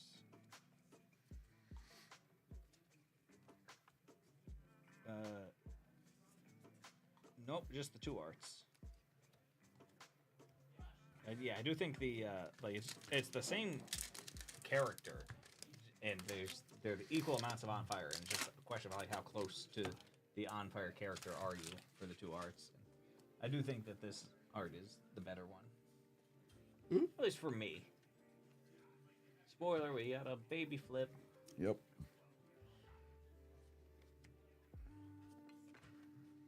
Breaching Dragonstorm. That's the red one that I like so much. Yeah, it's really cool. Like 5 mana, go cast something for 7 or less. It's just great. Tempest Hawk. So many hawks. All the hawks.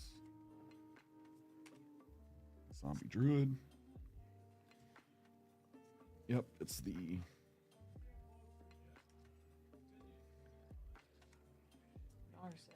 Become the Avalanche.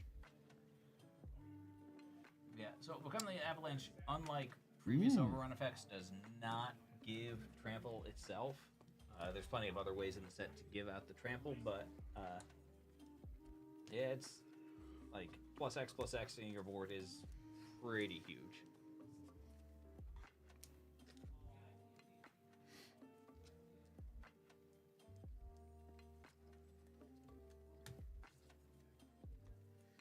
Three more packs to go.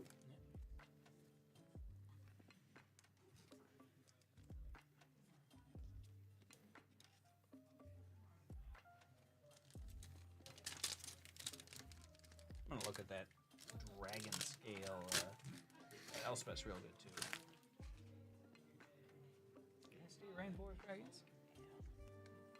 Oh man, Zach got the Elspeth too. It's got white and land. That's cool. That looks real nice.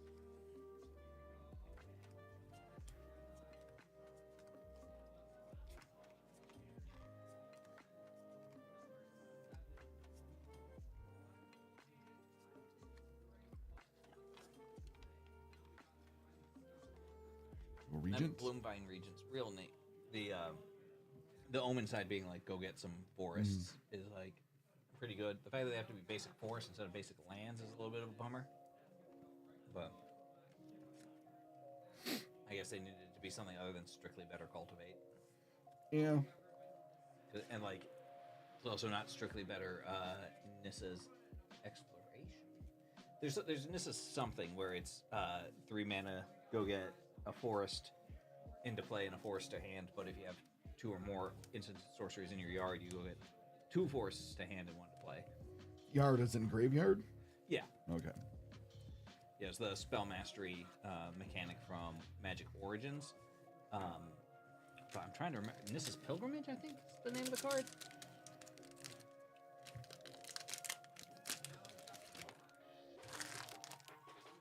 I'm gonna double check that. I'm pretty sure it's Nissa's Pilgrimage.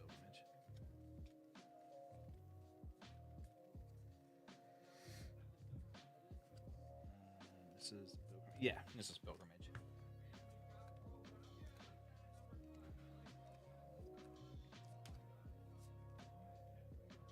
Baron Step Siege. Putting a counter on all of your creatures is like pretty big, which is also something that card does too, which is real fun. Ooh. Betor, Ancestor's Voice.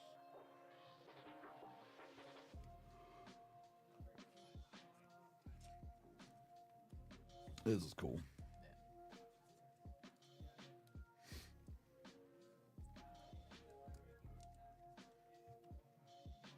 So are commander set cards only allowed to be used in commander? Is that it? It's Commander Legacy Vintage. Okay. Versus the...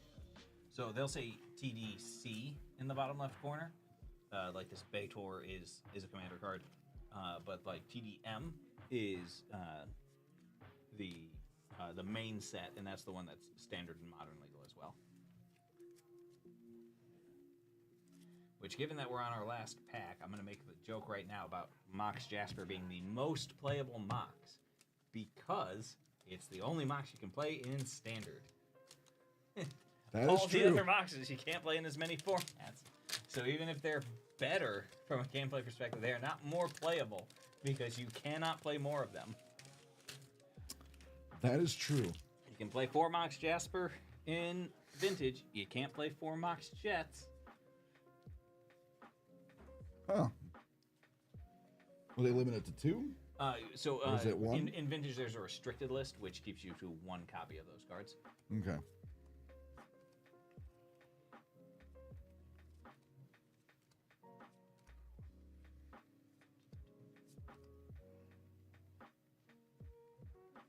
Darcy Revenant's pretty good, like, just way better, like, Vampire Nighthawk. Voracious Bibliophile is pretty interesting. This would be me as a dragon. Yeah, there's not a lot of Like, ooh, books. spells that target that many things in this format, but, like, this is sort of like the, Sea King's Blessing from Legends is like any number of target creatures become blue or whatever.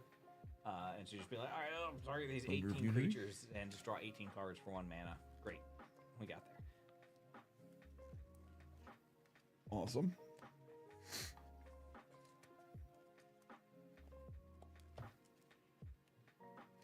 All right, that was our last pack, right? Yeah, that was the last pack. Thank you all for buying out this break. It's been a ton of fun. And congrats to... Sorry, my voice is cutting in and out. We'll have to go get some tea during lunch to try and fix it. Elspeth and the Dragon Scale Misty Rainforest, both happening to go to Zach B. Congrats, Zach B. Show this on stream a little bit more. Yeah, this looks really, really Like, cool. the fact that the scales are showing up on camera is like the awesomest part. Like, Yeah, those look cool. it's like, oh wow, that's a lot more scales than I would have thought. Yeah. Like, oh, it's so good. So cool. So yeah, we'll get these sorted and out to you guys soon. Take care. You guys hit the Kylo auto? Yeah. Yes.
Oh, number 7 sold out. Sweet.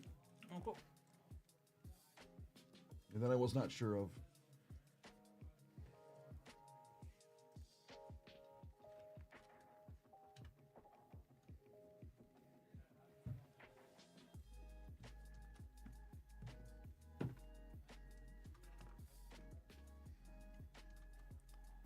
Need one of these to.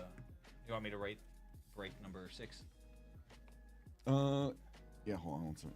Yeah, like the name of the set, and then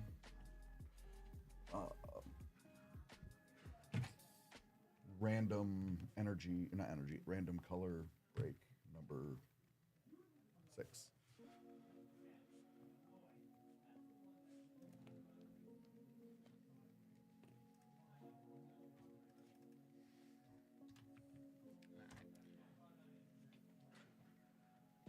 Just give me one moment. I gotta. No, I don't know where Stoop went.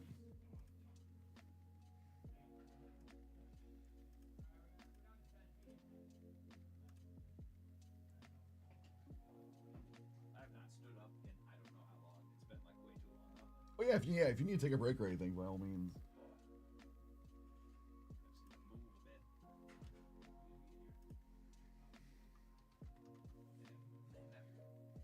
Dragon scale is awesome. I'm gonna go see if I can help find Stoop.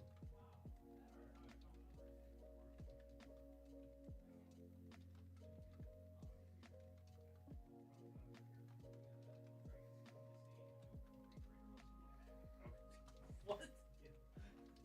Yeah, it was pretty insane. Do you have anything in here to rip? Another break of this. Oh, you have another for Yes, Tarkir? set, yeah. Oh, Set number cool. 7 sold out, so I got to make the sheet for it. I'll do it. I'll do it. All right. You get to do that one? That's crazy. Oh, Yeah, I made the joke. pulling We teeth. we pulled 2, and then I'm like made the joke we were gonna pull a third, and then two of them were next to each other. That's crazy. I'm like, oh, we're gonna pull a third, and then it was like 2 cards The back. last card in the same pack was another one. That's insane. I was I like, can do it. oh, That honestly might be merited for like a clip or something. yeah. Okay. I didn't think about it. Did you clip it or not? No, I didn't It's think in about the that. it's in the video. If we Yeah, it's in the video, but it was one of those like retrospect, like, oh, we should have totally clipped that. Well, I didn't know you clip as you stream. We do. You might want this. Tried to. Oh yeah. All right. Yeah, I need to make. You need to make 7. Yeah, all good. I didn't get a chance. All good. I don't know if you know this. So somebody was asking about doing the break of the Aliens box. Okay. And so I'm going to show this to camera again. But so this was how James Cameron pitched the sequel. Was he went in, he wrote on the board Alien, and then and then Nice. they were like, "All right, go make the movie." He was just like, Good. "Yeah." I was like, "This might be the most perfect movie pitch I've ever heard of in my life."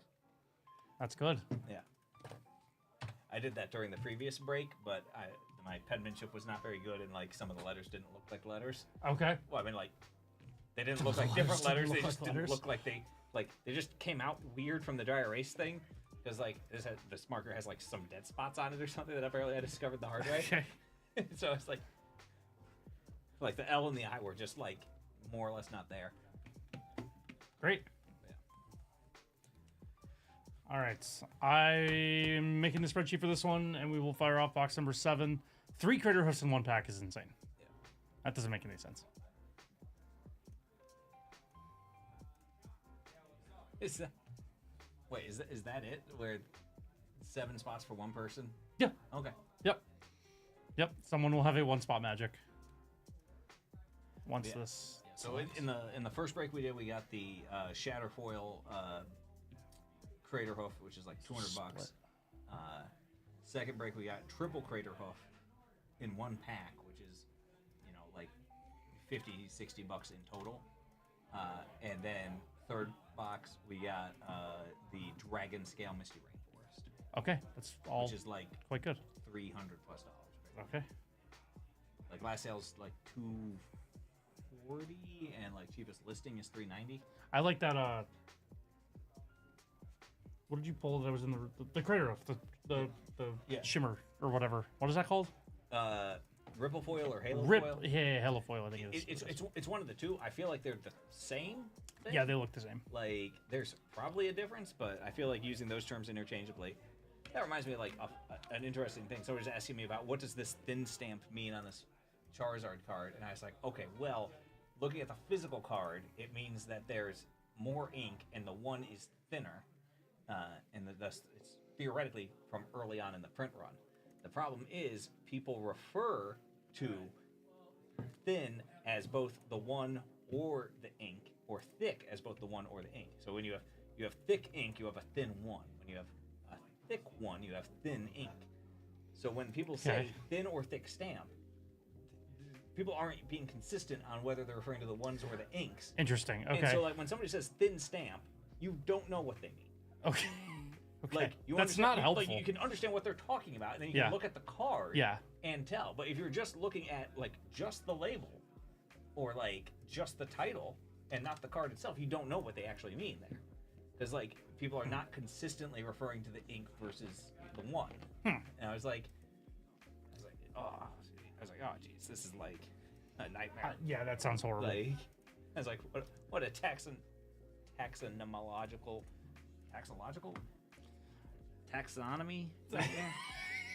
I can't help you here. I don't know.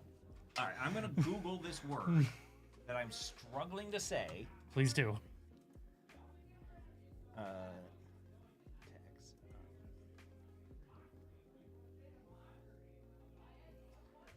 Nope, I accidentally used a Spanish keyboard and threw some NAs in the middle there. That's.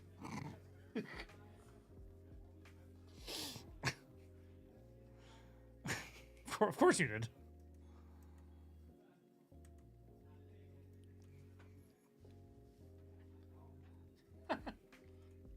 Wow, that's actually really interesting. So I Googled taxonomological, and AI goes, that's not a standard word, but it's likely intended to refer to classifying things. That's not a standard word. Can you teach an AI to speak Joe? That's amazing. Yeah, apparently you can. That's amazing. It's like, this isn't a real word, but this is what you think it means. It's like, yes.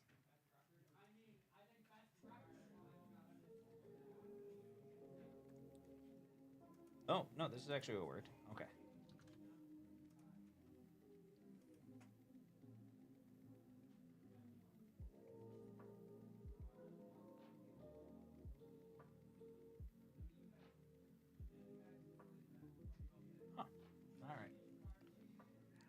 All right, it's got to finish making the spreadsheet here.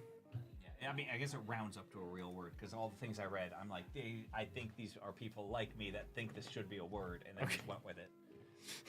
Like, because there's not like a dictionary or like repeated there's like the same article 3 times that uses the word, and then like some people who use it to describe something on like forums. And by that I mean like if somebody commented on a forum, and I was like, yeah, like this person's Reddit post is not necessarily proof that this word exists. I mean, it's not proof that it doesn't, but like, right. It's.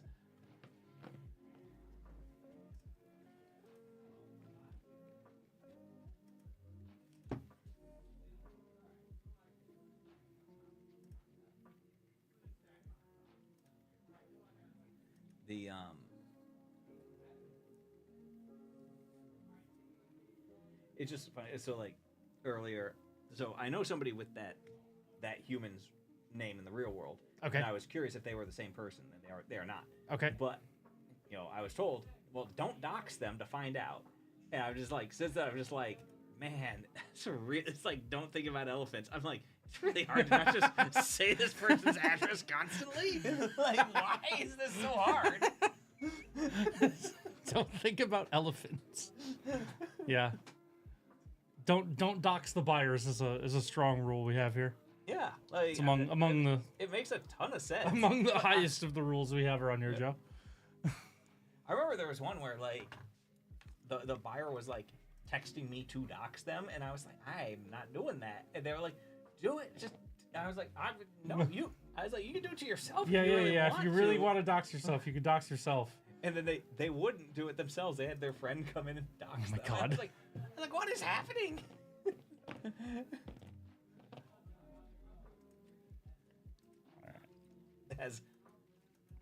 It's actually really funny because I think I can share who did the doxing, right? Like the friend who doxed the first person. I can say who that was. What? I mean, I'm gonna write the name here, and you're gonna be like, what?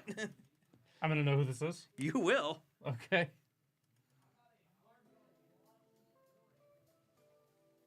Oh. Wow. Okay. All right. Well, I'll leave the name out, but it's a famous YouTuber that did the doxing. Wow. It's like, I was like, what is happening? Why are you doing this at all? That's crazy. Yeah.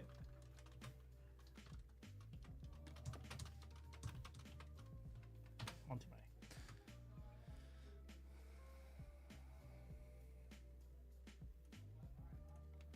All right, we're gonna be underway here in a minute.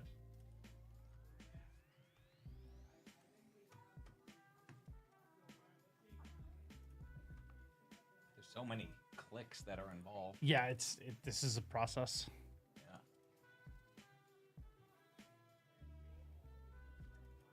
See, I think I can say this part where there's a big red bar that says needs review, and then there's a button that says reviewed that Anthony just clicked. It's reviewed. Luck Train from Star Wars. Nick, you've got 7 of the 8 spots. Soupy got 2 sketch cards and a Kylo Ren auto, and the other stuff was like Kylo Ren auto? Yeah, well, Adam Driver. Yeah, right. Well, yes. Thank you. I got very confused when we pulled it actually because my brain swapped it around, and instead of being Han Solo's kid, I was like, that's Harrison Ford's kid. That's not Adam, Harrison Ford. I was like, that autograph does not say Adam Ford though, No. so I don't know who this is supposed to be. And he turns it over and says like Adam Driver. I was like, that's his name. That's his name. It's not Adam Ford. Adam Ford. All right, guys, it is time for Magic the Gathering Tarkir Dragonstorm Collector 1 box spot. Color break number 7. Let's show you guys who's in this one. This is Fausto, that's supposed to say. Fausto V with 1. Nick D with 7. Let's do some randoms. 5 times. I don't think we're going to be able to top 3 Crater Hoofs in 1 pack. Depends on the pack. 5 times. Also depends on how you count topping it. True. Like 3 Crater Hoofs was pretty cool, but the 12 times. 12, that's so high. That's the most, Yeah. even. Because yeah, like 3 Crater Hoofs was pretty cool, but at the same time there were what's it called? Okay, Fausto, you have black. The field is Nick. Yeah. There you go. We're just gonna separate out all the black cards as we go, I guess, and then just leave the rest in one big pile. That's a really good idea. Okay, that's a good idea. All right, good luck, everyone. Set drops online tomorrow, Joe. On Arena tomorrow. Okay. So, see my plans for tomorrow. I got so confused by what you meant by this is online tomorrow. I was like, it's online now. That's how they ordered it, was with the internet. You're not wrong.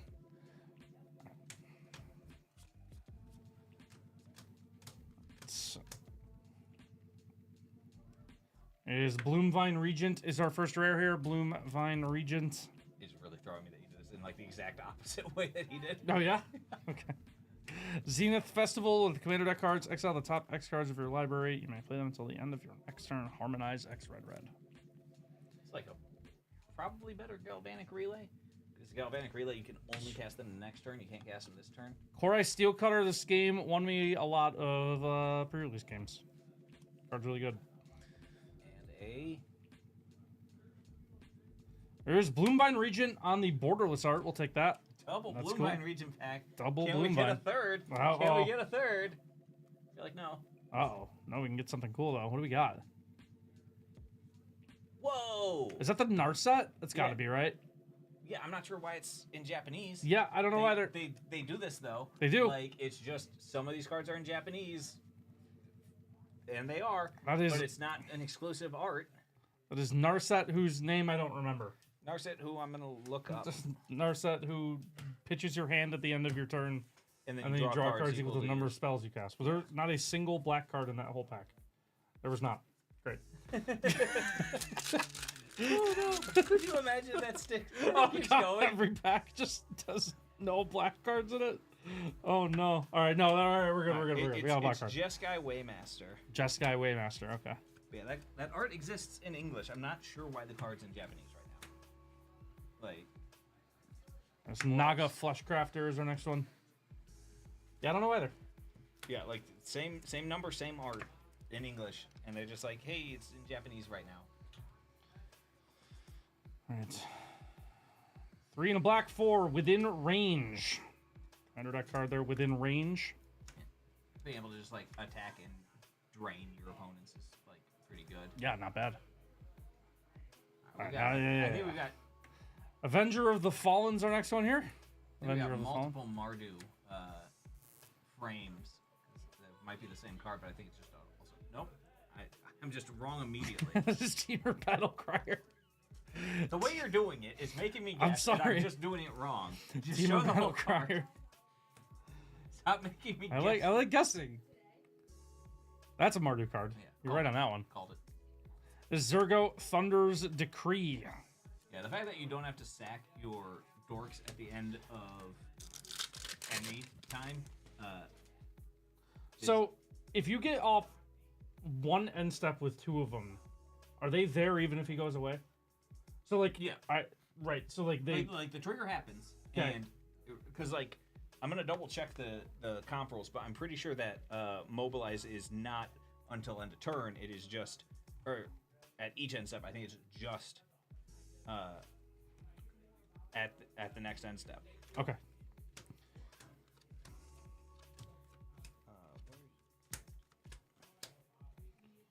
Yeah, it's sacrifice them at the beginning of the next end Great. step. Russian City. Okay, so if you make it through the end step, then they're just there, right? Yeah. Okay. Interestingly, though, they can't be sacrificed for other reasons, like right. the new bone splinters, whatever it's called. Oh, okay. Yeah, they can't be sacrificed at all. Makes sense. Brood Caller's Scourge. Commander deck dragon there.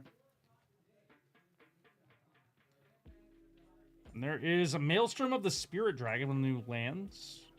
There we go. What's the benefit there? I can cast Omens, and you can sack it to find a dragon. Okay. So, pretty cool. And there is Dalkavan Encampment, another one of the new land cycle. Yeah, being able to make so this goes well with the And Surak, Elusive Hunter. The- With the- Zergo. I was gonna say the red-white siege Oh, yeah. to double the on attack trigger, so you make 4/1/1s. Smokey? Somebody's smoking. I don't know. Why. I don't know what's going on. That could be anything from the bandit to The building's on fire? no, I was gonna say No. mascara. Oh, sure. I think that's an adjective for mascara. That you could be right. Caustic Exhale and Dismal Backwater. It's gonna be Severance Priest. Is our next rare here? Severance Priest Jin cleric is actually kind of an interesting creature type combo. is. That's a good point. I didn't really think about that. There is Reunion of the House on the commander deck cards. One in a white. This is the 1/3, right? Yeah, I don't remember this card's name. Mobilizes 2, and your opponent can't cast spells during your turn. Voice of Victory. That's the card's name. It's the bard. Card is good. Yeah. People like when other people can't cast spells during their turn. Yeah. Turns out. But can also still cast spells during their turn. Yeah, that's right. Unlike City of Solitude from Visions, as players can cast spells only on their own turns. We have a hoof. First hoof. And there's going to be Yathan Road Watcher, one of my favorite cards in the set. I like that card a lot. Yeah, if you want to double check for black cards, I don't think I've missed any. I agree so far. Okay. Have we had any? Yeah, there's a couple over here. I'm keeping track of them over here. Oh, they're over there. Yeah, okay, yeah, that yeah. makes sense. I was like, Got the Dragon's Eye Plains here. There we go. All right. in foil, this looks pretty neat. It does. First rare is going to be Eshki Dragonclaw. Eshki Dragonclaw there. 2 and white for Aligned Heart. Whenever you cast your second spell, put a rally counter on this enchantment. And create a 1/1 for each rally counter. That's cool. It's very slow if you think about it, because you I can't, mean, you, yes. you can't just storm off. You have to be like, all right, I'll cast this and then something on turn Fleshcrafter. 4 to make 1 dork, and then next turn you cast 2 spells to make 2 dorks. Yeah, I mean, you could And that's- proliferate it, I guess. Yeah, I would actually have to be like the real way to get that Yeah. engine going. Like, There's Baronstap Siege on the borderless art, the battle map. And there is Dragonfire Blade on the showcase frame. Dragonfire Blade. I'm trying to remember. There's one siege where it's like when you put a counter on something, draw a card, and when you attack, the put a Golgari counter one. on something. Yeah. I don't remember the name of it. It's the Golgari one. Forest. Kintree Nurturer. Winter Night Stories. Harmonizing that is like okay, I guess. Like, Seems fine. I don't know. tap a 4-power creature, pay blue, draw 3, and then discard a creature or 2 cards. Tibal's Judgment. Whenever one of our cards leaves your graveyard, choose one that hasn't been chosen this turn. Too bad that's not standard legal, so you can't play with Insidious Roots. Yeah. Sad. Also works great with Thunder of Unity on the borderless art. what's it, Ketramos? Oh, yeah, that's very true. Would be like just way too good. And there is Teval, Arbiter of Virtue. Nice borderless mythic here. Your spells get delve, and then whether or not you delve, you lose life equal to the mana value. Oh, that's crazy. I didn't even think about that. Yeah, no, that- it is. It is horrifying. His lifelink? You better be casting pump spells. So DC as well. Yeah. Lifelink, I guess. Makes it better, right? All right, we are happy to the box. Thanks, both of you, for buying in. Planes.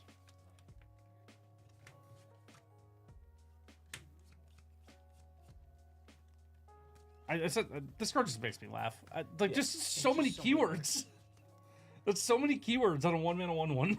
It's up there with like questing beast, where like people just stopped reading it. Yeah. Like when the One Ring was really being a problem, everyone's like, "Hey, did you know if you didn't stop reading questing beast, it's a solution to this problem?" Yeah, that's true.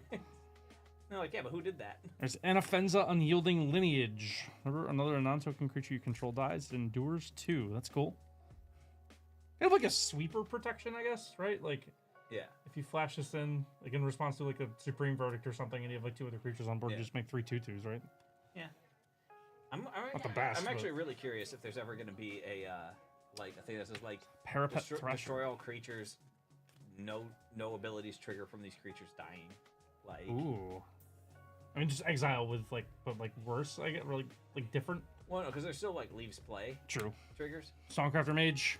Yeah, we were talking earlier about Collected Company, Collected into Company. Songcrafter Mage with green up. Yes. To then Song- harmonize it. You just be like, all right, for a green Ooh, mana, I'm Mr. gonna Village. mulligan. It's like so much extra mana when you think about it to make your spell uncounterable with that, because like It's 2. Besiege you taps for mana, so it's like you have to tap 2 lands in addition to whatever you're tapping. Like Cavern taps Right. for mana, Besiege you taps for mana. So this is like it's a 2-mana tax. Right. I mean, this lets anything not be countered. Yeah. Not just its sorcerers. Also doesn't cost you 2 life. Yeah, So like, most people would rather pay 2 life than 2 mana. fair.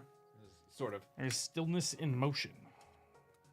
Yeah, I mean that's 100% right. Even Phyrexian mana's 2 life for 1 mana. True. You're right.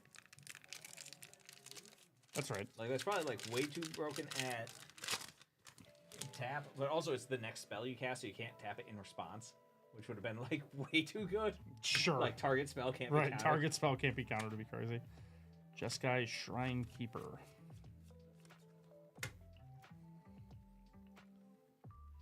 There is Flamehold Grappler. This is the thing I copied that Flurry, the red Boros one with my pre-release. There is Redoubled Storm Singer.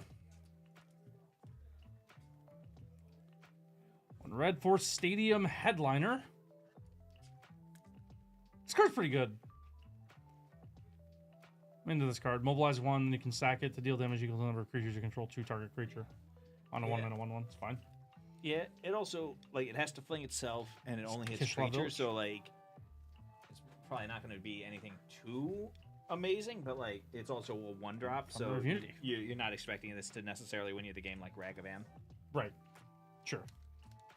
which also you're still generally not expecting it to win you the game. You're just expecting it to eat a removal spell, Right, which yeah. is hopefully not 1/2 of a Lava Dart or just a minus off a Ren 6. Got the Dragon's Eye Island there. It's the Island. The Island. Is that foil? Non-foil for this one. I want us to get a foil of this so I can look at it and be like, yes or no. There's Rot Curse Rakshasa. This card is interesting. It's so good. Just like decay their board. Yeah. And, like, guess what? You can't block. You can only attack once. Good luck. One of the more unique cards of the set, I think. That's why they put it in Mythic. Yeah. It's also interesting that it's like it has the 2 arts, just that, and then the like the blackout, whatever you want to call it. Yeah. And honestly, I like the regular art better. Fine. Yeah. Sure. I like the regular art better on a lot of things. Yeah. There is Roar of Endless Song. So many elephants. It's exactly 2 elephants. Somebody pointed out the expression "don't look a gift horse in the mouth," and they're like, you know, like the most famous story of a gift horse in history involved nobody looking at it. There we go. Ugin. Eye of the Storms on the borderless art there for you, Nick. There we go. Borderless Ugin, Eye of the Storms. I'm curious if we're gonna see like Tron decks that just hope to dodge the mirror, and then play like Ugin, and then just followed up with like a Chalice on 0, or like they start playing Baubles just so that they can eat more things to try and defend the Ugin better. Yeah, it is funny that its weakness is the mirror. And there's Frostcliff Siege on the borderless. Ironically, it's not actually that weak to the mirror because, like, unless they have creatures out, like Ugin can't do anything to Ugin either. They're just coming out first. Yeah. It's like, all right, I get, like, I'll just race you, like, Yeah. and hope you don't hit Karn or Ulamog. Yeah, right. Okay. That's right. So, I mean, it still has weaknesses in the mirror, but like in the straight mirror, you're just like, it's the same. It's the same. Can't do anything. There is Tival, Arbiter of Virtue again. Who doesn't like losing life when they cast spells? Reminds me of a thing where a bunch of players, like, there were like 3 standstills in play. Will with the Abzan. Nice card here. Somebody's like, how did all these standstills get in play? So it's like, standstill doesn't trigger standstill. And we're like, what? Ski Dragon Claw. It's like, all right, well, you folks missed some triggers, I guess. Next spell to be cast, the other player draws 9 cards. Alright, and that is going to be Kishla Village again. I think these lands are better than people were thinking. They seem good. I think that's the worst one by like a huge margin. Like Surveil 2 compared to like Uncounterable or like Exile a card that you can play or make dorks. Yeah, I mean, Or what does the black one do? I can't remember. it's a Moreland Haunt. Doing something right? 1 and a black exile creature card from your graveyard, make a 1/1. Yeah, that's like. I mean, that goes well with the green one because like you can just spin something and make something, but that's like functionally 8 mana to make a 1/1. No, and Surveil. And Surveil 2. Dragon's Eye Forest. So you're in real bad shape when you're like 8 mana 1/1. Just get me out of here, please. That's my only hope. There is Glacierwood Siege. That one like kind of works if you have 2 of them and go both. It works modes. with yourself. I But mean, you yeah, can let you're play lands, right? Yeah, but you're like, I'll mill myself and then like play the lands out of my yard. yeah, Like, it's I think synergy. you'd almost rather have 2 on Teamer and just mill your opponent 8 every spell. Like Why wouldn't you want to have 2 on Sultai? It doesn't do anything. I know. Oh, Good. I thought you were saying that Single like surveyor. No. you could play it like as an Just- addition. no, It's no, no, no. exploration, but only from your graveyard. I was like, if it was that, that'd be actually like probably pretty great. There's Like, all-out assault. Creatures you control get 1/1 and death touch. When it enters, if it's your main phase, there's additional combat. Interesting. That's cool. And at the beginning of each combat, you untap everything that's attacked. That's pretty good. Which is actually slightly different than or wait, no, it's untap each creature you control. So that means even if you tap something like to harmonize There's an offense again. for like some activated ability, Oh yeah. it'll untap. There's like you can like, you know, not that has harmonize, but somehow it gained harmonize. You could harmonize it and then like they'll untap for combat. That's true. This is the last pack, guys. Thanks everyone for buying in. Appreciate it. It's a lot of fun. A couple extra black cards there for Fausto. Let's see what we can do. There is Dragonfire Blade, regular art. Dragonfire Blade. Surprising amount in the colorless bin this time out of the rares. Yeah, Zergo on the borderless. Zergo. This one has the Stormbringer. reminder text, so we know that mobilize is in fact just at the beginning of the next end step, not sacrifice. It's not like the tokens have sacrifice me at the next end step. Right. Sage of the Skies. This card's pretty cool. Yeah, like I'd say one of the best uses of Mox Jasper right now in limited is to go like turn 3, Jasper, Sage of the Skies. Another Dragonfire Blade on the showcase frame. And what's our last card here? I think I saw the Ugin frame here. Uh-oh. Nice way to end. Hoof. Nice way to end. Second Crater Hoof of the break. We will take that one. So many Crater Hoofs. A lot of today. Crater Hoofs. Like we got 2 this break, 1 before that, 3 in that one pack, and then 1 before that. Yeah. So that's 4, 5, 6, 7. It's almost 2 play sets of Crater Hoofs we've opened today. A lot of hoofs. Thank you Great. both for buying in. Really, really appreciate it. Hope you all enjoyed. Thanks a lot. All right, do we have any more? I think that was the last one. Okay. Pretty sure. 7 was the last one. Yeah, we're like so behind Thanks a lot, Nick. schedule, I can't tell anymore. Yeah, 7's the last one. All right.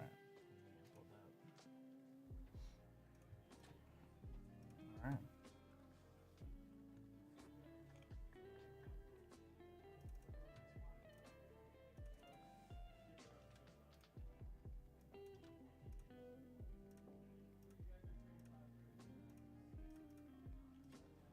All right.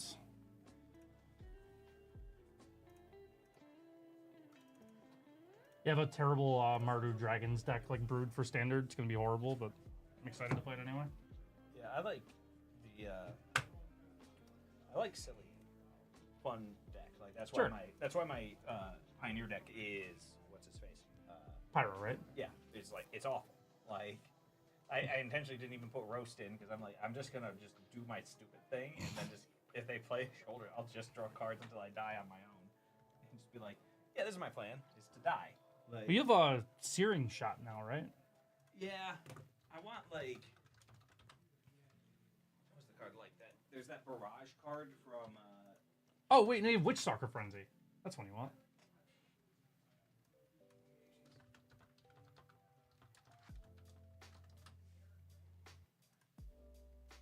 Yeah. Oh, yeah. I mean, Yeah. if I'm attacking, I guess. Well, I mean, you could attack and then cast it. Yeah. Kill something for 1. Yeah. I like in my head, it's like they play a shoulder and I was just like, well, I'm just gonna die. Yeah, you could attack through it. Like it. Well, no, I meant like they play a shoulder. I have nothing, and I'm like, well, all right. True. Fair. Because also that doesn't draw a card.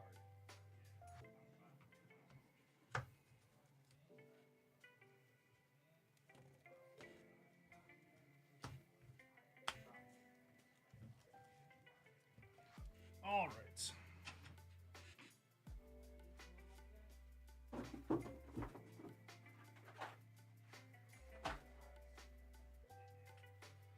All right. You heading out? I guess. I'm at least heading away from the eat. Fair enough. And also, I don't think there's any more breaks on like the Nerd Out plan. Oh, okay. Like are, I can No, I think you're right. I think that's see if I can probably it. like weigh in on them. But like, Spidey didn't launch, Alien didn't, Yeah. Looney Tunes didn't. I think that's right. We have a Hot Wind Heat Wave Arena on Wednesday. It's the Japanese Pokemon set. So for that one, it's cool. Thank you for your contributions today, Joe. Is that this? That is that. That looks cool because there's I like Oh, it was cool. The one of the chase cards is maybe even the chase card. It's cool. Silvers are Ethan's Ho-Oh Okay. from Silver. So That's cool. The I always like when they spoiled Ho-Oh in the first, yeah, it's so cool. The first episode, and you're just like, What is that? Yeah. And like it sounds like a weird Moltres. Like, or it was in the Mewtwo Pokemon movie has Donphan in it. Well, before Gen 2, which like I did not believe. Like we were watching. So I don't know if you know this, but like so there's the original that movie, but then there is a shot CGI with different voice actors. I don't know why they wouldn't. If you're shot for shot, it's on Netflix, right? Yeah. Yeah, I haven't watched it, but I didn't know it existed. Like when you're doing shot for shot, why not just use the same voice track? Yeah. Like it's insane. Like how much money did they waste doing the exact same movie? It's a very good question. But like it has Donphan show up, and I was like, oh, they changed it. And my wife's like, no, that's in the first movie. I was like, talk about it's Donphan. That's Gen 2. It can't be. And I was like, looked up. I was like, why was this there? Like, well, it's like I mean, like they've always kind of like done stuff like Togepi, you know, is before Gen 2 comes out, stuff like that. I mean, yeah, Ho is literally in the first episode. It's really funny to me that they didn't think through eggs in Gen 2, where they're like eggs hatch at level 5. Gen 1 and 2 have level 2 Pokemon in the wild. Yeah, I don't know. It somehow got weaker.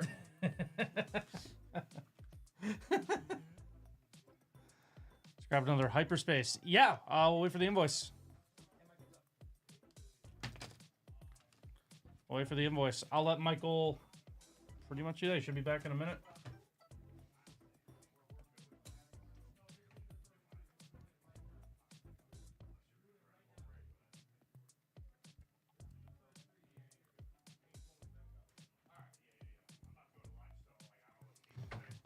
Yeah, absolutely can. Want me to pop in?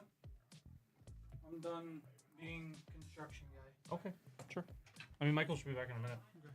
How was the construction guy? Not fun. Oh. That's why I had to change shirt because I could feel could feel the fiberglass in my shirt. So. Yeah. All right, you're back. So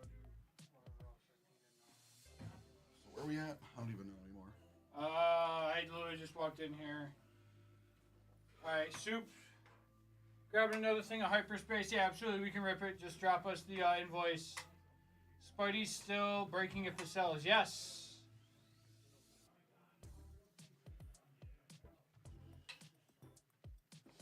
Also, hello, chat. How is everything today? How are the magic breaks? Good. Anything good? Yeah, we got some cool stuff. In one pack, we got 3 behemoths. Oh, nice. I grabbed the rest. Invoice pending. Sounds good. The rest of what? Spider-Man. Oh. Editions. Okay. Yeah, just let me know when you get the invoice.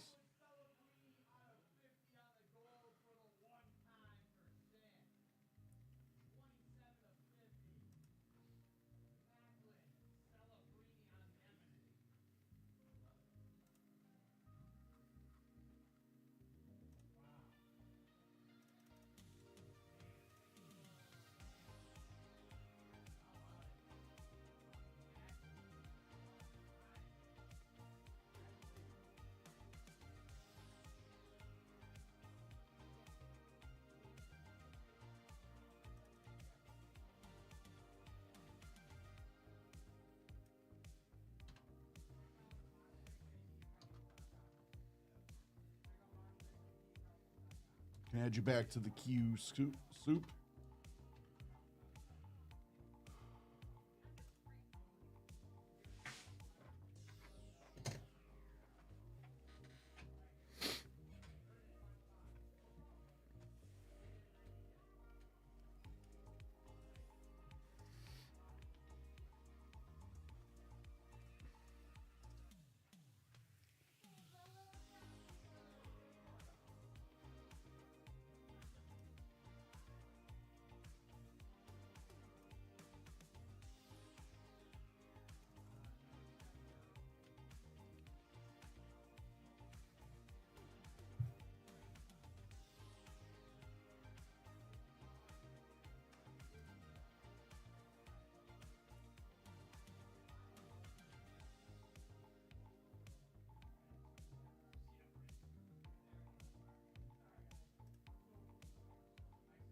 All right.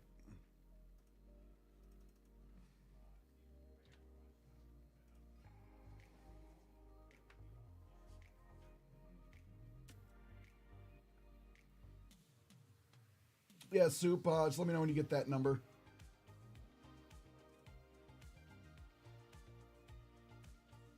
I'm going to pull that up for you now, Mandingo.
It's always when people are waiting on it, that's always when it seems like the thing goes the slowest, right?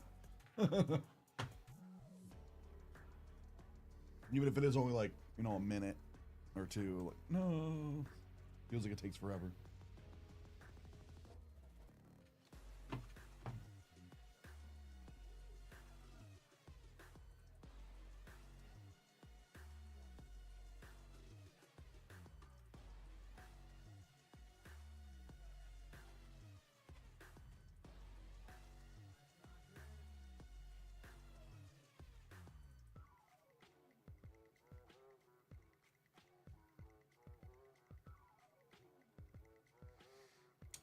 I have resisted the pushes to upgrade to Windows 11 yet. I know I'm gonna need to, but Godspeed, Sky.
Mandingo, that's gonna be a weird question, but did you already have some spots in this break?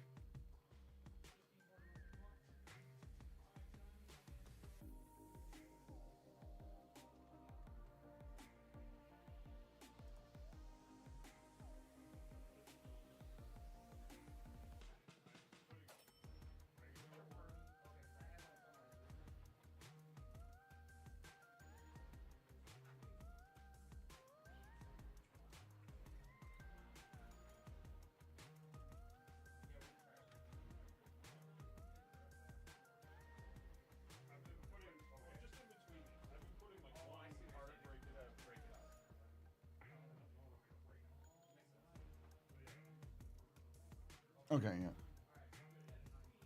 All right, cool.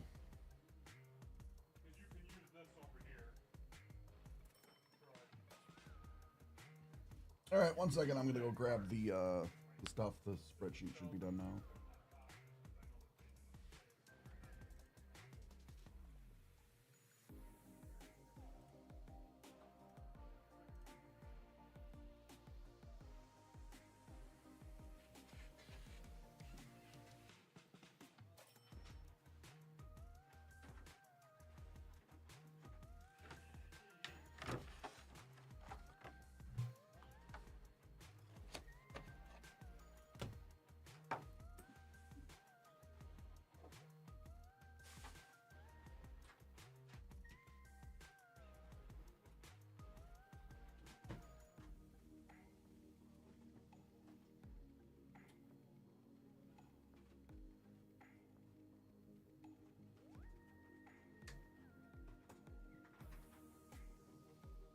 second, guys.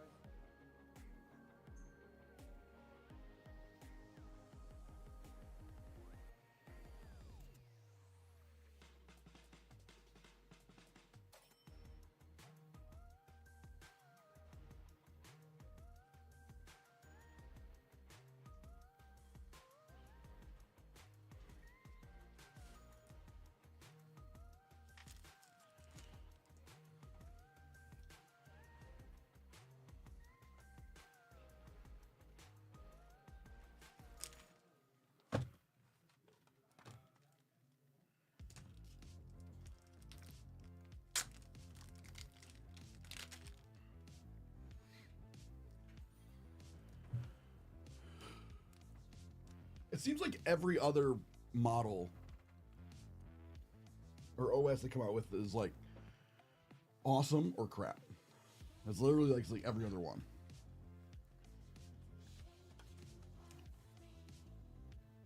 Windows Millennium, horrible. Windows 2000, all right. Windows XP, good. Windows Vista, oh my god. 7, awesome. Loved 7. Windows 8 was atrocious. 10, don't know why they skipped 9, but 10 was great.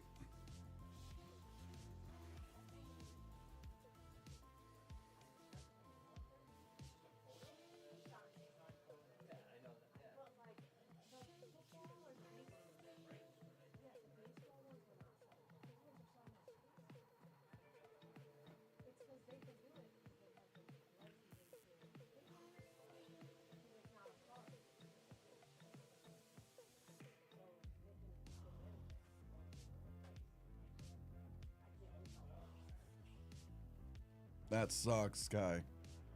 All right, we're gonna get into this next break. Thanks for Mandingo for buying out the last of it. Are you still here?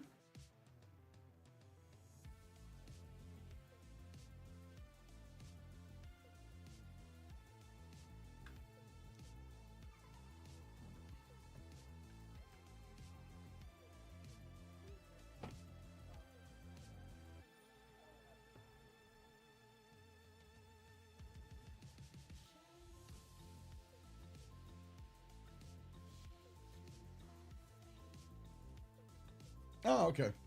All right, well, we're going to get into the break then.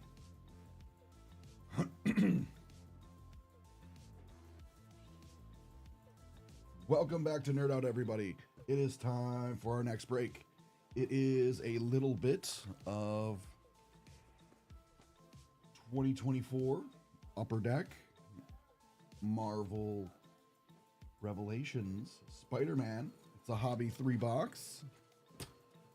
12 spot pack break.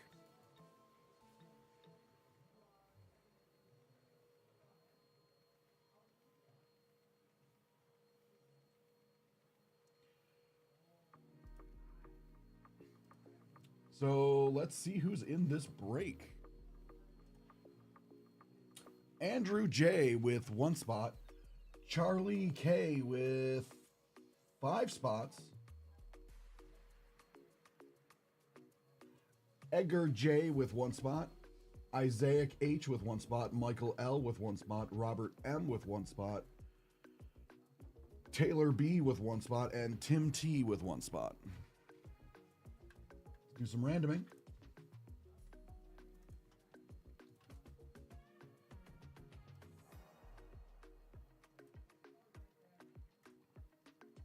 Five.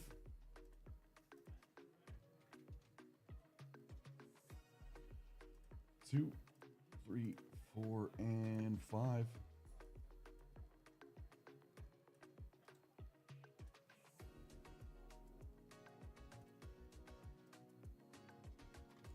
Now for the names.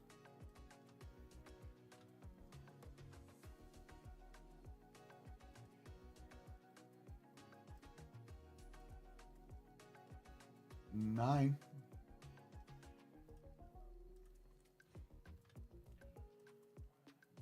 2, 3, 4, 5, 6, 7, 8, and 9.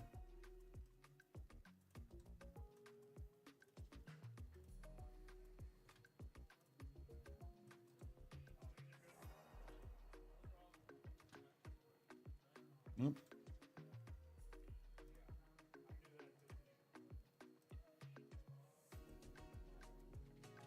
There we go.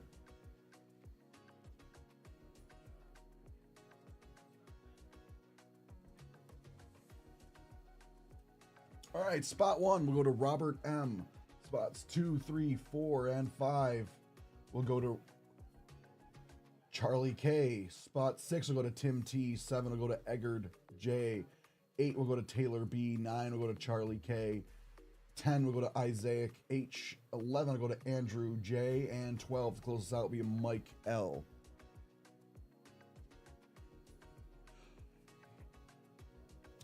I don't know if Joe's on break or if he went back to the other office.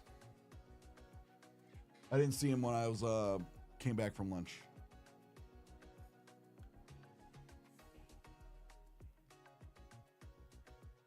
I don't know if there was something else he had to do at a certain time. Because usually we're scheduled to like 3-ish. Yeah, so I don't know if he had something else he had to do. Something else that was on his schedule. But,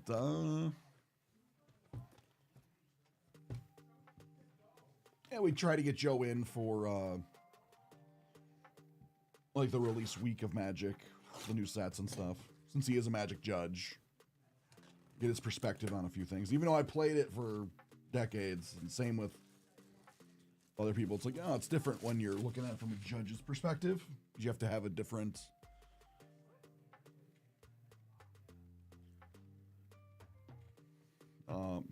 you have a little different perspective on some things. So it's good to like pick his brain.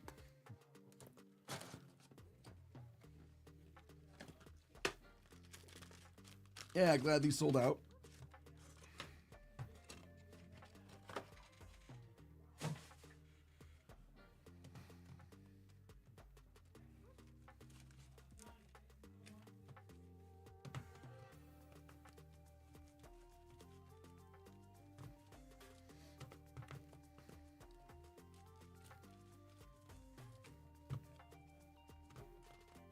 Hey, are you in this break?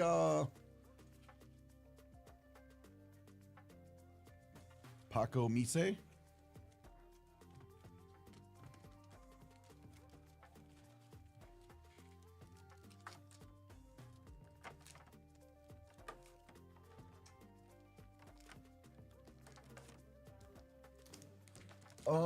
you don't mind, what's your first name?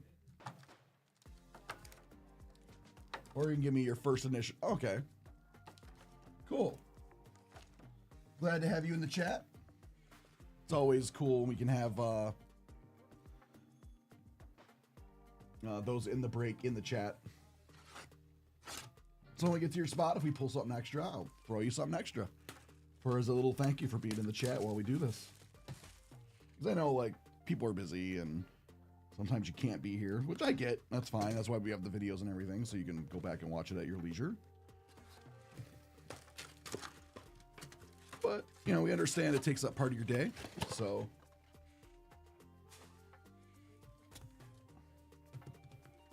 I'm guessing you're a Spider-Man fan.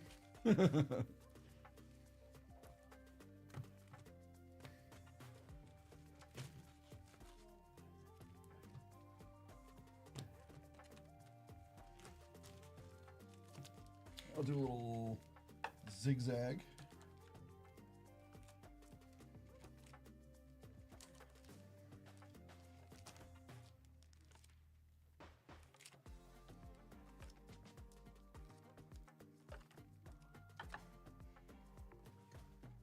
Yep.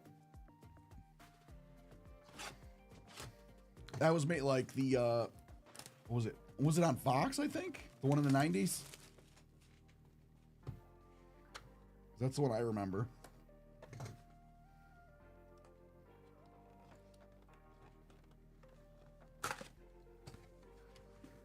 I still can hear the theme song in my head.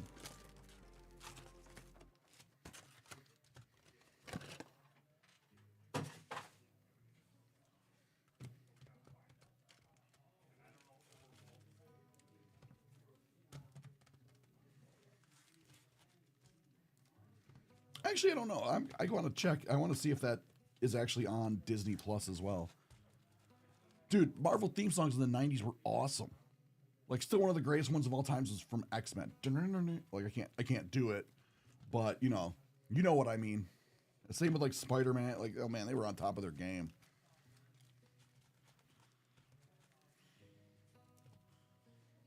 He was like, I wasn't sure if it was on Disney Plus or not. It's like one of the old shows that you can go back. Because I know there's Spider-Man and His Amazing Friends, and like that's like a newer version. I just wondered if the old 90s version was still on there. All right. Snake it around.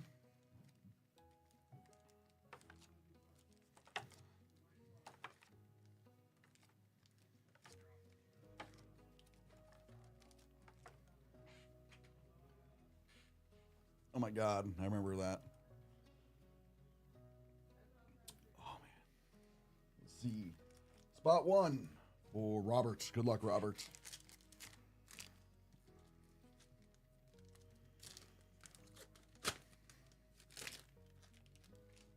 And we got Daredevil. The Iron Spider. That was a cool costume. The Amazing Spider-Man comic cover with Black Cat on the canvas. Moon Knight. Hobgoblin. Oh, it's cool. Oh, it's Lasher. I was trying to think in my head which one it was, but it says here, so. Lasher. That's cool. Firestar. Yeah, these are cool.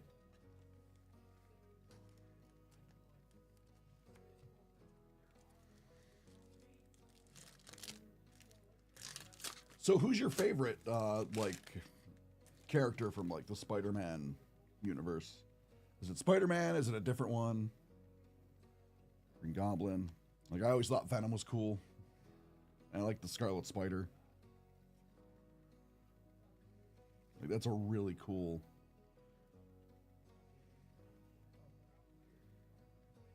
Spider-Man. Ooh. I do actually like Miles Morales' costume. The black on red looks really nice. Or the red on black, I should say. Daredevil. Oh, sweet.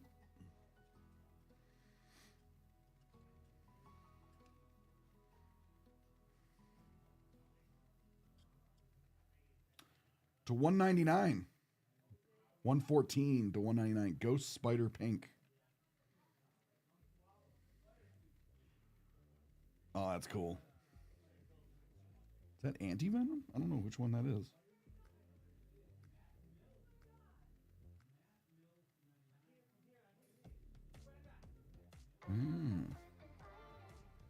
Craven the Hunter.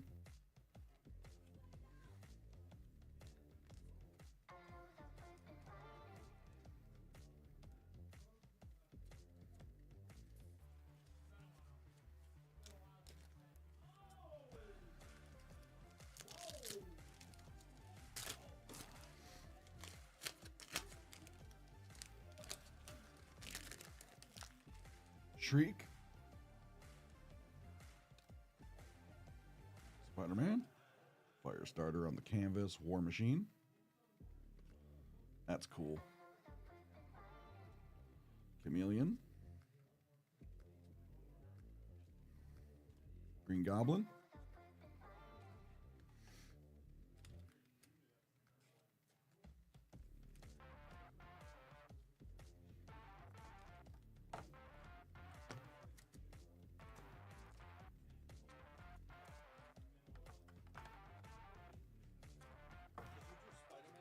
I'm just doing it now.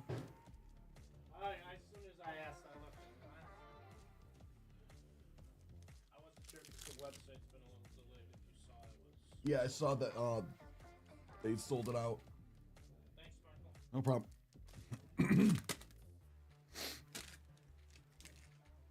Renditions, Spider-Woman. William Fisk, oh, Kingpin here. If they do bring Kingpin into Spider-Man, I hope they use the same guy that they're using for Daredevil. Spider-Man, Craven, Lizard. Oh, sweet. This is for Charlie, by the way. It's like he is perfect for it. And this is out of 90. Sweet. Dr. Kurt Connors.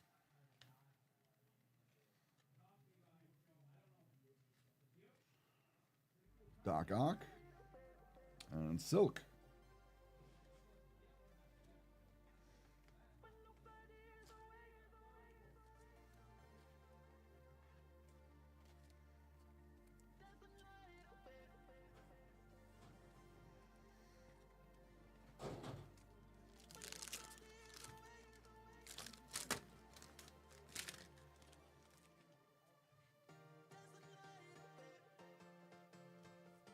Venom.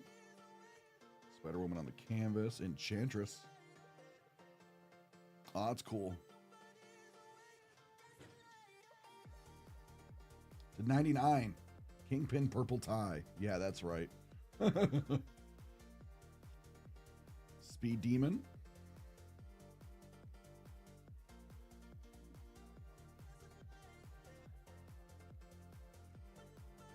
$3.99. Ooh, Scarlet Spider. Is this a newer version of Scarlet Spider? I only remember the old one with like the kind of the hoodie thing.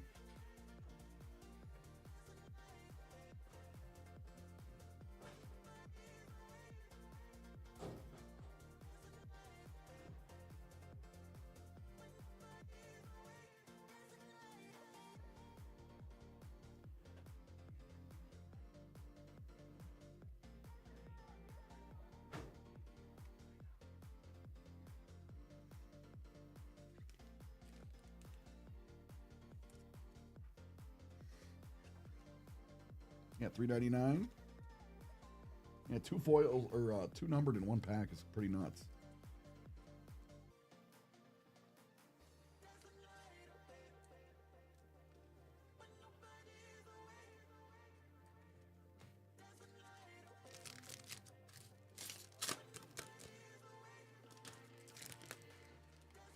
Venom. That's really sweet.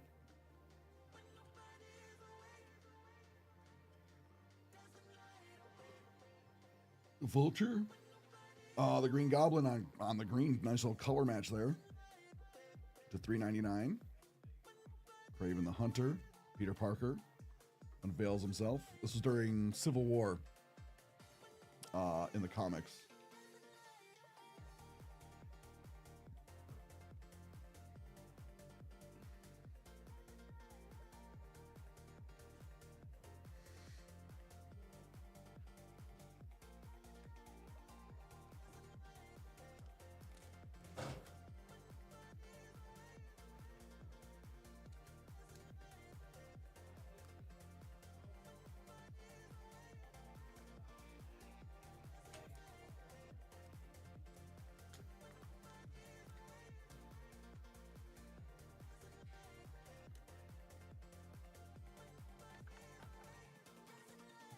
Spot 3 for Charlie.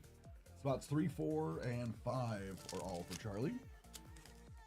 Spot 6 is for Tim. Hydro Man. Riot. Venomers. Juggernaut. Oh, that's cool.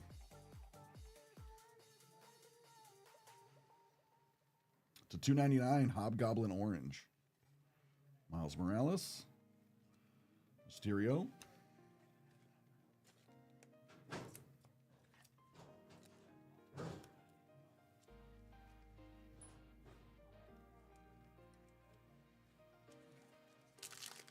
All right, Soup, grab that in a second.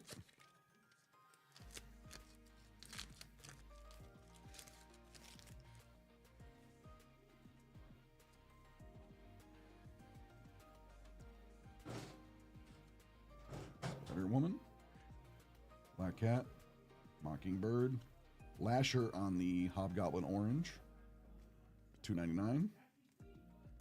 Peter Parker and Doc Ock.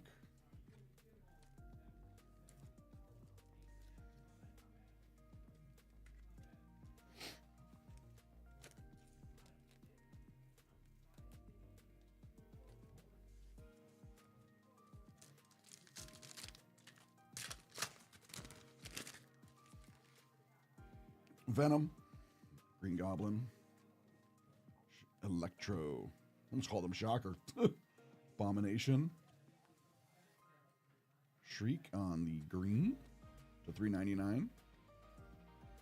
Scarlet Spider. Spider-Man.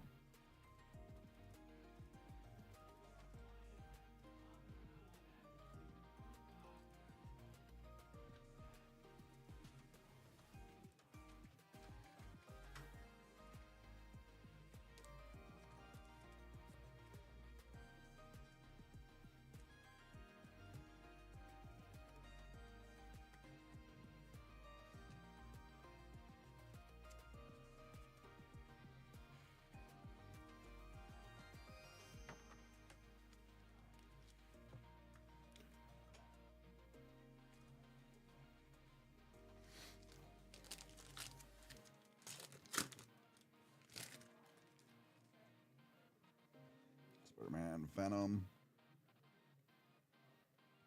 Electro, got it.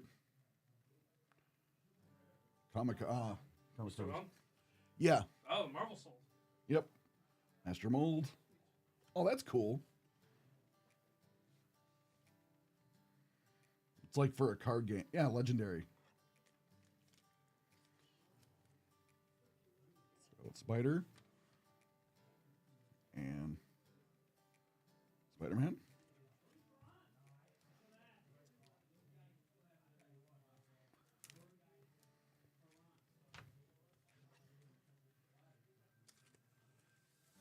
Yeah, it's really cool.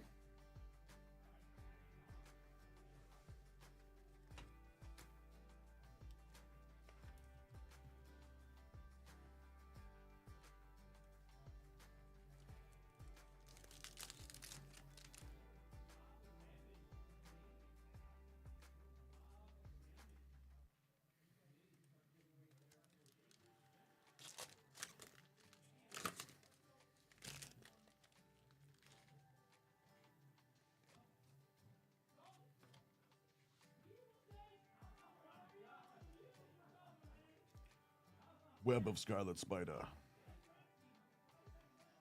She-Hulk. I'll have to go back in it because I don't remember this Scarlet Spider. I remember the one from the 90s. But Black Cat to $3.99. Silk and Doppelganger.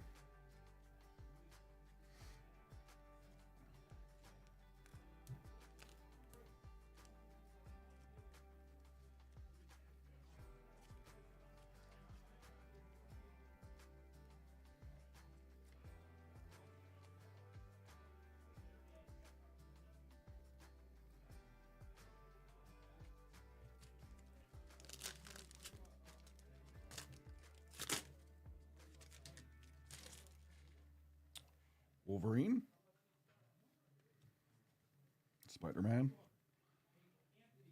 Lizard, Ghost Rider, got the Demon Goblin. This is Demon for Goblin. Wednesday. Okay.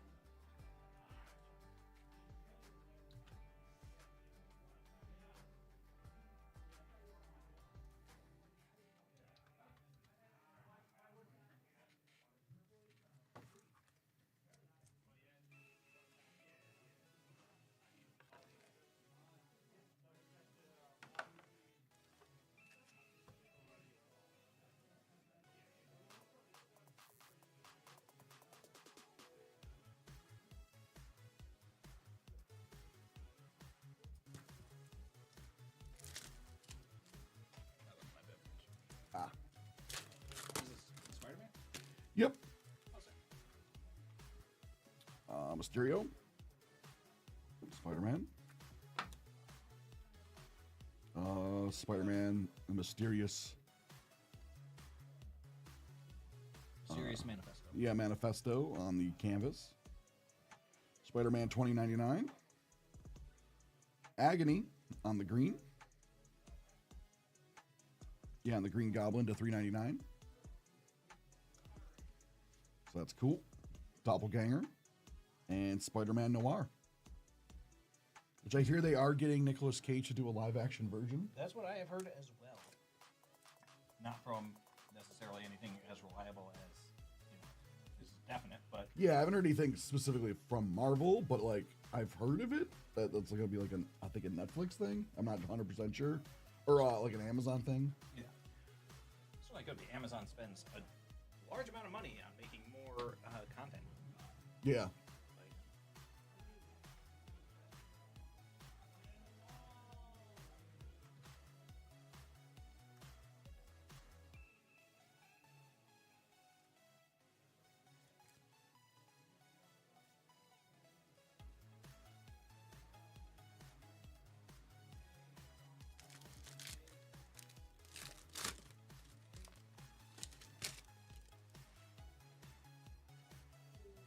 Mary Jane Watson Parker.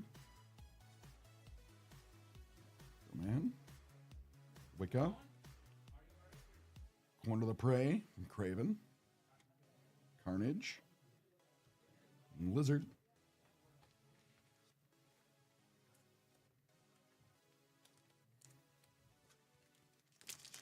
Also for Wednesday. Oh, there's one I just printed, and this will be the number for it.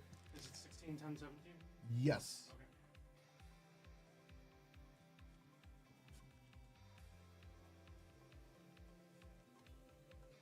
Venom.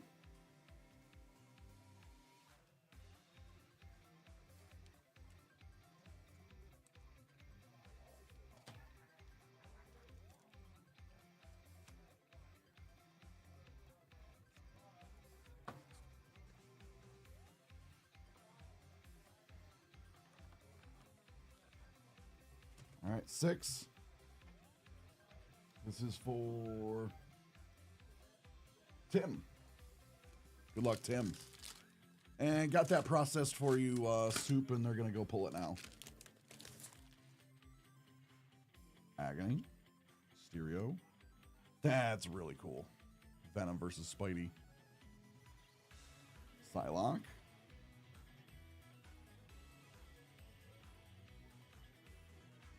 The Sinister Syndicate.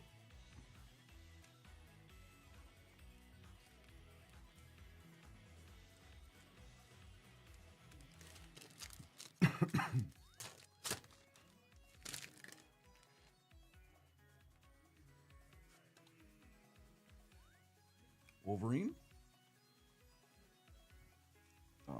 Speed Demon. On the canvas. Hunt Down, Craven. Oh, that's a cool Carnage.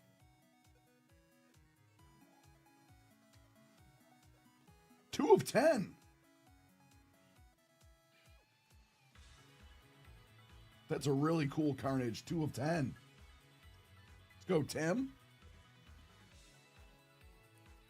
Let's go, Tim.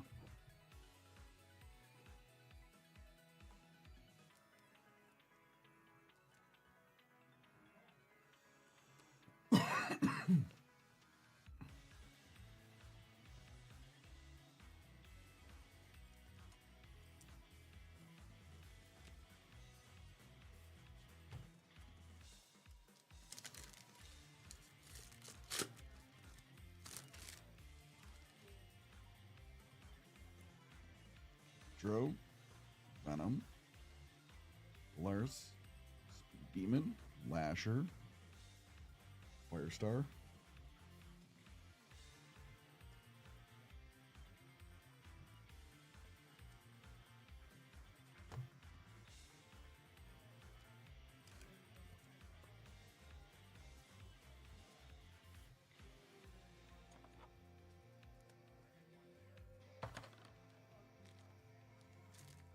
Seven, Edgar.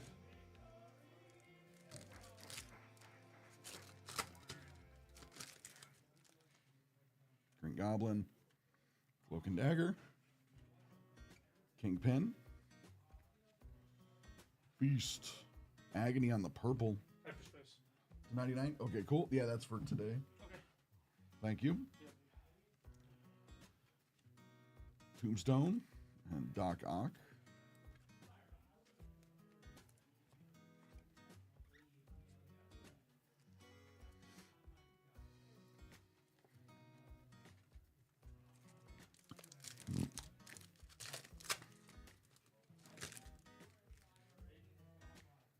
Carnage, Wolverine.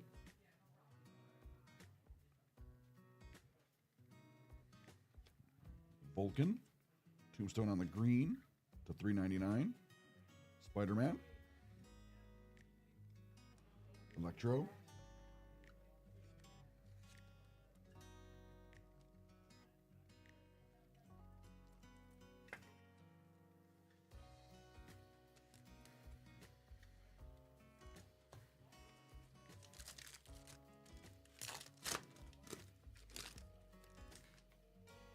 Mary Jane Watson. Agony. White Tiger. Spider-Man. Iron Man. Carnage.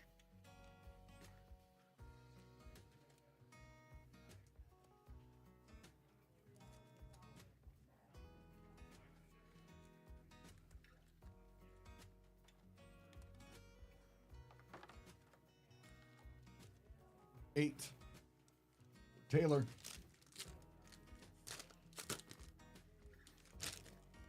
Ooh, we got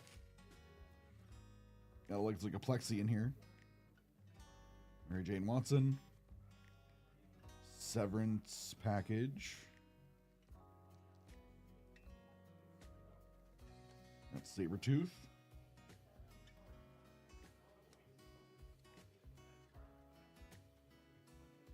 Carnage. That's really cool. Nova. On the plexi. To 50.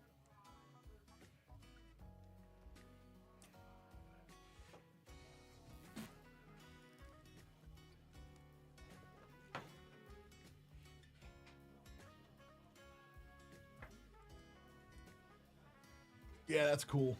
That's really, really cool. 16 of 50.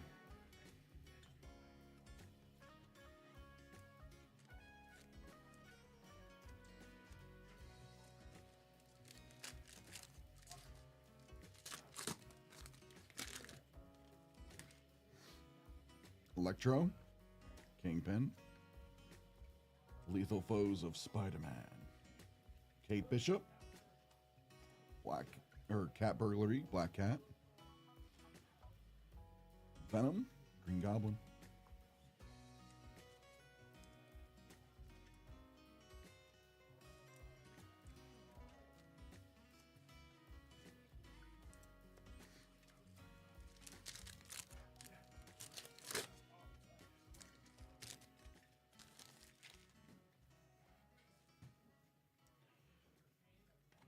Daredevil. Bring back my goblin to me. Okay. Mr. Sinister. Plague.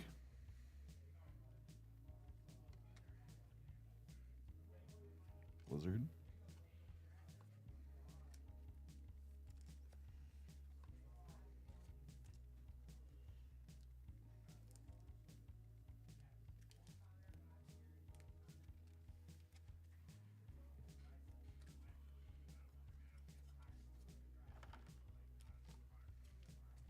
Spot 9 for Charlie.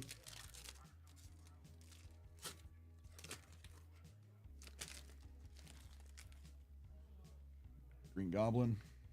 Venom. Revenge of the Green Goblin. Rogue. Government Payroll Agent Venom. Craven the Hunter. Peter Parker.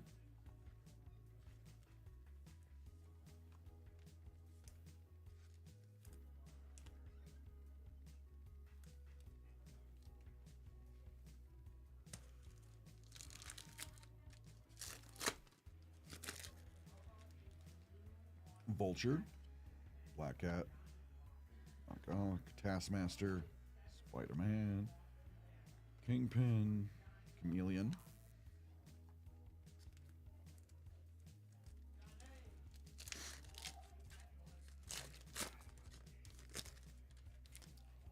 Kingpin, Stereo, Gore the God Butcher, Venom on the Kingpin tie. Yep, Kingpin purple tie to 99. Dr. Octopus and Silk.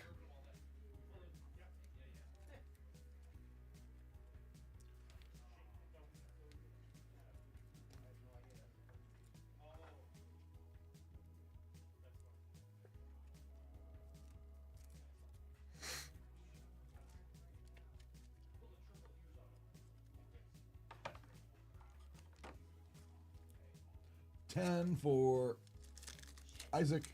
Figured out that was me. Good luck. Carnage. Wolverine. Ock, High Evolutionary. Green Goblin. Electro.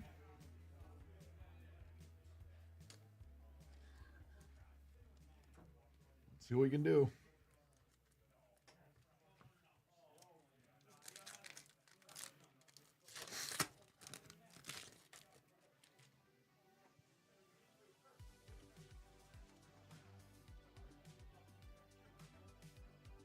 Okay, yeah, that is Beetle. Magneto. Devouring Drool, Venom. Lasher. Firestar.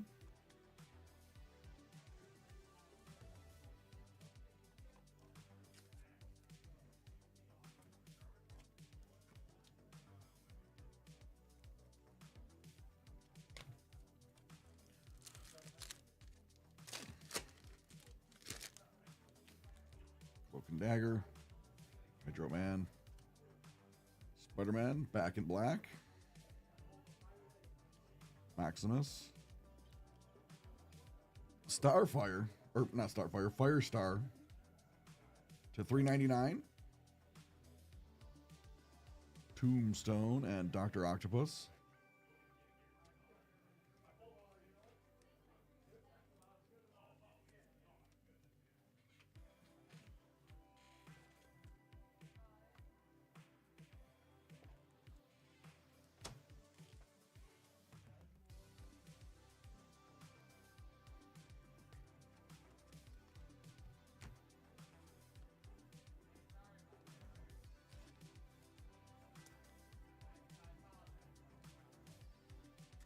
Definitely.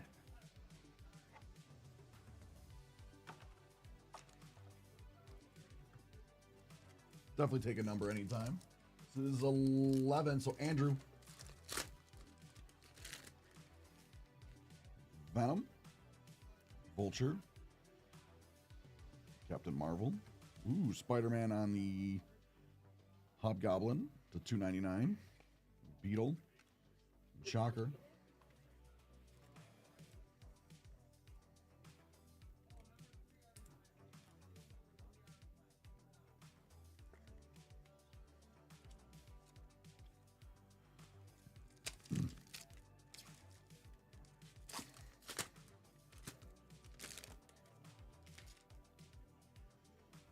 Shriek, Luke Cage, Boomerang,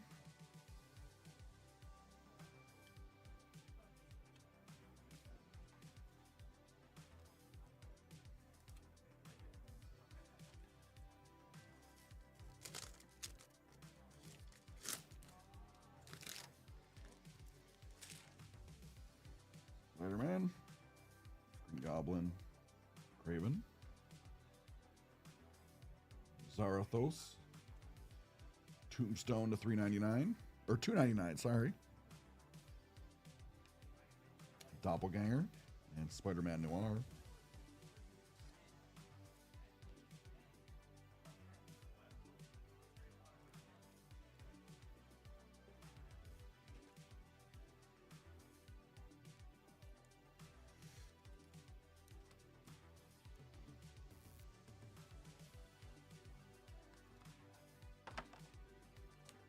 12 for Michael.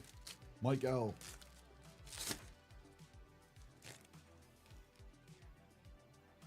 Electro. Kingpin. Black Widow. That's pretty cool. Venom. Goblin.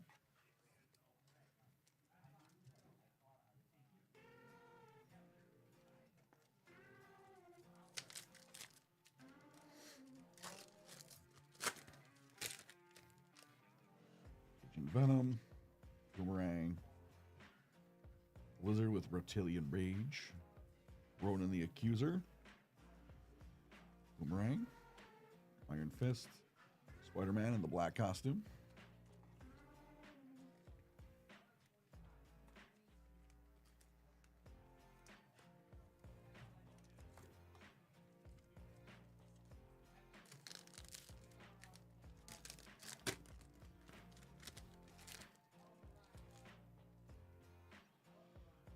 Black Cat, Luke Cage, Thanos. Ooh, we got an autograph for leader.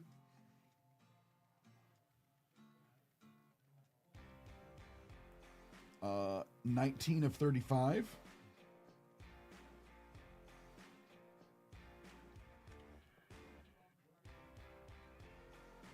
That's really cool.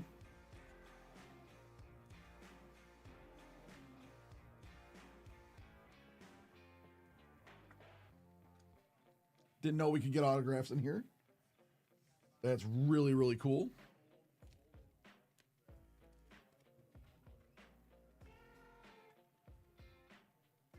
Yeah, 19 of 35. That's awesome.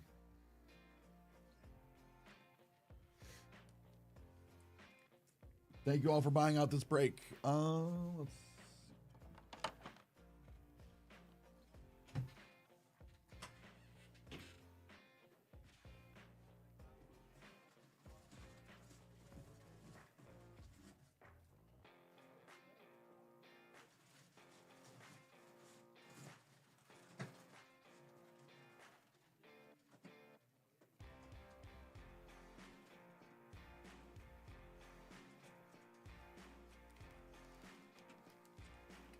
Paco.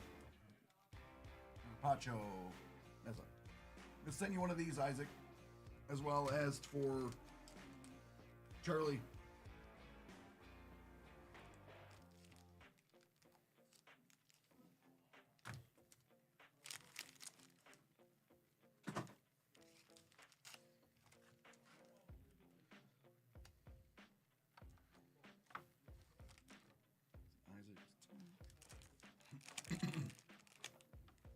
So thanks for hanging out with us. Both of you. Thanks for buying out this this break. It's been a ton of fun. We'd like to do more in the future, so if you guys want to do more of these, just let us know. Take care. We'll get these cards out to you guys soon.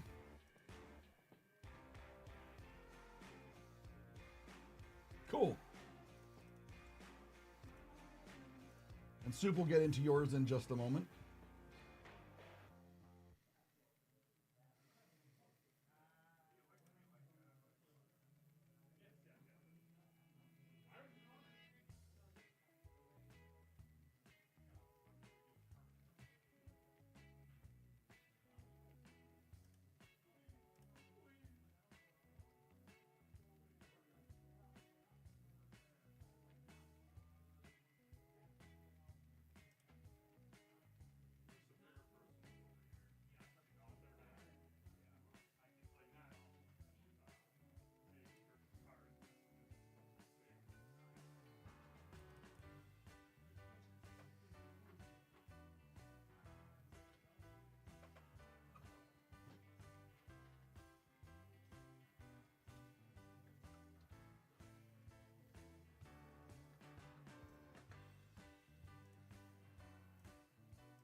All right, Soup.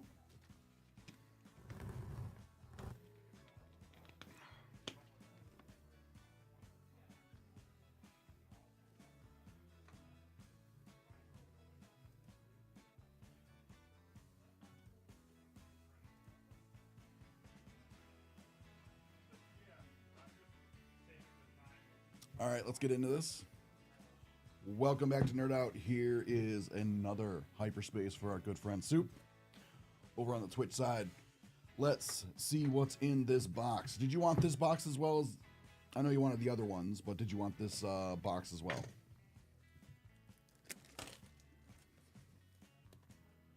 Just let me know. Okay, will do.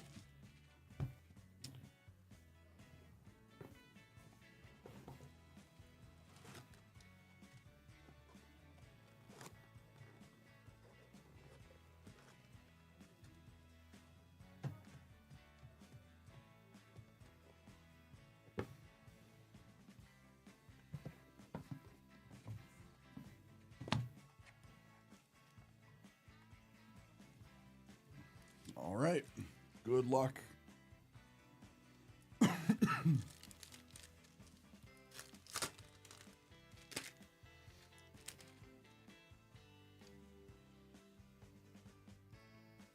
General Tarples.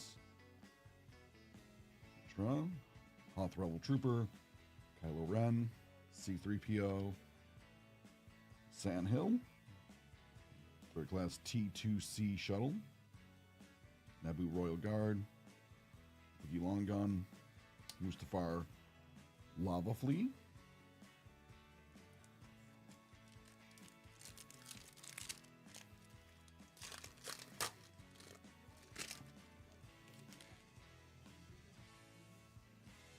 Hoth AT-AT. Plumbless. Nuna. Planetary Ion Cannon. Yoda. Southern Mustafarian. K-3PO. R2-D2. Mustafarian Lava Flea to 199. And C-3PO.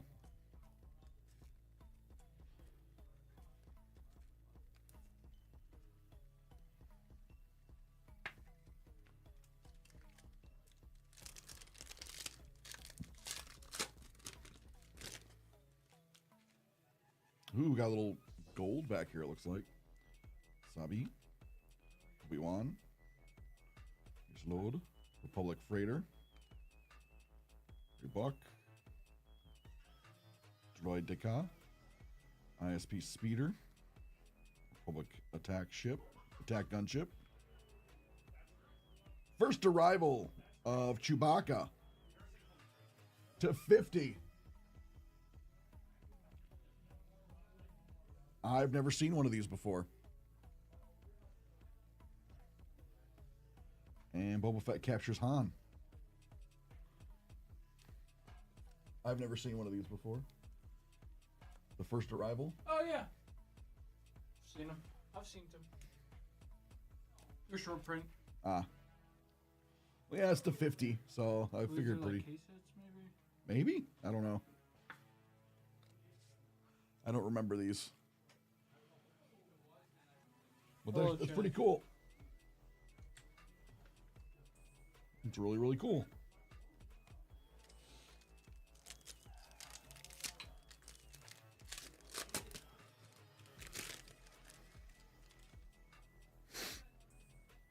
Wookiee Catamaran. Alliance Tank Droid. Droid Starfighter. Naboo Star Skiff. Ugnaught. Senator Palpatine. Mustafarian Lava Flea. Anti-infantry turrets. AAT Battle Tank. Captain Typho.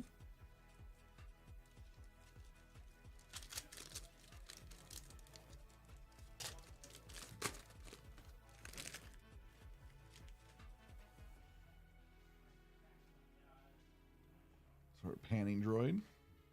Wookiee gunship. Northern Mustafarian. Gungi. Cloud Car, Kadu, Battle Droid. To 99, we got the Ope Sea Killer. And Dormy.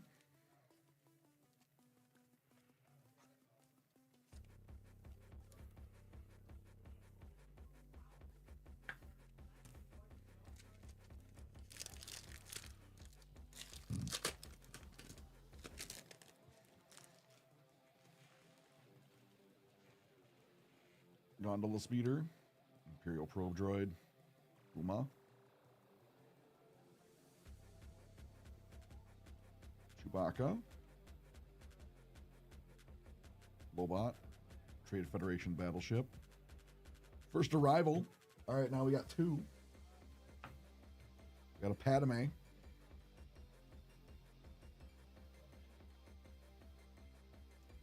A Wampa.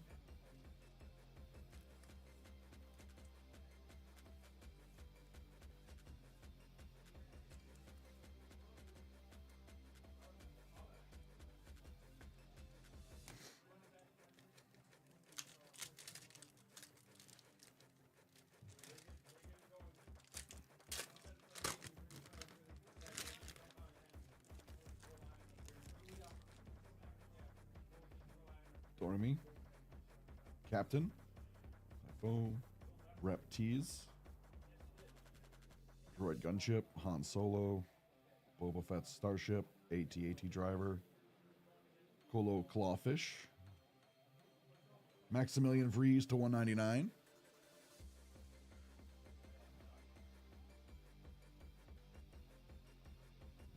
They meet Jar Jar.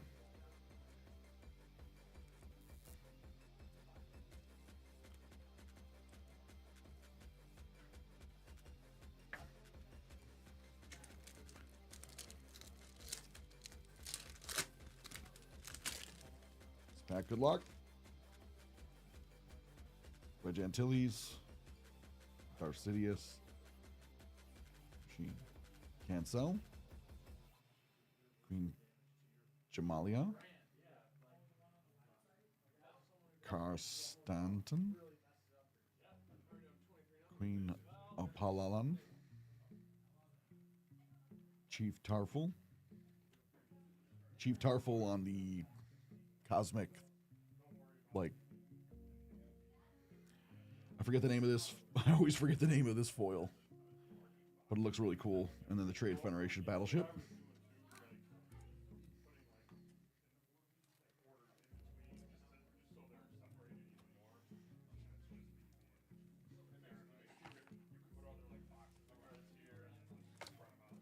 Thanks a lot.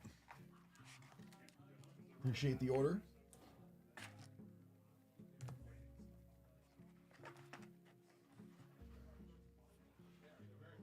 Ton of fun. We'll get that out to you soon. Oh, you're welcome, Soup. Anytime.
Yeah, thank you all for hanging out.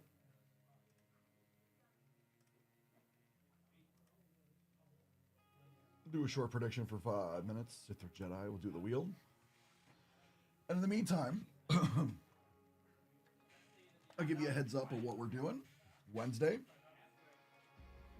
Tomorrow we will be on Fanatics, so that's what we'll be doing tomorrow. But Wednesday will be our 1 year on Twitch and YouTube. So, goodbye. So what we will... Thanks. So what we will be doing on Wednesday is celebrating our 1 year anniversary. We will be giving stuff away. Because why not?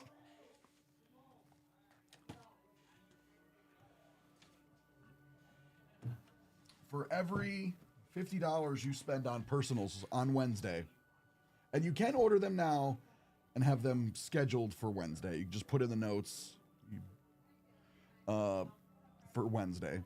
So if you see something tomorrow you want to order for Wednesday, go for it. Just make sure you put in the notes for Nerd Out on Wednesday.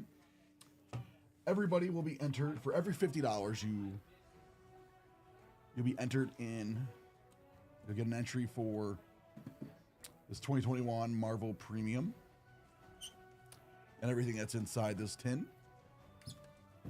Then, for every 50, you will also get an entry that you can then put into. You'll pick one of these 4 things, and you'll put your entries in there. And it's up to you. So if you're more a Pokemon person, you put in for this line the Charmander, the Charmeleon, and the Charizard. It's a nice little set there. So you walk away with that. Maybe you're more Disney Pixar. You can put in for this. Out of 50, Lightning McQueen. Let's say Magic's your thing. You put in for these slabbed cards. We got Recall from Reserved. Wait, no, not Reserved. It's from, I want to say Antiquities. It's got the little pillar. It's a Legends, sorry. 1994 Legends, 8.5 from, the Legends set. It's in Italian. And you also get, from 1993, Arabian Nights, the Desert, which is, Arabian Nights is the first expansion to Magic ever. So even just the historical value, crazy. But it's actually a good card, and it's at mint 9. Little Beckett slabs here. Let's say none of that strikes your fancy, but you're really into Star Wars. Put your entries in for the Topps Chrome Black box that we are going to be giving away. We opened some Topps Chrome Black earlier today. You saw how cool those were. But yeah, we're going to be giving one away tomorrow, or on Wednesday. So for every $50, you get an entry, and you can just tell us where you want it, and we'll put it there. But everyone will be in for this, and we'll put you in for the other ones as well. So everyone gets entries into this, and then your entries can also be put into the other ones. So that'll be a lot of fun. But a longtime Magic player, so the Magic makes... I would probably go for Magic or Pokey, but that's me. But the Star Wars is super tempting. It's all tempting. So I'm like... I know somebody in my family who would love this. So it's like one of those, like, it's all really cool. So it really depends on what you nerd out about. But we touched a little bit of everything that we do. I thought that'd be fun. I think those will be some fun giveaways.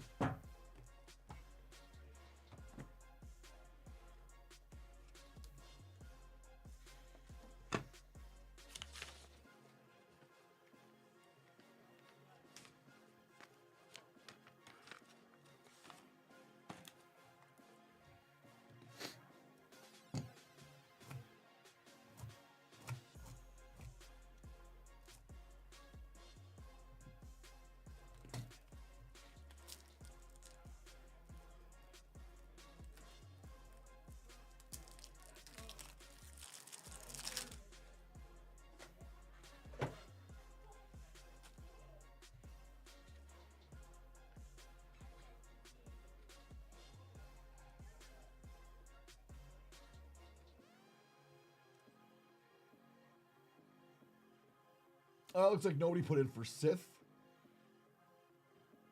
Everyone put in for Jedi. So, the Jedi win.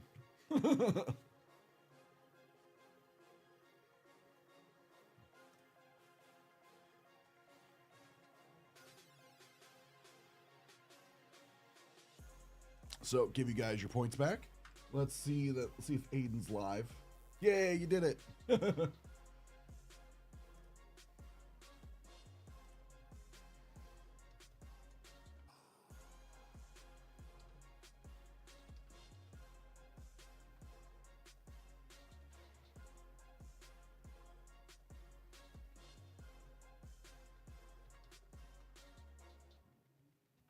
Is Live Lounge on?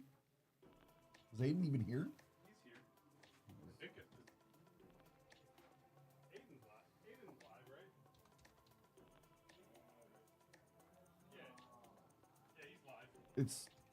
Is it the Live Lounge or Live Lounge? I think it's Okay, that's why I couldn't find it. I think, Okay. I'm pretty sure. Yeah. Thank you.